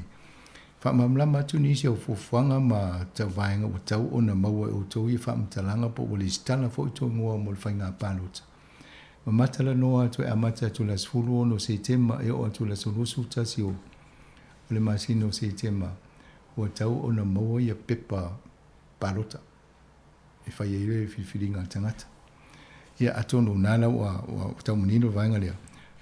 E istemi alaba temi na ma tau whaile tōla lau atingo la tau leo umana le stala e tau wale whainga pālota. A e vaenga le ma te toi wha manino atu o le temi le amatai o na maua pepa pālota tato umalawa e le ngate nei pōrua si fwoi vaenga New Zealand. E amata tu wha ingo las whae sonei. Lenny was talked about earlier about when people should be receiving their letters for ballot papers in that. And we said starting this Friday. Now, in some household, there could be more than 2 people, and they probably may not get them all together. No. So what happens in that situation? So I can't explain why, but voting documents, so you might have a number of people in your house who are eligible to vote and are on the roll. One person might get their voting document on one day and another might get it on another day. So don't worry if someone gets it and you don't. They will arrive, but then if they haven't arrived by Thursday the 22nd, that's when you need to contact us to, for a special vote. It probably won't be coming if it hasn't arrived by the 22nd, but they'll come. Yeah, some days, some other. If you don't receive it by the 22nd, don't give up. Don't give up. It's very important that you cast your vote. You should try and get your documentation, or you can do the special vote like Lyndon is saying. Yo le tūlanga na iai, I te ule moa o le tau whamamlama nei. Awa pe eni si ainga o mau se pepa stasi pe tō rua ai le mau isi. Awal popole. O lo whanga solo atu whanga o le roa e o loa po le halma fuanga wa laina le watu umatou pepa pālo te le te mietasi. Ia ai atupu tūlanga na o le po le whatari on sai. E tauna maua i o tu le sulusu tasi o le masino se te mo le sululu na. Ai o tu le sulusu lua e le imo lava. Ia e mawhai o na whailau special vote. Ai o le mo lo fa pe ia la o le pālota. A tam whai e whaongala wale awa no ne tātou e whai e le pālota. Ina ia whiwhidia i ni sui e fo i whainga ruenga mo le wa ainga pule ngā nuu pe o he tātou pōrua po kalamil tai au nei. So people will have been registered hopefully by then, and they will receive their papers. They obviously, you can't receive any papers if you haven't registered. That's right. Enrolled. So, and if you don't get anything by the 22nd, then please go and make sure you check whether you're enrolled. And if not, they will try and enroll you. And then also they will organize papers for a special vote. That's right. O mea nai whai. Ale mo atu le pepa na alo le itanoa i aima whai ina ia mo. Whai ina whai lau special vote. Po sau pālo ta whole whapitoa. Ina ia e iai fo te tonu le awai o whiwhiringa o sui tau wā. E le pule ngā nui tonu pōrua. Ia po whea lawa o nei New Zealand lo e alalam pāpā awai. Ina avelau sao i le whiwhiringa o tangata e wa aia. Ia nuu le pule ngā nuu o lo e au maua le te minei. So people will have received. Hopefully by then they'll be informed of the type of candidates that are available for them to make the decision. Now, if we look at 15 on the Onipoto, obviously the voting papers for Onipoto will have 15 names listed, correct? So there will be the mayoralty, so there will be the 4 names for the mayoralty. Right. And we're and 15 for Onipoto if you're in the Onipoto ward. Yeah. If you're in the Pawatahanui ward, well then you'll have the 8, and you can vote for 4 of them, and with the 15 you can vote for 5 of them. It's an STV election, so single transferable vote election. Right. Which means you number off your preferred candidates. So for the mayoralty, you've got 4, and you can go 1, 2, 3, 4 in whatever order you know. What number 1 is the person you want the most. Number 2, the next person, the person you like best next, and third and fourth. In the mayoralty, you or for any of it, you can only just put 1 if you want to. If you don't want to put 1, 2, or 1, 2, 3, or 1, 2, 3, 4, you can just put 1. Choose 1. In the Onipoto Award for the general councillors, where you've got 5 to choose from, you can number off 1, 2, 3, 4, 5. However, you know, Right. once again, number 1 is the one you want most. The last name could be your number 1. So you go and The last name could be your number 1. Right. That's quite right. It could be anywhere in the list. Yes. You can start with your number 1. You can go 1, 2, 3, or you can go 1 to 15. You can number off however many you want to, but there are 5 councillors. So it's probably a good idea to stay with 5. Well, you can do more because it's single transferable vote, so you can do as many as you like. But it's quite good to do the 5 because there are 5 positions. Let me try and explain that. That's very important for people to. Ole matata tano ni pepa lotelela tau awa tu I pusameli. I tono pepa lote nei ai pōrua. E wha swafo I la tō lo tau wā mole ane pulinu lea. E ona tato mai lola ia I le Onipoto e se furu 5 swafa o la iei tono le pepa lota. Ai 5 no fua le tau wā iei. O Parirua le Mari Ward e lua ia swafa lo iei ia ai tasi le tangata tasi le no fua. Ia no o mai lola ia I Pawata Nui e valu ia swafa o la tō lo iei le lisi. Ai whāno fua. O lea lai wha mamlama mai e lindi. I le tūlanga o le pulenu e pārota o mai atangata I voters SNA. Ai o le whainga o le pārota le e vaenga le ta o le STV o le single transferable vote. Mai a whape tō whaingoa ai tō tasi le suile mana umia e whiriwhiri oe. A whape tasi ale ngō tangata te mana tō e ave elo wha mō tō se le tasi whai ana tāo whiloina.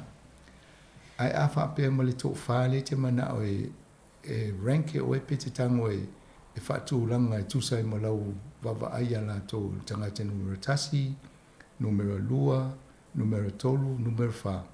O le whainganga le single transferable vote. E taudia le whaingana. Na maturola ia whaia la tō ia le tūranga na se o stemi matatano pe whaafela na whaia le whiriwhiringa lea. Ai o le awa noa na whaia o na avela wha mo stangata. Avela o whaano nua lista ngata in whapena. O Onipoto la, o le tato wawa I e tuai, e a fo I e 5 nofua. A mainele disi e tasi tau sfulu 5. A whape o tangata lai numero sfulu tolu o tangata na e wha momoe e mwhai o na elu tuse ina le tasi. Na e waile po whiala wa tono le disi e lista ngata e te manatu e vela wha numero 2, e numero 3, numero 4, e whirwhiri mai o tono le disi lea. E mawhai o na e alu piki na le tasi ale ngō ma le sfulu 5 whaangata ina. Pe piki e oele 5 tasi e tau le 5 mai te tono sfulu 5 lea. E ana tō e fole ina lava le whaangata le 5. Ringa te me le tasi numero 2, numero 3, numero 4 ai whiwhiri mai tono le lisi le sfulu 5. Le ena sauno foi lendi. E mawhai foi na e alu wha numero 1 mai lau whiwhiringa tasi e tau sfulu 5. Ai e whaatūlanga o I lowa ai tangata e sfulu 5. Ia ai pe o le whautuanga. Mana ia le whai le 5 wale 5 no fua. Ia whapena fo la lunga le pulinu. O te tonu la I Māori. Ia na le tō lua avena wha mo moma le lona lua. Pe whape o ina te palota ina le vaenga na. ia na o lātou o le stala i le Maori electoral roll, i le lola le a Māori, e mawhai ona pālota i nā mo le nufo le Māori.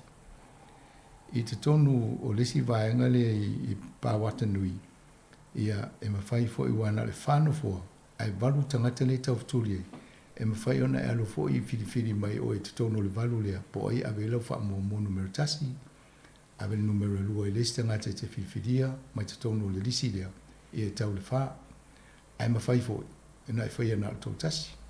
Lona winga, o options po vaenga i whaina whaina le tasi al tangata te manatu ai, mea lawa i nā, pe te whiriwhiri ni ngoa e tusa i mani numero no 4 awa noa, ia o ne poto e mwhaiuna e alo e 5, ia whaamuta i nā. Ia ale nā, ai manatu ai whai mai o ele sfuru 5 lea, ia e reisi awa noa, ai wha numero, e lea ma taulia le tek. Lindley, you can't number them, you can't tick them. No, it's you number. So yes. If somebody ticks, they might make their ballot paper invalid. Well, what it can do. So, for example, you've got the mayoralty and there's only one position. So if you were to tick your preferred candidate in the mayoralty one, then that would be fine. It's clear that that's who you want. Yeah. But where you've got multiple, yes. If it makes it a lot more difficult. It's about whether it's really clear about what you want to do. I'll try and make sure that they go and number them instead of using the tape. Yes. Ole vaenga le tatanoa i tā ua lo whaonga numera. Numera mua e vela le mo tangata e vela wha mua. A e wha pete manatu lista ngata o i fio lolo fo tangata le awa numera lua. E mawhai. E awal wha vele wha sao. Pol wha e kisi. Some people either put an X or a tick. No, that's not what you need. Ole vaenga na tau lia tele. Ia wha numera tasi lua tolu wha lima pe wha pe lima no fua.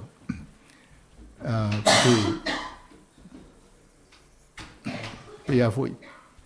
Se tu lo se o me se pu vai el mato malo le ole vaenga na I tau dia le faingo palo ina ia faingo fie tangata na faile na tato pepa ole se tamis tato pese de se vai foi ia ona tato to o to le si tan no ngol vaenga nei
Toi Talofa tu whafonga le tino se tu whafonga mai ia sa o so le le tali o le malo nei o le sa tau whasina wa malolo.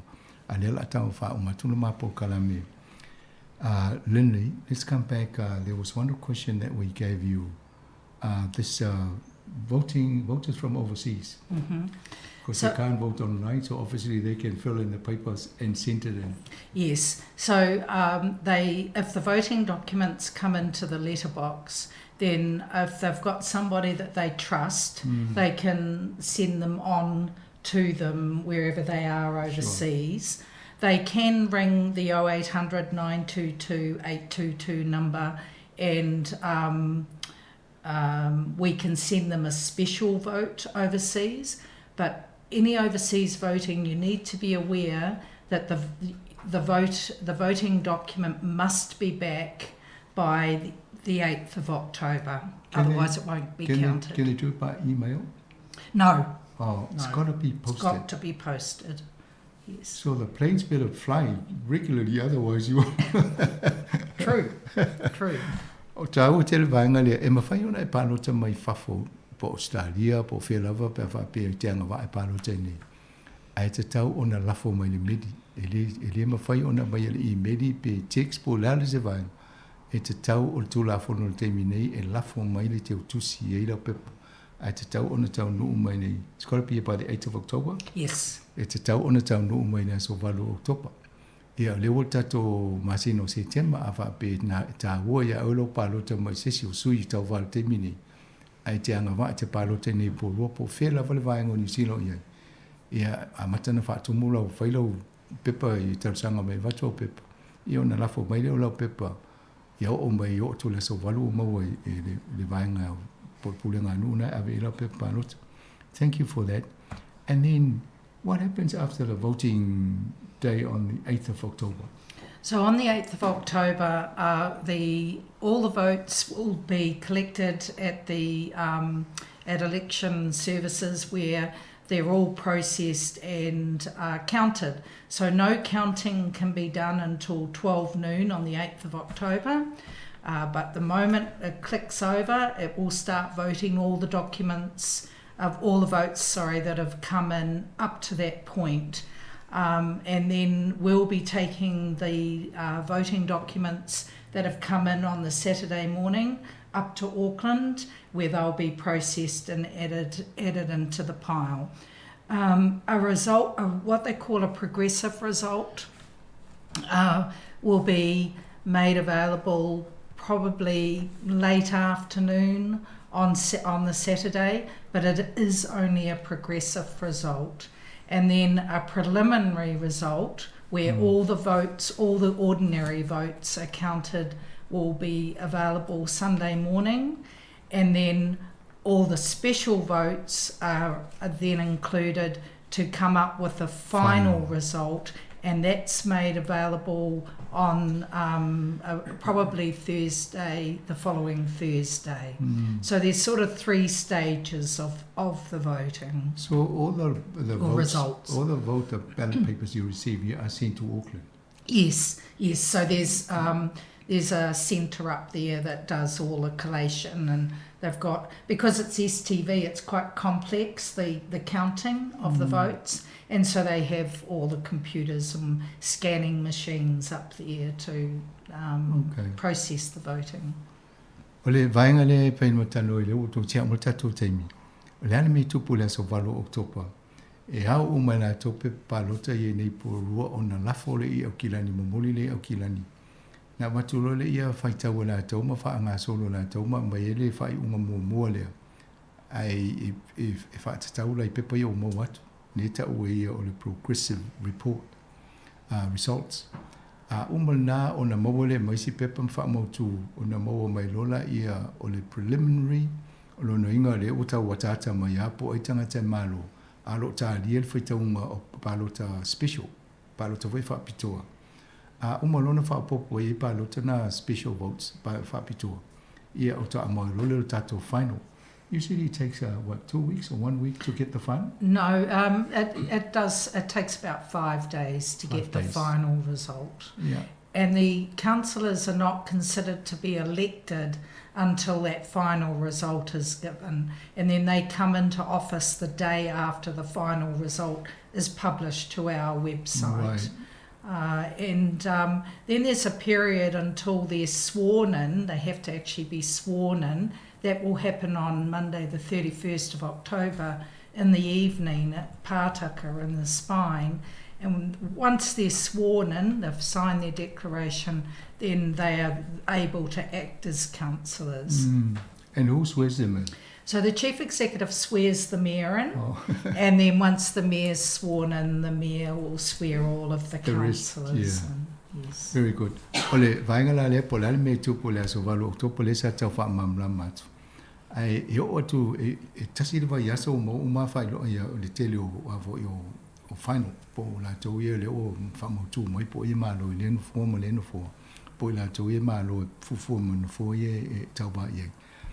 Ona umalola ia. Ole sa tol su tasi October. E fa ye le felo inga mo po rola vala to.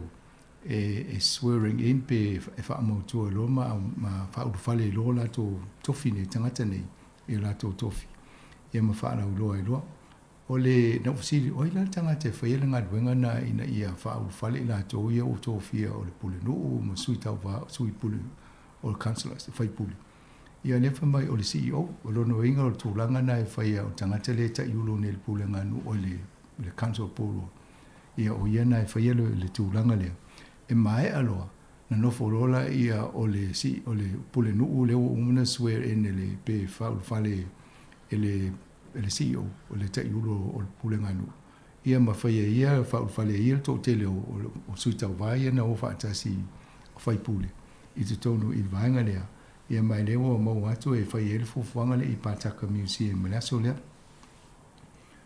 Lindley, thank you very much. Hopefully all our listeners are now starting to absorb all this information that we gave out this morning. And I'm quite sure this will also be useful for other listeners who are not in the Porurua, because it's the same throughout the country. Yes, that's right. It's local body elections, the rules apply to all of us, and all this information is quite useful for all our listeners in other parts of the country. That's great. But all the best for your work. I'm quite sure we'll be seeing you around as you're busy to get all the special votes in the market on for your work there on the 21st. Is it? Or the 1st of October. 1st of October. And then putting all these things gathering all the papers and sending them to Auckland. How do they send to Auckland? Plane or is it courier? Both. Okay. It's done over the period, the voting period, so it's both. Yeah, vaenga na e whaonga wa lele ia ma whai kuri a vei pepalunga a moa. Ia ma whai e lole i o whaingo pālota. Oh well, we're not running as candidates, so we don't have to wish everybody luck. But good luck to all of you people who are running. It's good to have all these names up for election. Yes. There are some councils around the country. They haven't got enough members. No. People put their names forward.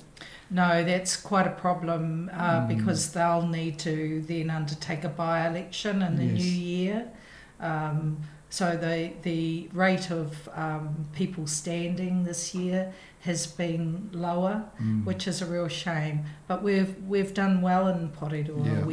We have a good selection of candidates for people to choose from.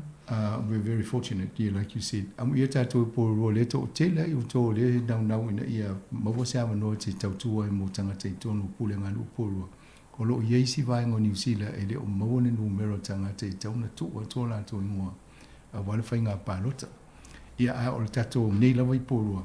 Ia manu ia tele au tō umale o umona whaia le pei tono le lisi isi taimi no tō lau watu leo le lisi lea. Ia manu ia whainga pālota. Ia awana ngalo le whainga lau pālota o tātou le nei ai New Zealand. So se Samoa Pasifika. Whaingalo ta le ia te tau na ia whiwhide itanga te tau tō ino tō I vaenga New Zealand tō iei. All the best again, Lindy will probably do a wrap up when they're all finished. You come back and we'll talk about the experience and that, and then we'll do a wrap up then. But till tato por kalame na mfuento fatsia terminate, we'll fafonga le tino mosisi am no tata no I vaenga ni o palo te lumanai. I'll terminate till fast before.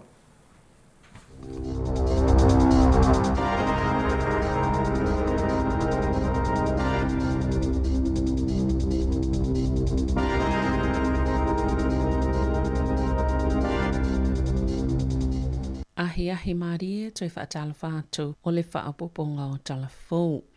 E walu te simale tolu pasene na mawalunga tuai le tau o tau mawhale masina o kusolu a whelua lua. I te tono New Zealand pe a whaatostosa ia o kusolu a whelua tasi e tu sai ma whaamaumaunga le Stats New Zealand po le ofiso fwai numero whaamaumaunga winani o sila. O se si itanga pito mawalunga lea whaal tau sanga talu maile masina i ulai i le lua whemale iwa. Lea sa si itia i le valu tesima le wha pasene, e valu tesima le fitu pasene na si itia i o lua o tau mafa, o whalau aina mwhalau whaisua, e se fulu 5 pasene na si itia ai, ono tesima le 5 pasene i tau mafa i whale ainga, ma tau mafa i ena o le whaatau ma tau mafa i na loa, o ano manufasi, o moa ma tau oi a e fitu tesima le 1 pasene na si itia ai, ma le wha tesima le tasi pasene na alua i lunga le tau oisi o loa, Eleni ava malosi. O le maululunga o si itanga o tau o Samoa, o le yogurt, ma le sisi o le chira, na maafua le mawalunga o le si itanga o loa o tau mafa. O le aso tofi wha laulo i lao te lenga tu whaatsinga tu pe maua le atuna o pole GDP.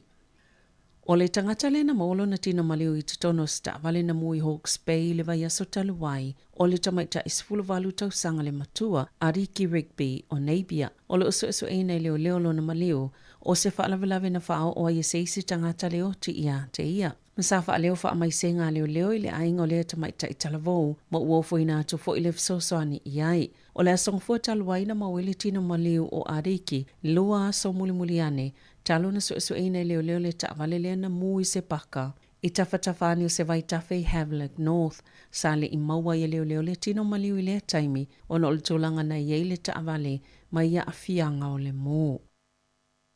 Sa whaale e tonu ni fufuanga se ai ngai au whini ta maiti se to whae ei mana o ngā whaapitoa.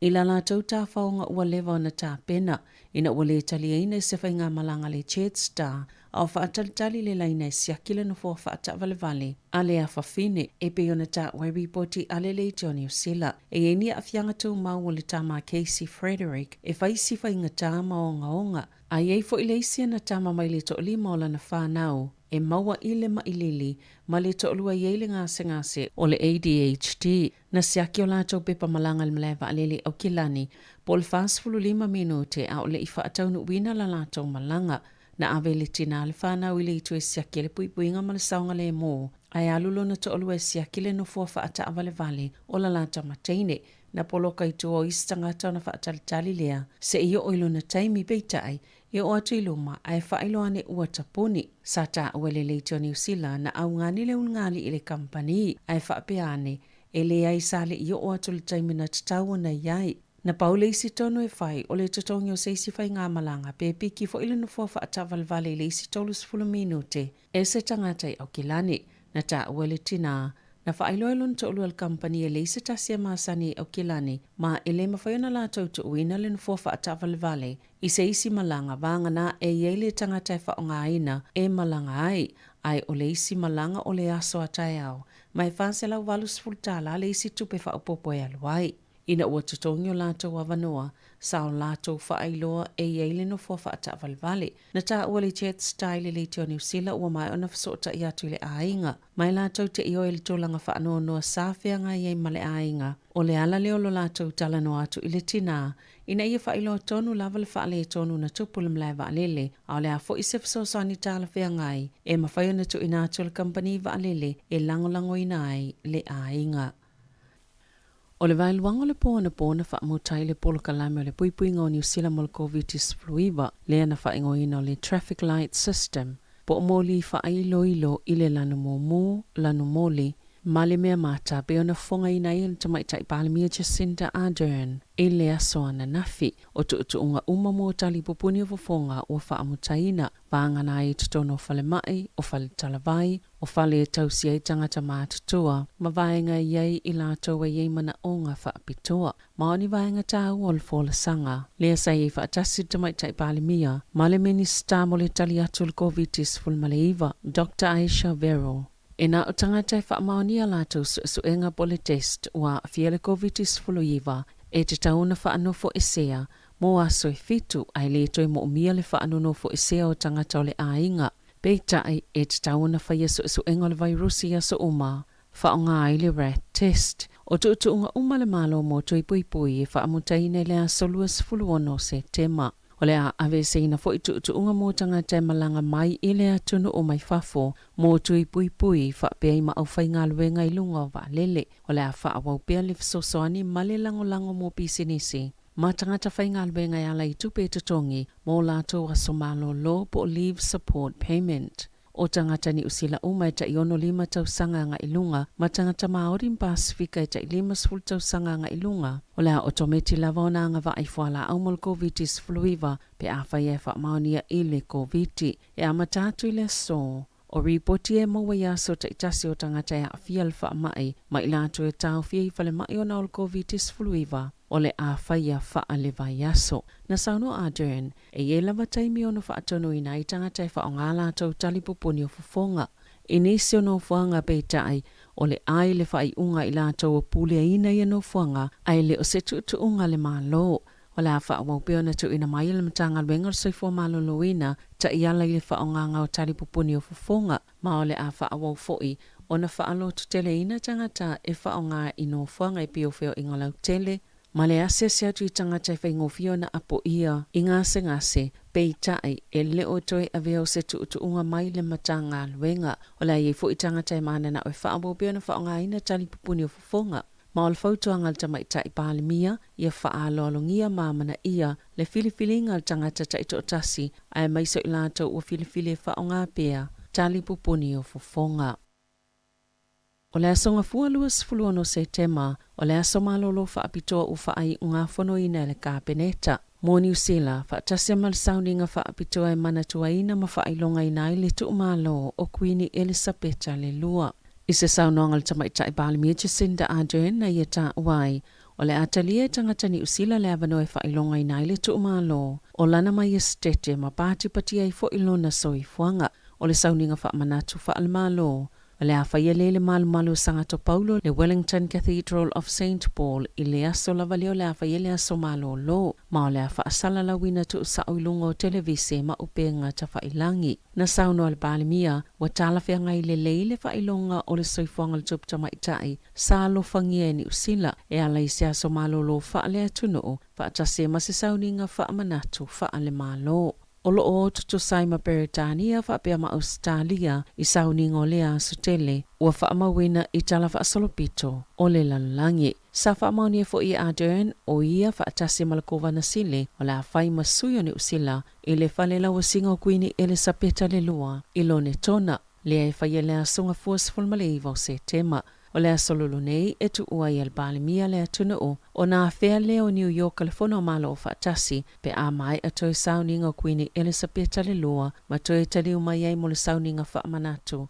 Whaale malo a lea tuna o ana na whina ta wel whaala potopotonga pisinisia New Zealand la tau te le langolango ina se aso malo loi whaamamalo ele tu malo Queen Elizabeth. O no a whianga pisinisi sa iai mai le COVID-19 fuluiva. Po iei ni tu se whaamaweni whaamaisenga i vaenga ese o le tunu. O le aso sale na whaataunu uina ai le palemene le folanga lo i o le avea i o sale sa le tolu o le tupu fou o ni usila.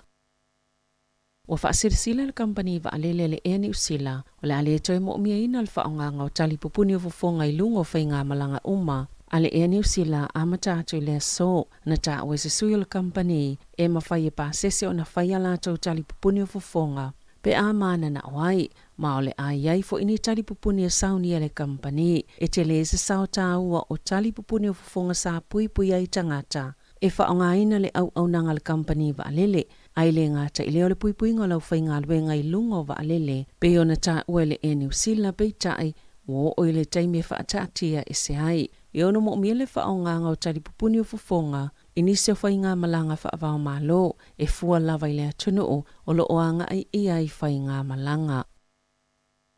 E ono toi whaafo i whaamalosi i se taimi la tamai se vaengo ni tangata mai whafo, sa fesosa ni ni so engo whainga pi o lo fisa whe malanga inga. O i lato wia o nisi o tangata saina e whau whale to o limas fulo, na o lato ta ue whaapea, Na taʻitaʻina se I lātou e se tangata I nofo I New Zealand e sa ilia ni tangata whaingaluenga. I mata upo e whaatatau I lātou tutongi, ma lātou waia tatau whaal tangata whaingaluenga. O le tausanga taluaina tu inatu ai se tusi sai o Lee Wen Chan, po o Peter Lee, le na sola e se mani usila, a o le I whaia o na mōlianga, o lo iai pia mōlianga I whaasanga ia Lee, o na whainga pio I pe pamalanga, e to o luani stangata I le sotanga ia Lee, e yelo la whaamasinoga ia te se mal tausanga nei. O le vai asu taluaina whailo atu ai le pule ngalo fisa o whemalanga inga, I tangata whaingaluenga I safso soani isu enga, e ala ia lātou moli mau. E pe ama le maasina o na o lātou wono tu ua leo le atunu o pe a whaai ui o le whaamasinonga. Talofa uia ma le si ufonga le lau mua, mo le nei vaenga o le awa uli.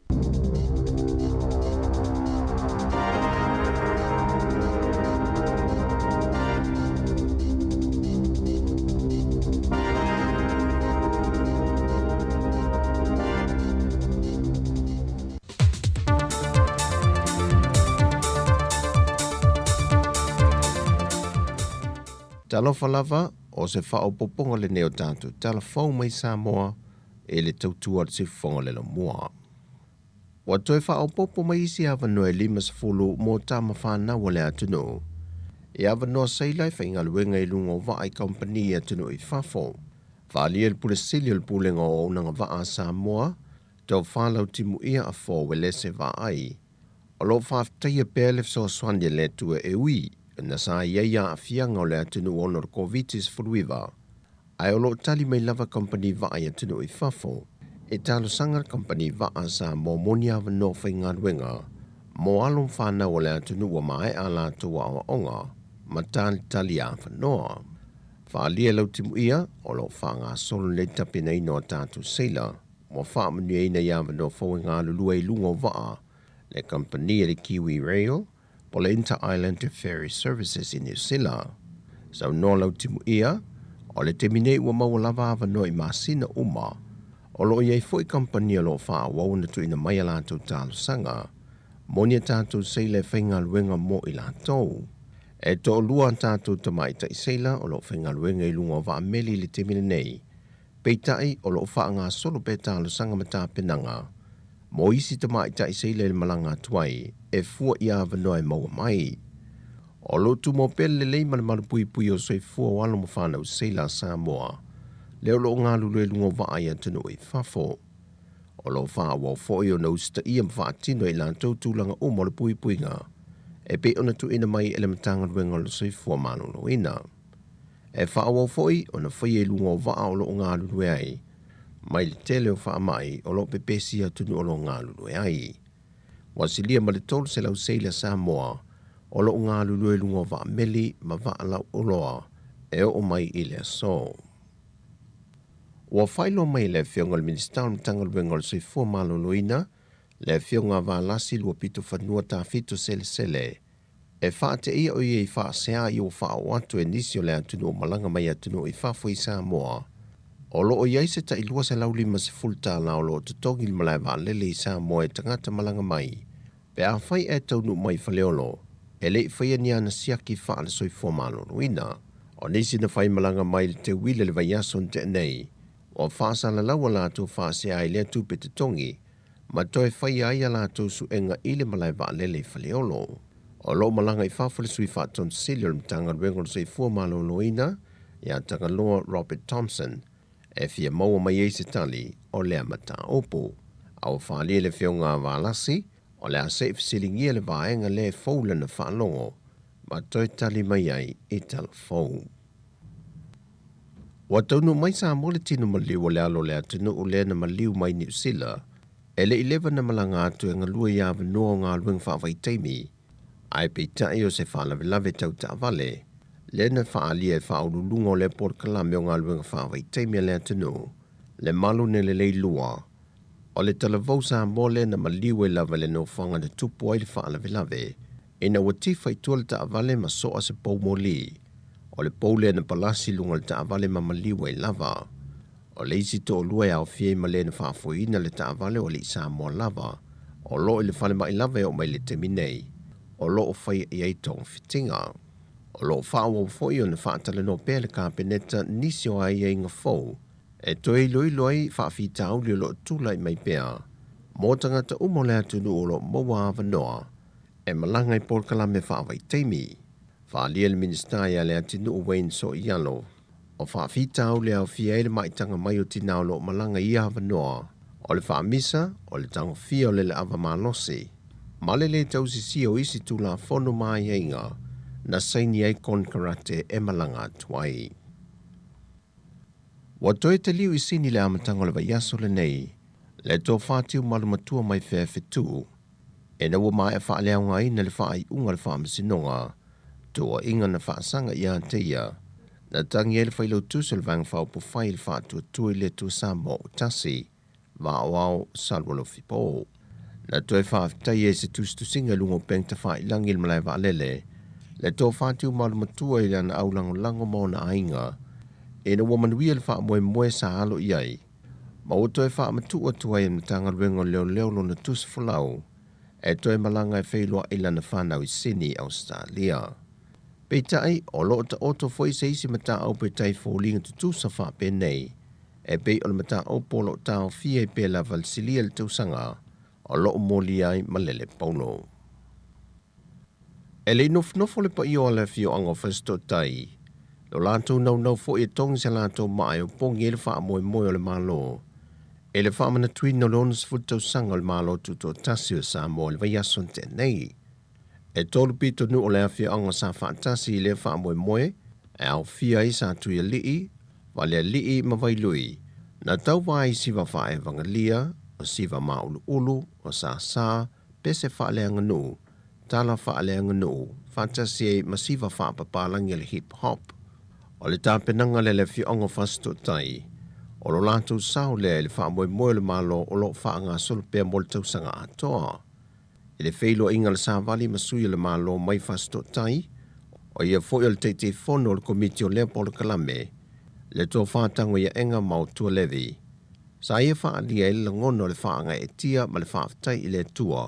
O no mai e whaatau nu le wha moe o le whioanga. O le por Kalame le nei e whasto tai.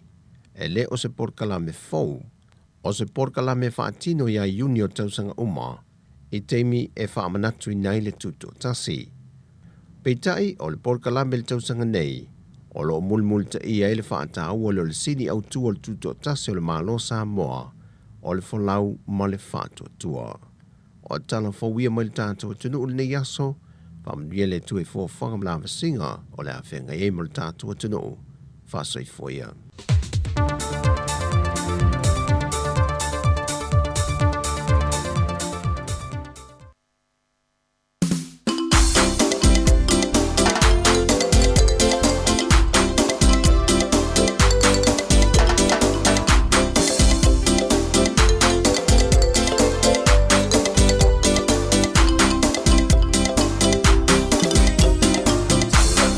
Manu le ngā ngai o le taea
Ia, toi whamalo atu, whawhiwhianga matango feel na, ia mai le tausala band. Ia na ina le pese na, ia nai toi usuina mai e Bob Tamaseu. Ia, toi whamalo atu, toi fo ili ni vaenga o la wauli. Ua, 2 minute te le sifuru ma le lua, ili tautua ar si ufonga lau mua. Ia, ili nei, aso matango fia, ia, ili o sulu malo si le la ai pe paolo mai whawhatu al tatu o fisa whasara lau I poi roa nei. Mana I fwet po kalami le whatoa mai atu. Ia, nene whatala noa toi le fionga I le pule a whamasanga. Ia, sui fo I me le pule ngā no. Whaamalamala mai na fo ia o wainga tau whainga pālota. Ia, me se taimini li la alo tatou. Whainga pālota la iti e tono pitono. Tatou I pore rua. Ia, whailau whitwhilinga, whailau pālota. Ia, staimi foi whatasi mai foi le uso ia Savelina Kasiano. Ia, matitai to lua atu foi. Ia, le tautua I le nei awa uli. Tausala Samoa, malwhawhiwhianga mai le ngata ula.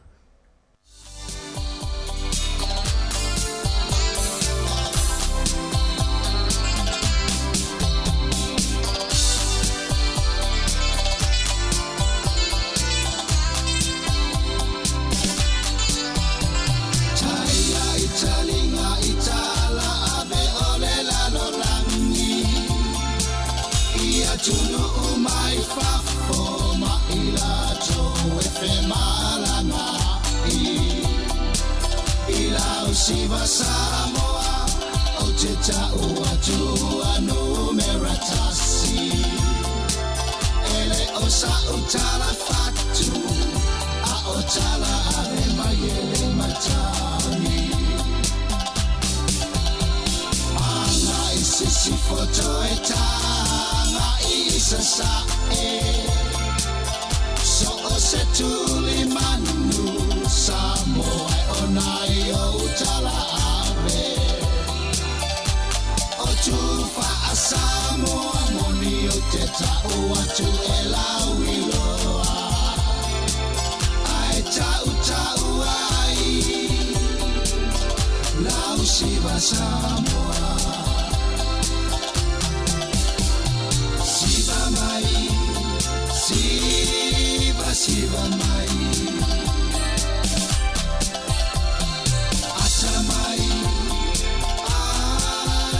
ata mai venga via I mai lau chino e barai le au mai moa ua mo ai se e mai fea ua le ole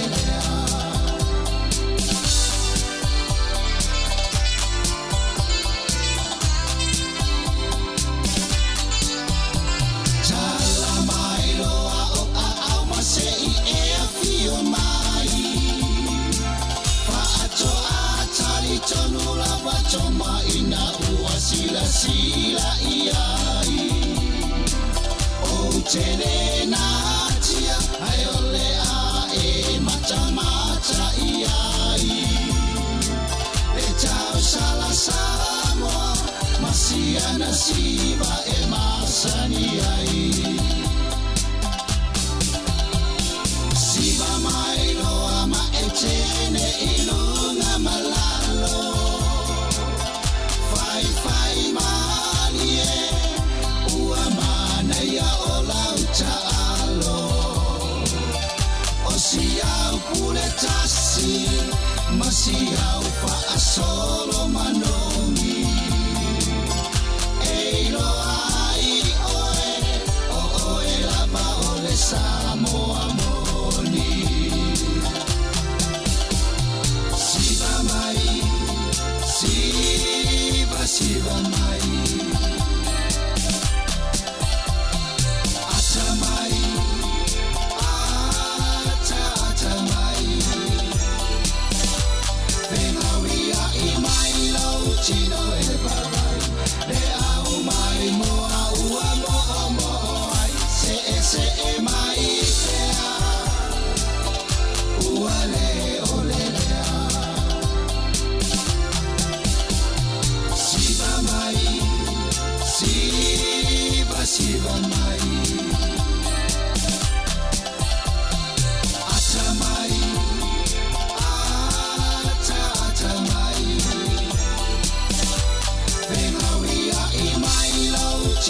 ele papai le au mai moa ua moa moa se e mai pea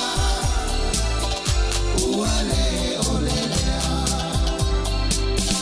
se e mai pea ua le ole lea se e mai pea ua le ole lea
malo i lunga o la Samoa ua matalasi Isanga matangi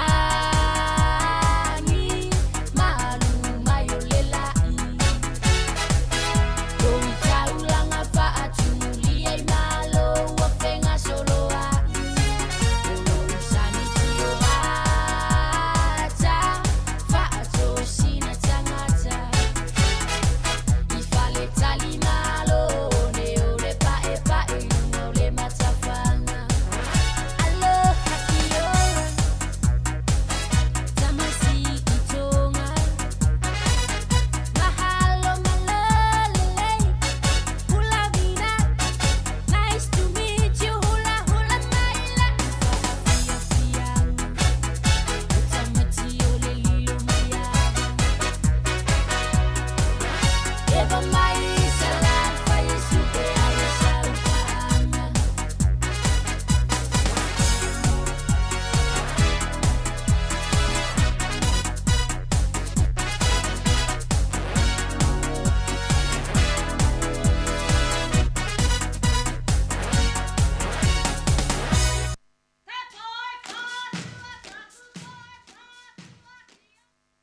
Ia, toi whamalo atu ia. Talofa atu fwoi pa ia mle malo tatu au whafonga nea uli.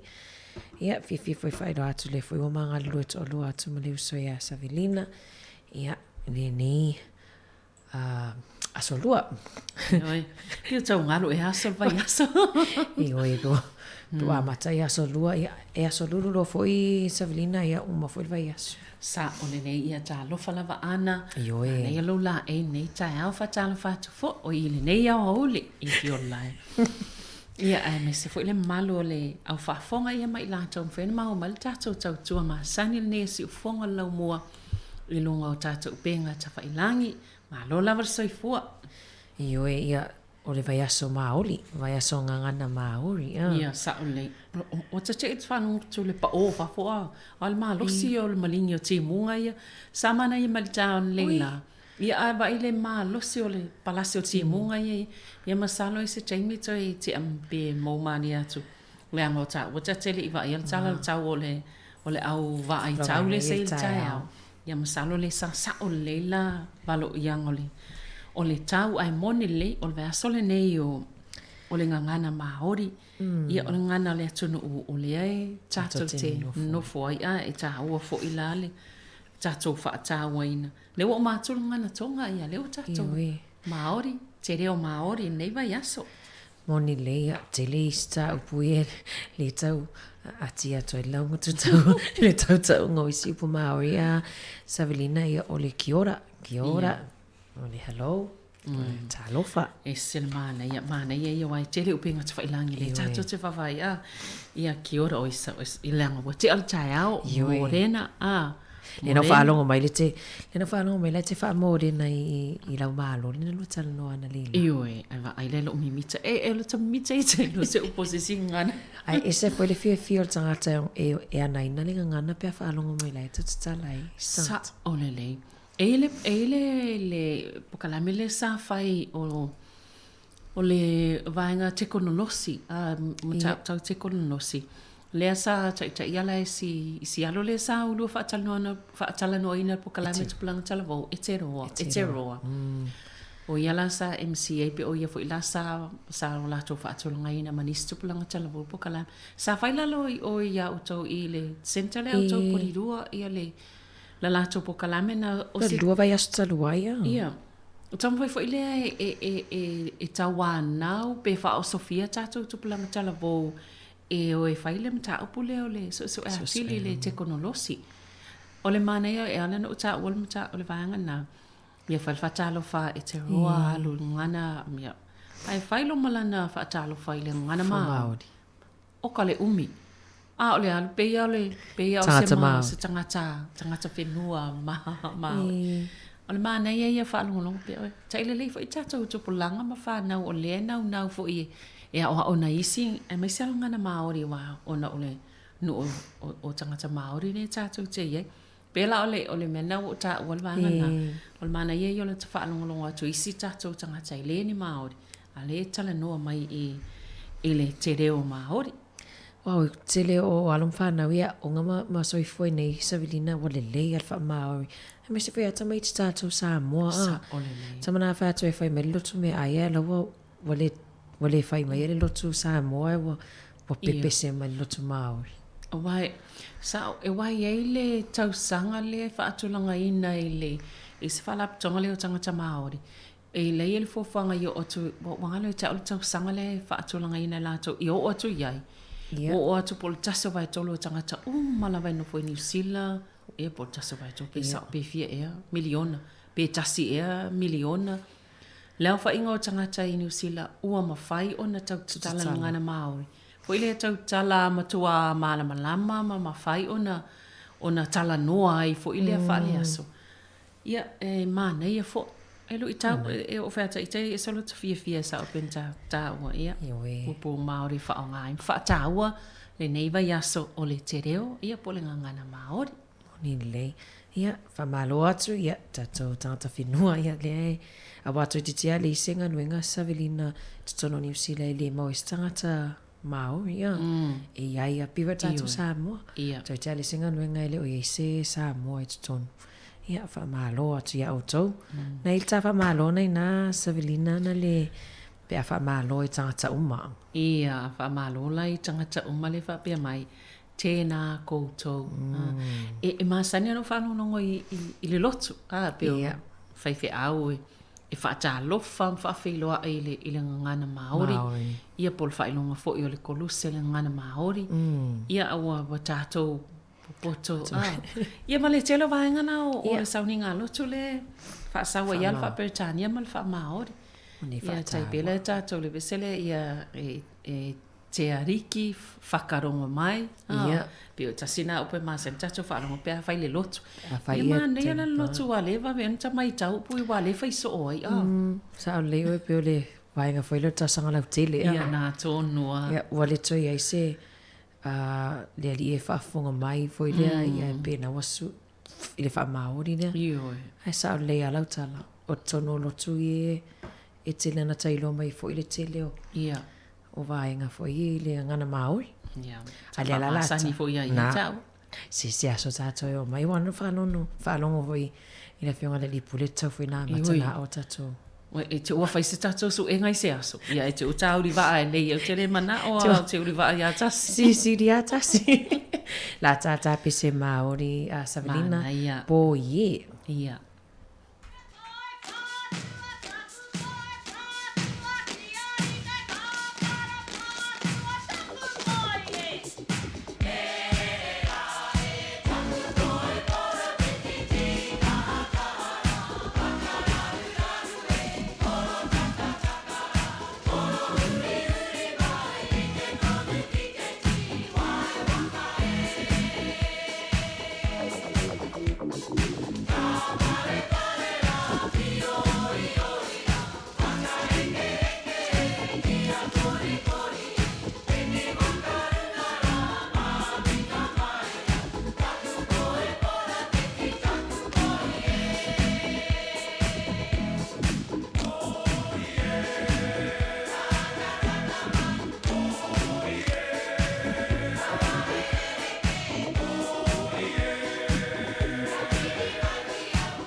Ia, o le poi e, o le pese fia tele ia, il to tele o la vai a tatou. Le no vai atu va ngata mai lau siva ana i le mana i o le pese. Ia, wala na tatu o na le vai aso ne le tatou te wha a tā wai nai. Ia le vai aso o le te reo, ia po o le ngana maori. Vai atu na to uli foi lalo au poi. Au poi, le wana nai lalo. I te ua aisiela wa ngai i tiu te tai au i tā poi. E na tā ua e whao ngai na wa te te do whao ngā. Ne la tā sivam tā exercise ne vai aso.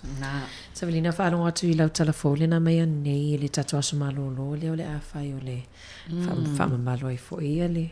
Tu malo fo i o le tupata mai tai. Ia e mo ia o lai tō mumu ma le fifi fo ina i pisinisi o na o afianga le sa ie. Ia ai e se fo i le fina ngalo le malo ia misal te mai tai pāle mia.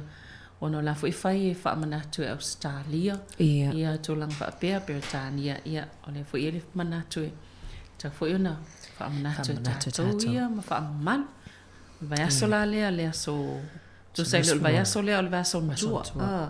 Lea e whai ai le... Le aso malo lo le fa pop ele fa pe fa yita usanga uma ai pe na tasi alta usanga ni le pe le aso malo lo ne yo le tala la vale le la walunga ile la langi nei taimi a mai se la vai Britania ia mama lo tau pulenga e pe fo ila yo na ye al malo New Zealand ia ona ole mo ia ona le tupu ta mai ta ia le tupu New Zealand pe tatu feola mai a o umi tele leva tele Fitus ful tau sanga o tu sa ole ua pale mai ia sa lesa le tolu. O fitus fulu tolu e tau sanga lon soifua. Ia tu sa ole luas fulu mon tau sanga o sa lesa. Ia avo i ole. Tin o tu mai ta Elena. Lena fa ia i nei eve matup. Vai la tele o tau sanga ia na ia. Tu sa le uia fai atu o lualanga le wenga msali sa wapi o sali so atu ia i lewa so ai ne i pe o le tele o tau sanga ia ai pe o le whaawaunga le na o le e se fo i le mamalu i le wawa aia tangata i le tula i mai o Queen Elizabeth le lua e o fo i ona la moni le mana ia fai tau te fo i just singa fo i lungo penga te fai langi sa velina i le te le foi o le ese foi le fainga o la foi o le tupata mai tai e pe e whaata uma o tō tingi lima sa o le e whamaila e iaila tu salawa i le vaenga foi le wa matona whaata i tai ai loa e isi tangata foi ia mas tangata mau mea e te le tupe o na matona whaata i tai fai ia lava pe o la o le tupata mai tai. Ia e whata ua uma ia o i ona pūlo o tō ting. Ai ese uma foi le vaenga ia tangata e tāpena ina le vaenga lea. E Salman pe o le situ langa matangofia na iai e o lava ilona tūlanga matua pe ua whafualolo na soifua o tūlanga matua le waiva sumontupu. O tātou mata wina le mānei o na la e mamalo pe e lai tausina te tau aveina le tūlanga mawalunga. O no lai wawa ai o mātu i le tunu o male lalolangi. Ia nala lau whai upo whataita i eitanga taile whainga o na la Ia ono se tūlanga e na te tausia i le mamalo o le pale o lo sa ia pale ina o soifua mai. E o foi le pale savelina lai ta uai pena e fesuisu ia i fo ia le whainga fo i le pale pe wha upopo ai ni poni pearls wha upopo ai whatai mani ia mo e wha matango fia atili ai le ia le pale le la pale ia Camila o ia e sao le la pale Camila sa mata atua na po i le ia o mantua taimi New Zealand po o le ana te o se fulu te ana le ivana po pe o te momole le sara sauno ai ia le tupo sa le saltolu tono le palmene fa felo i le palmene ina o tu lai mai ia le safio ai malo na faltua wale ta unga la le ta wai o le Queen Consort ia pe ala va ia tu o tele lo pala fa sa mo fa ta pe lai ta o to i po to lu o tanga tale ave matupu no winga ia pe ta o ia ave ta to fa langi ngole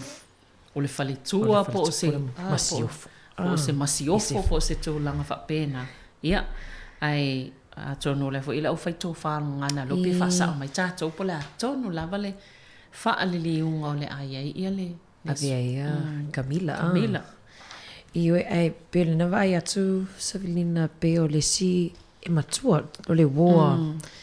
O le woa tu puta mai tai le la tu ia i le si vainga o luna.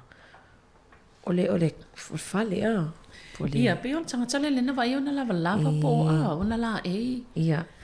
Le fa mai wa o leva te le na mafuta ia le tamai tai le na ia o matua pe o fitu tolu e tau sanga o le wolea fa Angela fo ile swafa ia le avea ma ia sao e fai ma fai ia lava po le dressa le queen fa mai o le best friend ia no mingo le wo mai ale Angela Kelly le la ia maua le la o maua le fale le sa no fo ia ia na fa mai na o le time le time muli o tupu mai tai o ma fa mau tino ia mauai ia mana ia ono sfut fata sanga o tina ia Angela lela mana ia sa ole ia tu lo fo o tai fawa le a Queen Elizabeth o to ainga fo o le koki se pola alta unga ia pe o lona alo Belenise Andrew lela ave ia tai fawa na tausia ia male to lo le sanno fo mo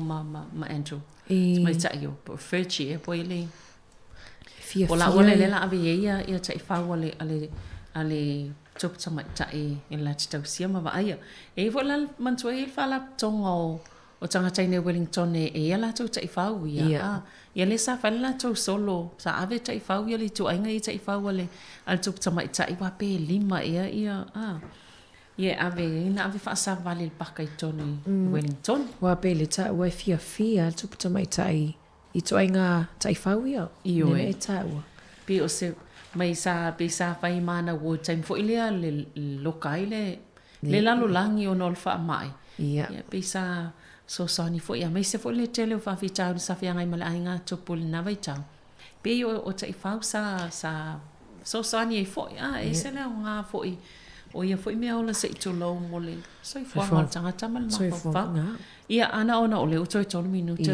ta lo le tu lai tasi ia ola fa muta fol tato tua ilunga tasi ono tesimal tasi fa mo to amatali le to lai fitu a tai au e mantua o lo fa wa lava tato fa salonga ilunga tato upenga ta fa ilangi Facebook o le app ia male YouTube en faina mau mal tato fa salonga se ia pa ia le to lai lua ile awa nei ia mo taimi nei o fa fonga mai lunga o le tasi o ono tesi male tasi fa mo ma te wa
whanga I pāu. Uai loa ai e a tato whana, e sa ili malo na I matua. E ai le si whawhanga le lau mua. Wala lau nei o le whanga I pāu. Uai loa ai e a tato whana, e sa ili malo na I matua. E ai le si whawhanga le lau mua.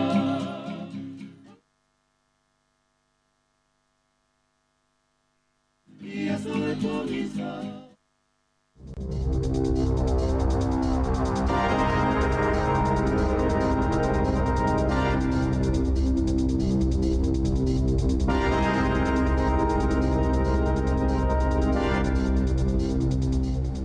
Ahi Marie toi whaatalofa atu o le whaapoponga o talafou.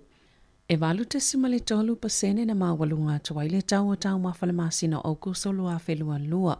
I te tono New Zealand pe a whaatostosa ia o kusolu a whelua tasi e to sai mawhaamaunga le Stats New Zealand po le ofiso fwai numero whaamaunga wina New Zealand. O se si itanga pito mawalunga lea whaaltau sanga talu mai le masina o iulai i le lua whemale iwa. Lea sa si itia I le valu tesima le wha pasene, e valu tesima le fitu pasene na si itia I olo o tau mafa, o whalau aina mwhalau whaisua, e se fulu 5 pasene na si itia ai, ono tesima le 5 pasene I tau mafa I whale ainga, ma tau mafa I ena o le wha atau ma tau mafa I na loa, o ano manufasi, o moa ma tau oi ai fitu tesima le 1 pasene na si itia ai, ma le wha tesima le tasi pasene na alua ilunga le tau isi o loa, Eleni ava malosi. O le maululunga o si itanga o tau o Samoa, o le yogurt, ma le sisi o le cheddar, na maafua I le mawalunga o le si itanga o loa o tau mafa. O le asotofi wha laulo I lao te lenga tu whaatsinga tu pe maua le atuna o pole GDP. O le tangata le na maolo na tino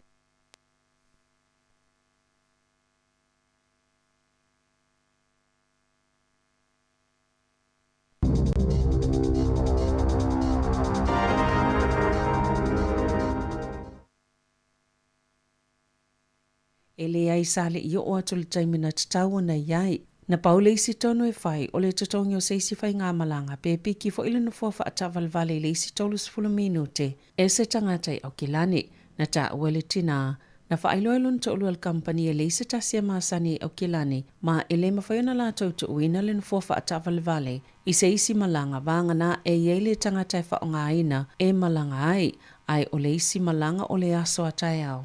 Mai whanse lau valus fultala le isi tupe wha upopo e aluai. Ina ua tutongi o lātou awanoa, sao lātou whaailoa e yeile no fua wha atawalvale. Na tā ua le jet style le teo New Zealand ua mai ona whasota I atu le ainga. Mai lātou te io e le tōlanga whaanoa noa sāwhea ngā iei male ainga. O le ala leo lo lātou tala no atu I le tina. Ina ia whaailoa tonu lava le whaale tonu na tupu le mlai waalele. Au le a fo I se whasosani tāla whea ngai. E mawhaiona tu ina atu le company waalele e langolango inai le ainga.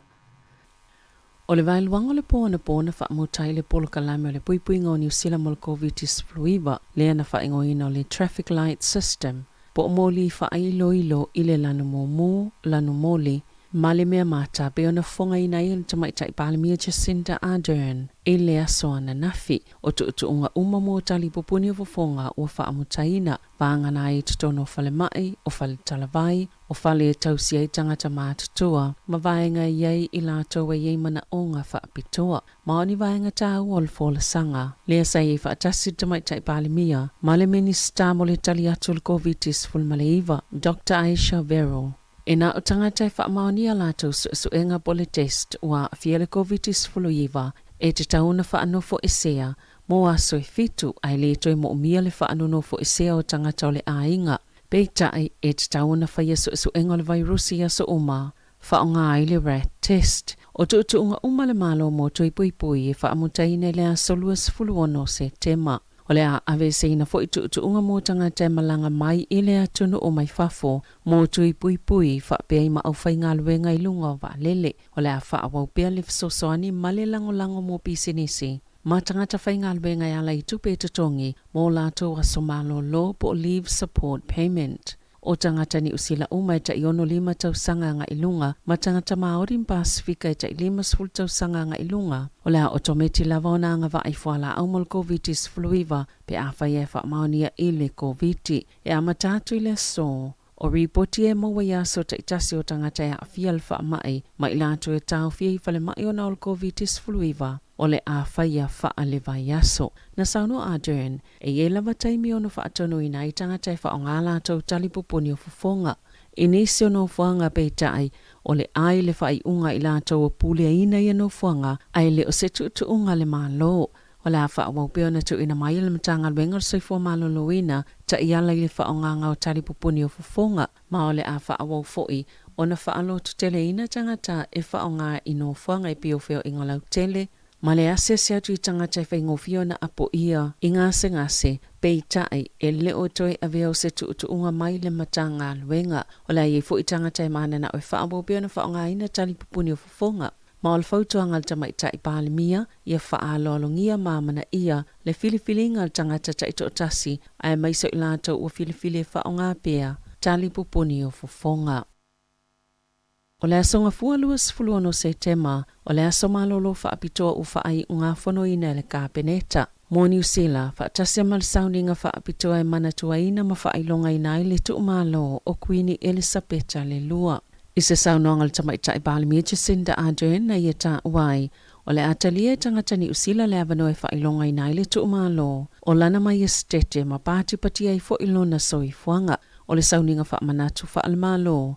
O le awhaia le malu sangato Paulo le Wellington Cathedral of St. Paul i le aso lavali o le awhaia le aso malo lo, ma o le awhaasala lawina tu sa uilunga o televise ma upenga ta whailangi. Na sauno al Balimia, wa talawhia ngai le leile whailonga o le soifuanga le tupta maitai, sa lo fangia ni usila e ala isi aso malo lo whaale atuno, whaatase masi sauninga whaamanatu whaale malo. Olo o tutu saima Peritania whapea ma Australia i sauningo lea sutele ua whaamawina i tala whaasolopito o le lalangi. Sa whaamaunia fo i Ardern o ia whaatasi malakova na sile o la whai masuyo ni usila i le whalela wa singa o Queen Elizabeth le lua i lone tona lea i whaia lea sunga fuas fulmaleiva o se tema. O lea solulu nei e tu ua i al Balimia lea tuna o nā whea leo New York California o malo o whaatasi pe a mai a toi sauninga o Queen Elizabeth le lua ma toi tali umai ai mo le sauninga whaamanatu. Whaale malo a lea tuna o ana na whina tā ue el whaala potopotonga pisinisia New Zealand la tau te le langolango ina se aso malo loi whaamamalo e le tu malo Queen Elizabeth. O na a whianga pisinisi sa iai mai le COVID-19 fuluiva. Po iei ni tu se whaamaweni whaamaisenga i vaenga ese o le tunu. O le aso sāle na whaataunu uina ai le palemene le fola ngalo i o le aviai o sāle sa le tolu o le tupu fou o ni usila. O whaasirisila le company wa alele le e ni usila o le ale toi mo umia ina le whaonganga o tali pupuni o fufonga i lungo whainga malanga uma. Ale e ni usila amatatu i le so na ta o se suyo le company e mawhai e pāsese o na whaia lato tali pupuni o fufonga.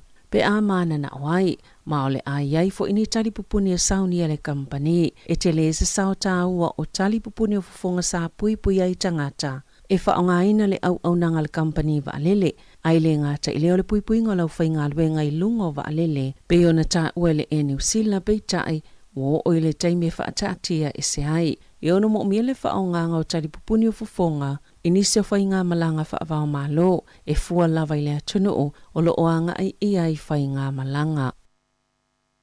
E ono toi whaafo i whaamalosi i se teimela tamai se vaengo ni tangata mai whafo, sa fesosa ni niso engo whainga pi o lo fisa whe malanga inga. O i lato wia o nisio tangata saina e whauwhale to o limas fulo, na o lato ta ue whaapea. Na taita ina se i lato e se tangata i nofo i New Zealand e sa iliani tangata whainga luenga. I mata upo e whaatatau i lato tutongi, ma lato waia tatau whaaltangata whainga luenga. O le tau sanga taluaina tu ina tu ai se tu si sai o Lee Wen Chan, po o Peter Lee, le na sola e se mani usila, a o le i whaia o na mōlianga, o lo iai pia mōlianga i whaasanga ia Lee, o na whainga pi i pe pamalanga, e to o luani sanga tai le so tanga ia Lee, e yelo la whaamasinonga ia te se mal tau sanga nei. O le vai asu taluaina whailo atu ai e le pulenga lo fisa o malanga inga, i tangata whainga luenga i safso soani isu enga, e ala i ala tau moli mau. E pe a masina o na o lātou wonu tu ua leo le atunu o pe a whaai ui o le wha masinonga. Talofa uia ma le si ufonga le lau mua mo le nei vaenga o le awa uli.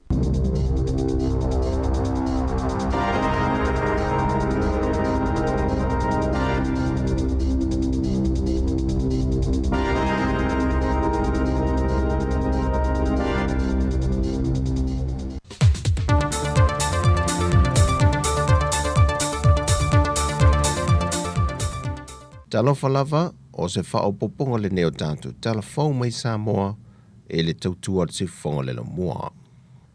Wa toi whaopopo mai isi awanoa 5 mō tāma whānawa le atunu. E awanoa seilai whaingaluenga i lungo vaai company atunu i whafo.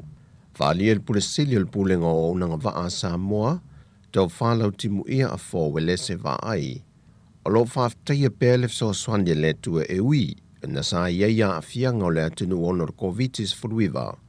Ai o lo tali mai lava company vaai atunu i whafo. E talo sanga company vaa sa mo moni awanoa whaingaluenga, mo alum whana o le atunu wa mai a la tua o onga, ma tali a whanoa.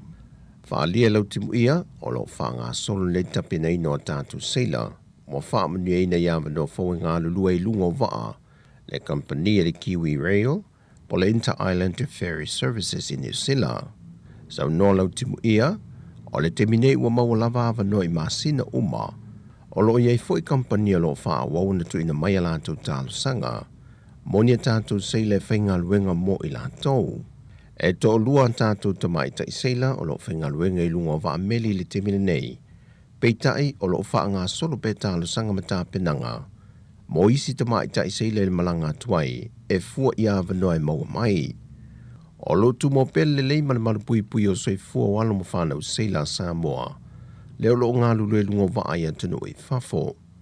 O lo wha wau fōi o na usta ia mwha atino i la tautulanga o mo le pui pui ngā, e pe ona tu ina mai ele matanga ruenga lo soi fua manu lo ina. E wha wau fōi o na whai e lungo vaa o lo ngā lulu e ai, mai le tele o wha mai o lo pepesi atunu o lo ngā lulu e ai. Wasilia ma le tolu se lau seila Samoa, o lo ngā lulu e lungo vaa meli ma vaa lau oloa, e o mai i le so. Wa whailo mai le whionga le minister mtanga luenga le soi fua malo loina, le whionga wa lasi lua pito whanua ta fito sele. E wha te ia o ia i wha sea i o wha o atu e nisi o le atunu o malanga mai atunu i whafo i Samoa. O lo o iai se ta ilua se lau lima se fulta la o lo tutongi malai wa lele i Samoa e tangata malanga mai. Pe a whai e taunu mai whaleolo, e le i whaia ni ana siaki wha le soi fua malo loina. O nisi na whai malanga mai le te wile le vaiason te nei, o whaasa la lawa lātou whaase ai lea tupe te tongi, ma toi whai ai a lātou su enga ile malai wa lele whaleolo. O lo malanga i whawhale sui whaaton silio le mtanga ruengo sui fua malo loina, ia tanga loa Robert Thompson, e fia maua mai eise tali o lea mata opo. Au whaalia le whionga wālasi, o lea safe silingia le vaenga le foula na whaalongo, ma toi tali mai ai i talafou. Wa taunu mai Samoa le tino maliu o le alo le atunu o le na maliu mai New Zealand, e le 11 na malanga atu e ngalua ia wanoa o ngā luenga whaawai teimi, ai peitai o se whaalavelave tau ta vale, le na whaalia e whaaurulunga o le porkalame o ngā luenga whaawai teimi le atunu, le malu ne le leilua, o le talavau Samoa le na maliu e lava le no whanga na tupu ai le whaalavelave, e na watifa i tua le ta vale ma soa se poumoli, o le poule na palasi lunga le taavale ma maliwa i lava. O le isi to lua e au fie ma le na whaafuina le taavale o le Samoa lava. O lo i le whale mai lava e o mai le teminei. O lo o whai i eitong fitinga. O lo o whaawa o fwoi o na whaatale no pēle ka peneta nisi o ai e inga fau. E toi loi loi whaafita au li o lo tūlai mai pēa. Mō tangata umo le atunu o lo maua awanoa. E malanga i porkala me whaawai teimi. Whaalia le minister ia le atinu o Wayne so ialo. O whaafita au le au fia ele maitanga mai o tina o lo malanga ia awanoa. O le whaamisa, o le tango fia o le awa malosi. Male le tausisi o isi tu la fono mai inga, na saini ai kon karate e malanga tuai. Wa toi te liu i sini le amatanga le vaiaso le nei, le tō whātiu malumatua mai whea whetu. E na ua mai e wha leo ngai na le wha ai unga le wha masinonga, tua inga na wha sanga ia te ia, na tangi e le whailau tūsel vang whao pu whai le wha tua tui le tu Samoa o tasi, wa awao salwalo fipo. Na toi wha aftai e se tūstu singa lungo peng ta wha ilangi le malai wa lele, le tō whātiu malu matua i lana au lango mo na ainga, e na ua manuia le wha moe sa alo iai, ma o toi wha matua tua i mtanga ruengo leo lo na tūs fulau, e toi malanga e whailua i lana whanau i Sydney, Australia. Peitai, o loo ta oto foi se isi mata au peitai fōlinga tutu sa wha penei, e pei o le mata au polo tau fia i pēla valsilia le tausanga, o loo moli ai malele paulo. E le nofo le pa i o le fio anga festo tai, lo lantou nau fo i tongi se lantou mai o pongi e le wha moe o le malo, e le wha mana tui no lonas futau sanga o le malo tuto tasi o Samoa le vaiason tenei. E tolu pito nu o le afia anga sa whaatasi i le wha moe, e au fia i sa tui a lii, wale a lii ma vailui, na tau vai siwa wha e vangalia, o siwa maulu o sa, pese wha le anganu, tala wha le anganu, whaatasi e ma siwa wha papalangi le hip hop. O le tāpenanga le le fia anga fasto tai, o lo lātou sao le wha moe le malo o lo wha ngā solupea mo le tausanga atoa.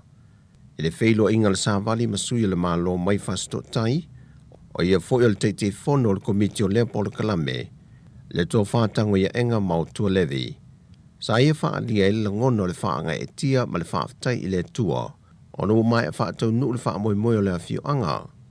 O le por Kalame le nei e fasto tai, e le o se por Kalame fau, o se por Kalame wha atino ia iuni o tausanga uma, i teimi e wha manatu i nei le tuto tasi. Peitai o le por Kalame le tausanga nei, o lo mulmul ta ia e le wha atau o le sini au tua le tuto tasi o le malo Samoa, o le folau ma le whatua tua.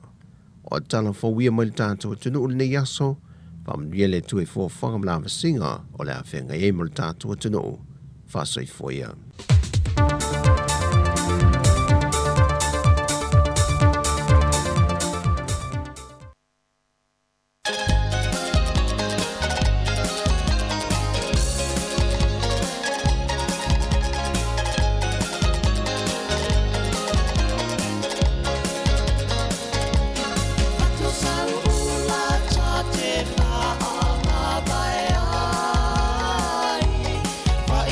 Say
whawhiwhianga matongo while nā ia o le whatu sau ula. Ia le ngō le pese.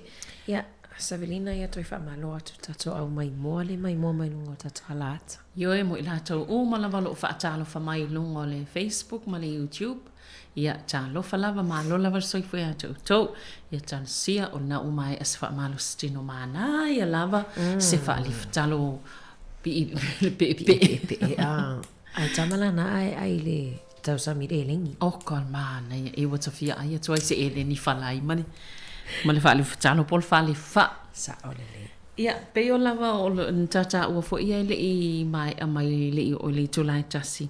O le lava i tātou te wawa ai le soifuanga o le tupu tamaita. Ia, koene Elisabeta le lua. I taim fo ia soifua fitus fu tau sanga o ia tau aveina le pale lea a o whapale ina i o ia na ave matupu. Ina ua maliusio na tamai le peia o le tau sanga tasiva le mtolu. Ia lea na wha au oi ia afta alua sfulfito na o na tau sanga. Lai titi. Ia e maua e fo ilun tula mai pia la wan tātou tala noa. Ia o le pe o le vai taule na lena a mata mai e ia o na avea matupta mai tai.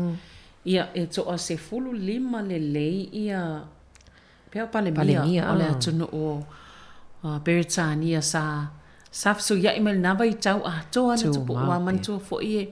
Ia e malona file el palemene wa iwa malo ia na pe vo len tato mata wina ile palemia fole wa ia toi ti a le mo se ava no e fo ile felo ai em fa to pe ia lo ia mai ole felo ia lo ia ile tupu mai ta pe to fia lo ia ele tupu mai ta le vai la lua solena umaina felo i mal palemia fole wa ia o Liz Truss ia ai to malo lo. Ia, sfulu lima o pale mia mai le taimi atoa lea na mai le fia. Fitu sfulu tau sanga na sao whai mai ai ia vea matuputa mai ta. Ia matua toa tele lava. Ia maleisi mea o asolua, whamai o asolua vea staitasi. E whailoa ia mal palmia e whaila fono pe e alu palmia fo ile whailoa po oa. Meo tutupu ia tau iai mea tutupu. Ia, fitu sfulu tau sanga. O fono mon pale mia. Ia solo o. Ma fa me ese to anga lo matua e aru I fono ia. E pe fai misi si ia. E fai vili atu ia pale mia o wei watuangia. Ala e avanoa. Ava to o matua lava ia soifua o le tuputama tai e sele e te leva ia tu ia pe afa saungi ia talafofu ile mai atu no mau. E va to ala ma losi lava ma. Ma e tili vai te pōtau. I le vainga foi lea ia whānau a Williamu William. Ia le a tau le talo ia o. Le vai atu ala e no matua e whai pia ma wha maoni. Sa o le le. O tiute umai e tutono le ngā tupu fo. Ai e se le e te vai atu le alolofa o whānau. E pi e vai atu e lata o mawhtanga ma le ia makuini e speta. Wa tātou ia tau te vai. A wani iso ona. Ai e sel mawhtanga I tono le ainga. E sel lata I te vai atu e pe e whaanoa noa I o I lātou. Ia ona o le knowinga e mawhanal mawhtanga. Ia a le tuputama I ta I fo I malana whanau. Iwe. O le foi vai atu Savelina mana I fo I o le amatamatanga menga fo I lea o le fo I tala anga. Ia mana tua o vainga o ainga tupu fo I tele la vaina homeschool pe. Ia. Watu lava tangata whapito e tutongi o atu whai a onga I tutono. Le la vai atu le sa onga mai la vai ama va ai la vai lontina. Ia. Ia. Ma whai ana onga I le fale la ua malona usole o Princess Margaret. Po makerita pe fa Samoa tato Samoa. E lan vai ngana li tu la lima Savelina taimi o le tawalona lua langi. Ia. Le vai atu pena na ave ese mai fo ilea ia le tuputama tai molona uso mai I lona tona. Ona le vesi fo ilea le tawalona lua ave ese mai I mai la matua mai lola ia tu I le pamo kaso ia Skotilani. Ai pe o lona soifuanga. Sa le ise mawhawhau tangata o SEPT e muli avea matupu. Ona foila ona maliu loa o iwa pe wa whaase ese ia lona anko po le uso lona tama o Edward le balu. Ia po e te wati le balu. Whaase ese ona wa whaipoi whawhatu ma le ai ngā tupu a mantua pe o lātou lava ia tō la whono. Ia aise e ane lolo na tamao King George Leono. Ia. Pesa o ana. Ia lena se e ane loa a vea ma matupu. Ia peila a mantua e spetai to olua ua malona usa. Wa to mete fo e lala na avea ia e speta e umalola lon tama. Ia ona ia lolea o ia lola le la avea ma whaululunga po tupo le tunu. Oni Aotearoa le wha se tuangalu ia le anko whapene lai e se fo inisi. Te lo peo ia pera taimi nei lawa ia sale tolu. Ia e whaasolo ai lava e le ilo taimi o Samoa Harry. A whai fo inia na ia siana ia whanau. Ia mantua la leo e speta ia umale wa sale tolu ia le la ia le ua sauni atu ia Williamu. Ia. There was we folon whaalupenga mai o Pelenise. O whaalupenga le sailon tama Prince Charles of Wales. Ia le la ua se e mai whaalupenga na o Pelenise o wele se ia Williamu. Wa se e mai folal whaalupenga na li sa tau ave ina e Princess Diana. Diana. Mantua e mali wao o le Princess of Wales. Pela le se e mai I le to olua o William o Catherine o Princess of Wales. Ia pe e se fo ia pe wa ve fo le to malo tup tamaita. Wa tatou fi fo ia fai tau e wai ai se muli ia ai fo ise e un tai fai tau pe e sel telo lave.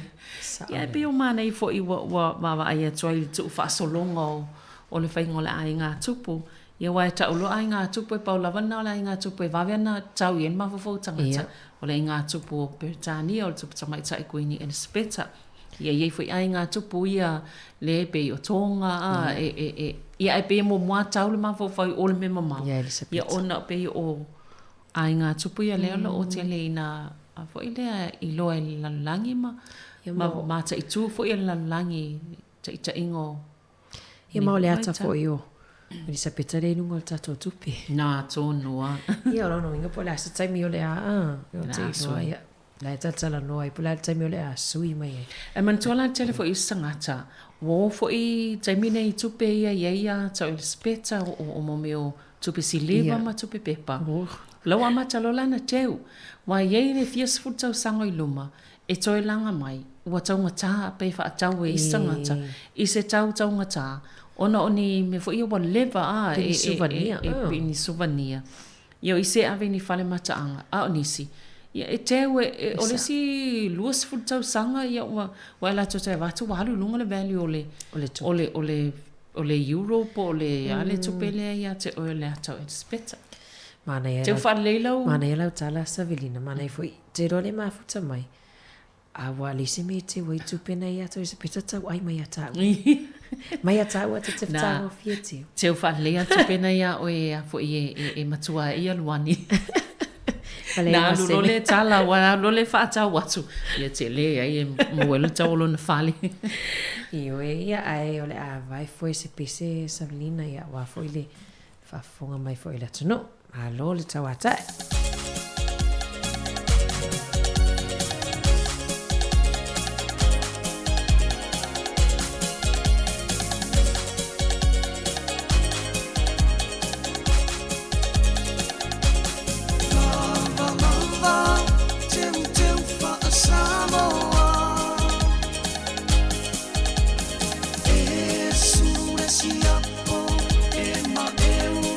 Ema eu le mana ia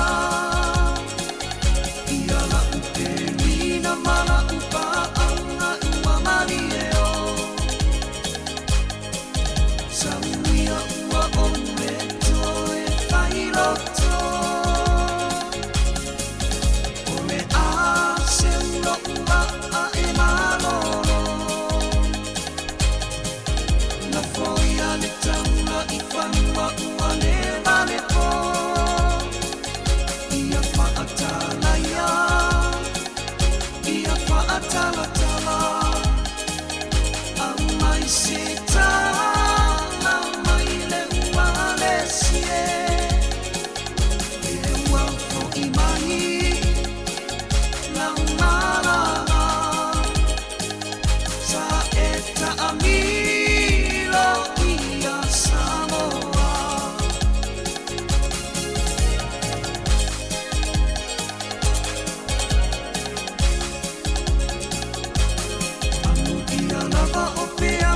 Sami e anga isisito e anga isisa e aele ilo mailo tilo amate malo fa tu e mongo ile lai langani te o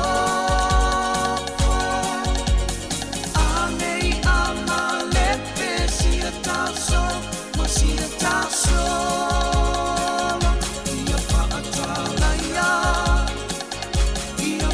Tala tala, au mai se tala mai le wale sie, ile wafo I mai la malama, sa eta amila ia Samoa.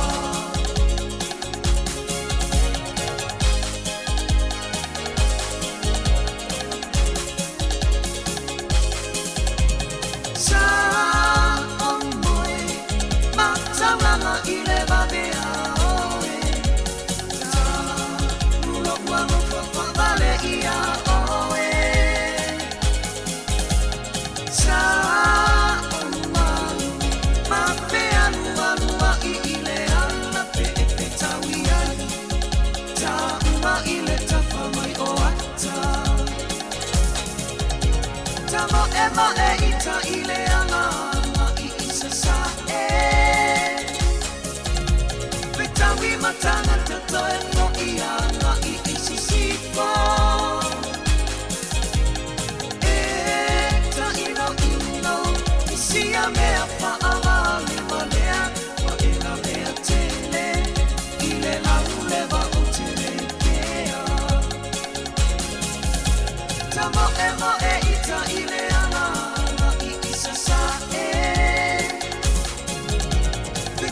matanga tato e po ia nga I isisipo e ta ino isia mea pa amale malea wa ela mea tele ile la muleva o tele kea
Tino e ailo na te masola I le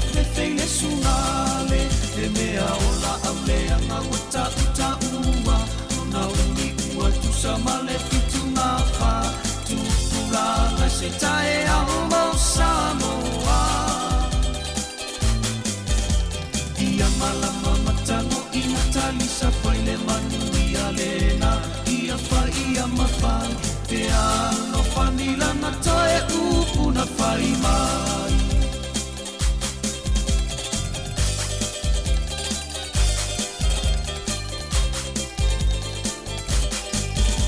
tana ila ia na miuna mana ia na fai na ua ova e mata ata ae faane ai se alofa elelei ile tauma pe a palo na taelama ile fai ai te iwa popo e no loia le mea ola au le anga wata ua olo na ui ua tusa male fitu ngā wha tu pulanga se tae au mau Samoa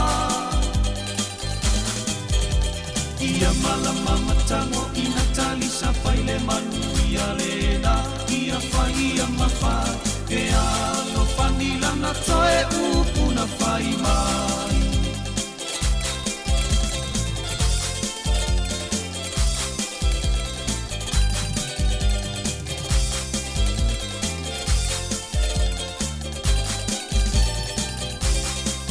e mea ola au leanga wata ua olo na ua tusa male fitu ngā wha tu pulanga si tae au mau Samoa ia malama matango ina talisa faile manu ia lena ia fai ia mawhai pe alo fanila na toe upu na fai mai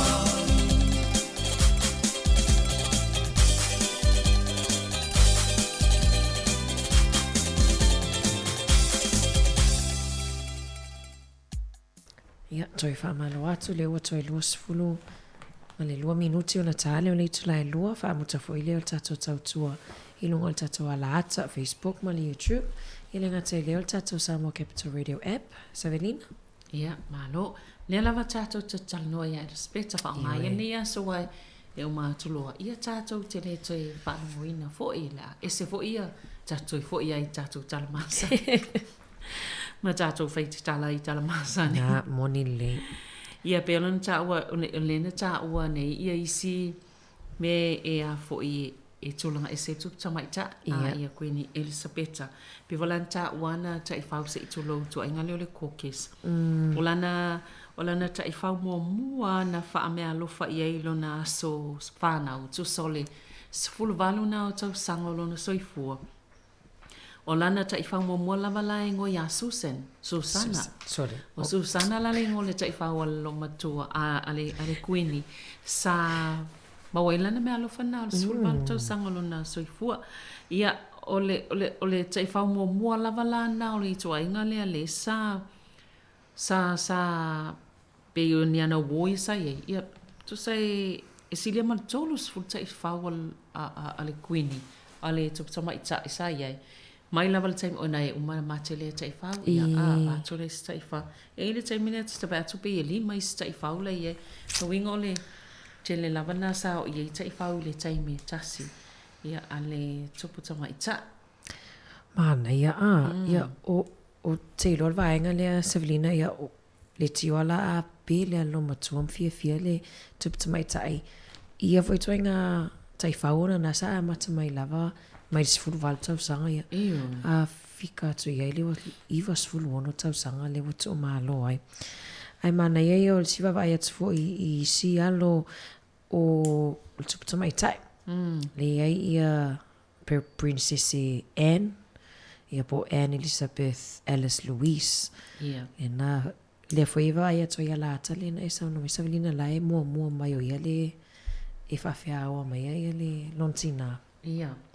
Na e tasi ale teine ia e pe o tama ia le lai tite ia ia pele nisa e te wati. Le fo ina se tu i Samoa le fa ingol paka vo ile i sava. Tasi le ora wa whaintanto e malanga ia kuini Elisabeta e pe o nalo ia tele na na o whaile ngā lue ngai whaimona sui. Ia pe o isina vaenga sa tulanga e sei fo ilona ia soifua. Iwe. Ia pe fasfulu na se si mai tono New Zealand ia le top tama ita. I le wāo ta siva lima tolu le na wha pale alo i ai na ulua sulfito an tau sanga. Ai pe o lea fu o lona wha unga lea ma lona wha palenga lea wha ano fo tupu. Tau ia wha ano fo tupu. Wā pe o wha penga nei whai tātou i matai.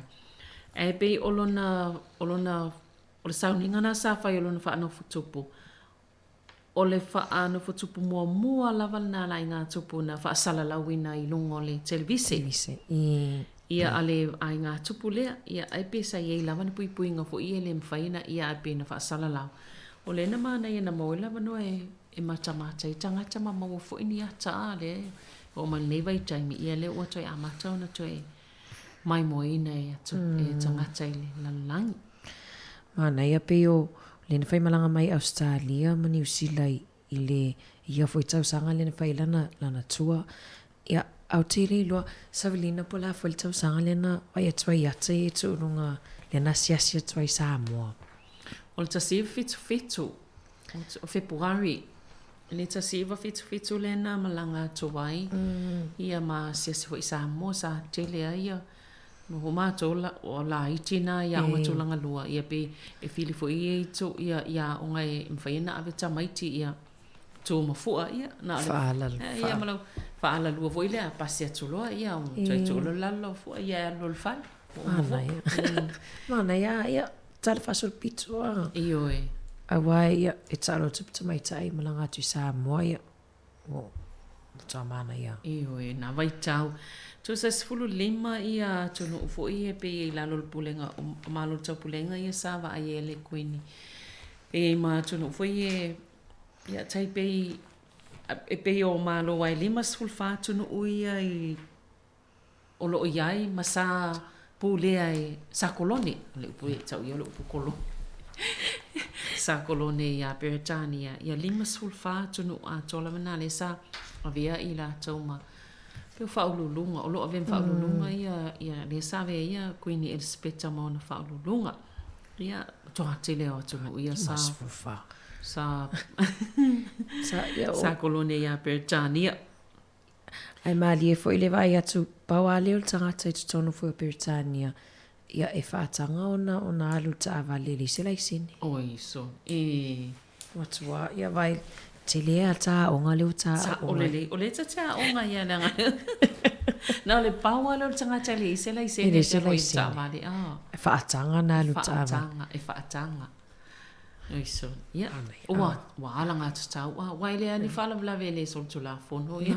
I maile sia foi aftaval. Io. Wai ai pol me finance. Waile aftaval yo le ile wa nga ya bien tama. Io ya ai ola vai foi Savelina stafa fifianga o le toi mi foi sta taimi. Ya si va mai ai mai sa mai ne oli.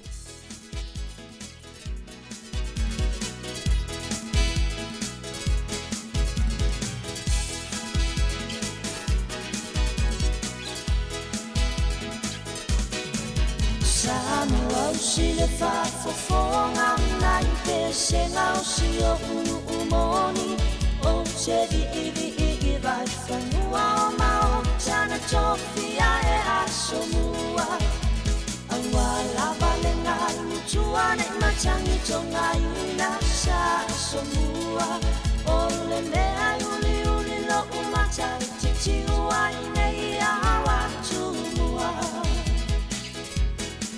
ole a pui le tu mane fale lua o tu la fale fofonga ole ala chaua o chaile o mane fale tolu awala vaninga lutua ne machangi tonga ina sa somua ole mea uli lo umacha chichi wa ine ya wa tumua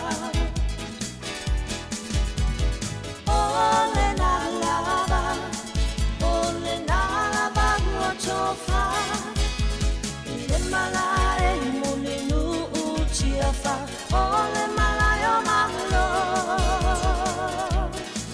inga ia chule basha Samoa soya le fafa soya la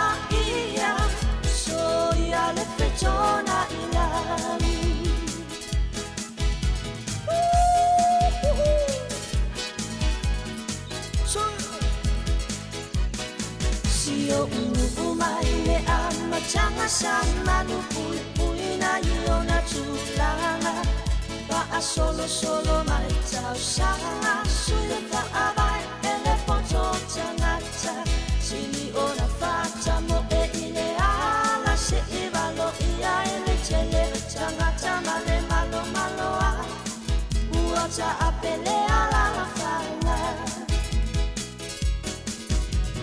Muliva ele maota otofi Nga Le fame anga fulu o oe kule ita ina Lupe se e maota o asua O le sala tutu ma le sala toto sulu le pangota Ua o la mangosa o loto Ole na lava Ole na lava muatofa Ile malai mulinu utia fa Ole malai o mahlo Inna ia tu ole basa Samoa soia le fafa Soia la ia Soia le petona ia Ole na lava muatofa Ile malai mulinu utia fa Ole malai o mahlo Inna ia tu le basa Samoa soia le fafa Soia la ia Soia le petona ia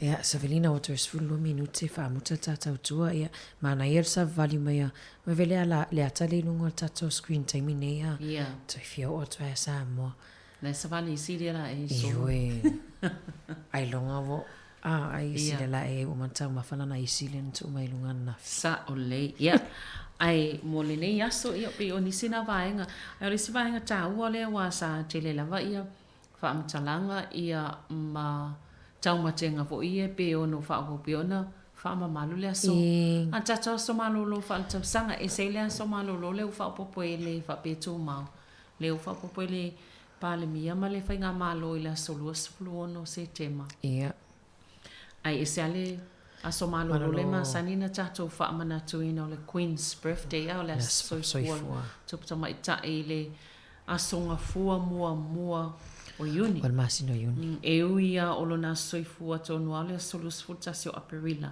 Ia e pe o le wha malu la me tātou ia yuni. Ia o le ala mantuale ia le wha amtalangan tangan wenga fol pale mia mal ka pene tanen wha mau ni le wha ingol vai aso. E wha awau lava le aso malo lole le taimi lea. Ai o le ia le suinga o le wha ingoa o le ale toi wha ingoa ino le Queen's birthday. O le wha ingoa le King's birthday weekend. Bol wha ingoa vai aso. Ia le la wha awau lava na tulango na winga. Ia e nai wha ia le aso malo lo. Ia e pau aso. Nei suinga la iti ia au fia mai tātou la smalo lo lava nei ni usuia te mea nai te malo lo ai ia e Samoa ai whaftai tele lava i leo mafta mai ele nei fo iaso le tautua ma le tai awan leila se ia pa ia mali nei taimi ia o le tautua le nasi ufonga lau mua e toi maua fo i le whapoponga le tātou tautua mai le to lai fitu i le tai awa tai awa se ia pa ia fo i le to lai lua i lawa uli ia e mol taimi nei wha maangalu fo i se wha ne tono le au nanga ai tātou whenua i le aso tai au ma te whaatou wha soifua i le nei taimi o le aso. Ka kite.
Ai o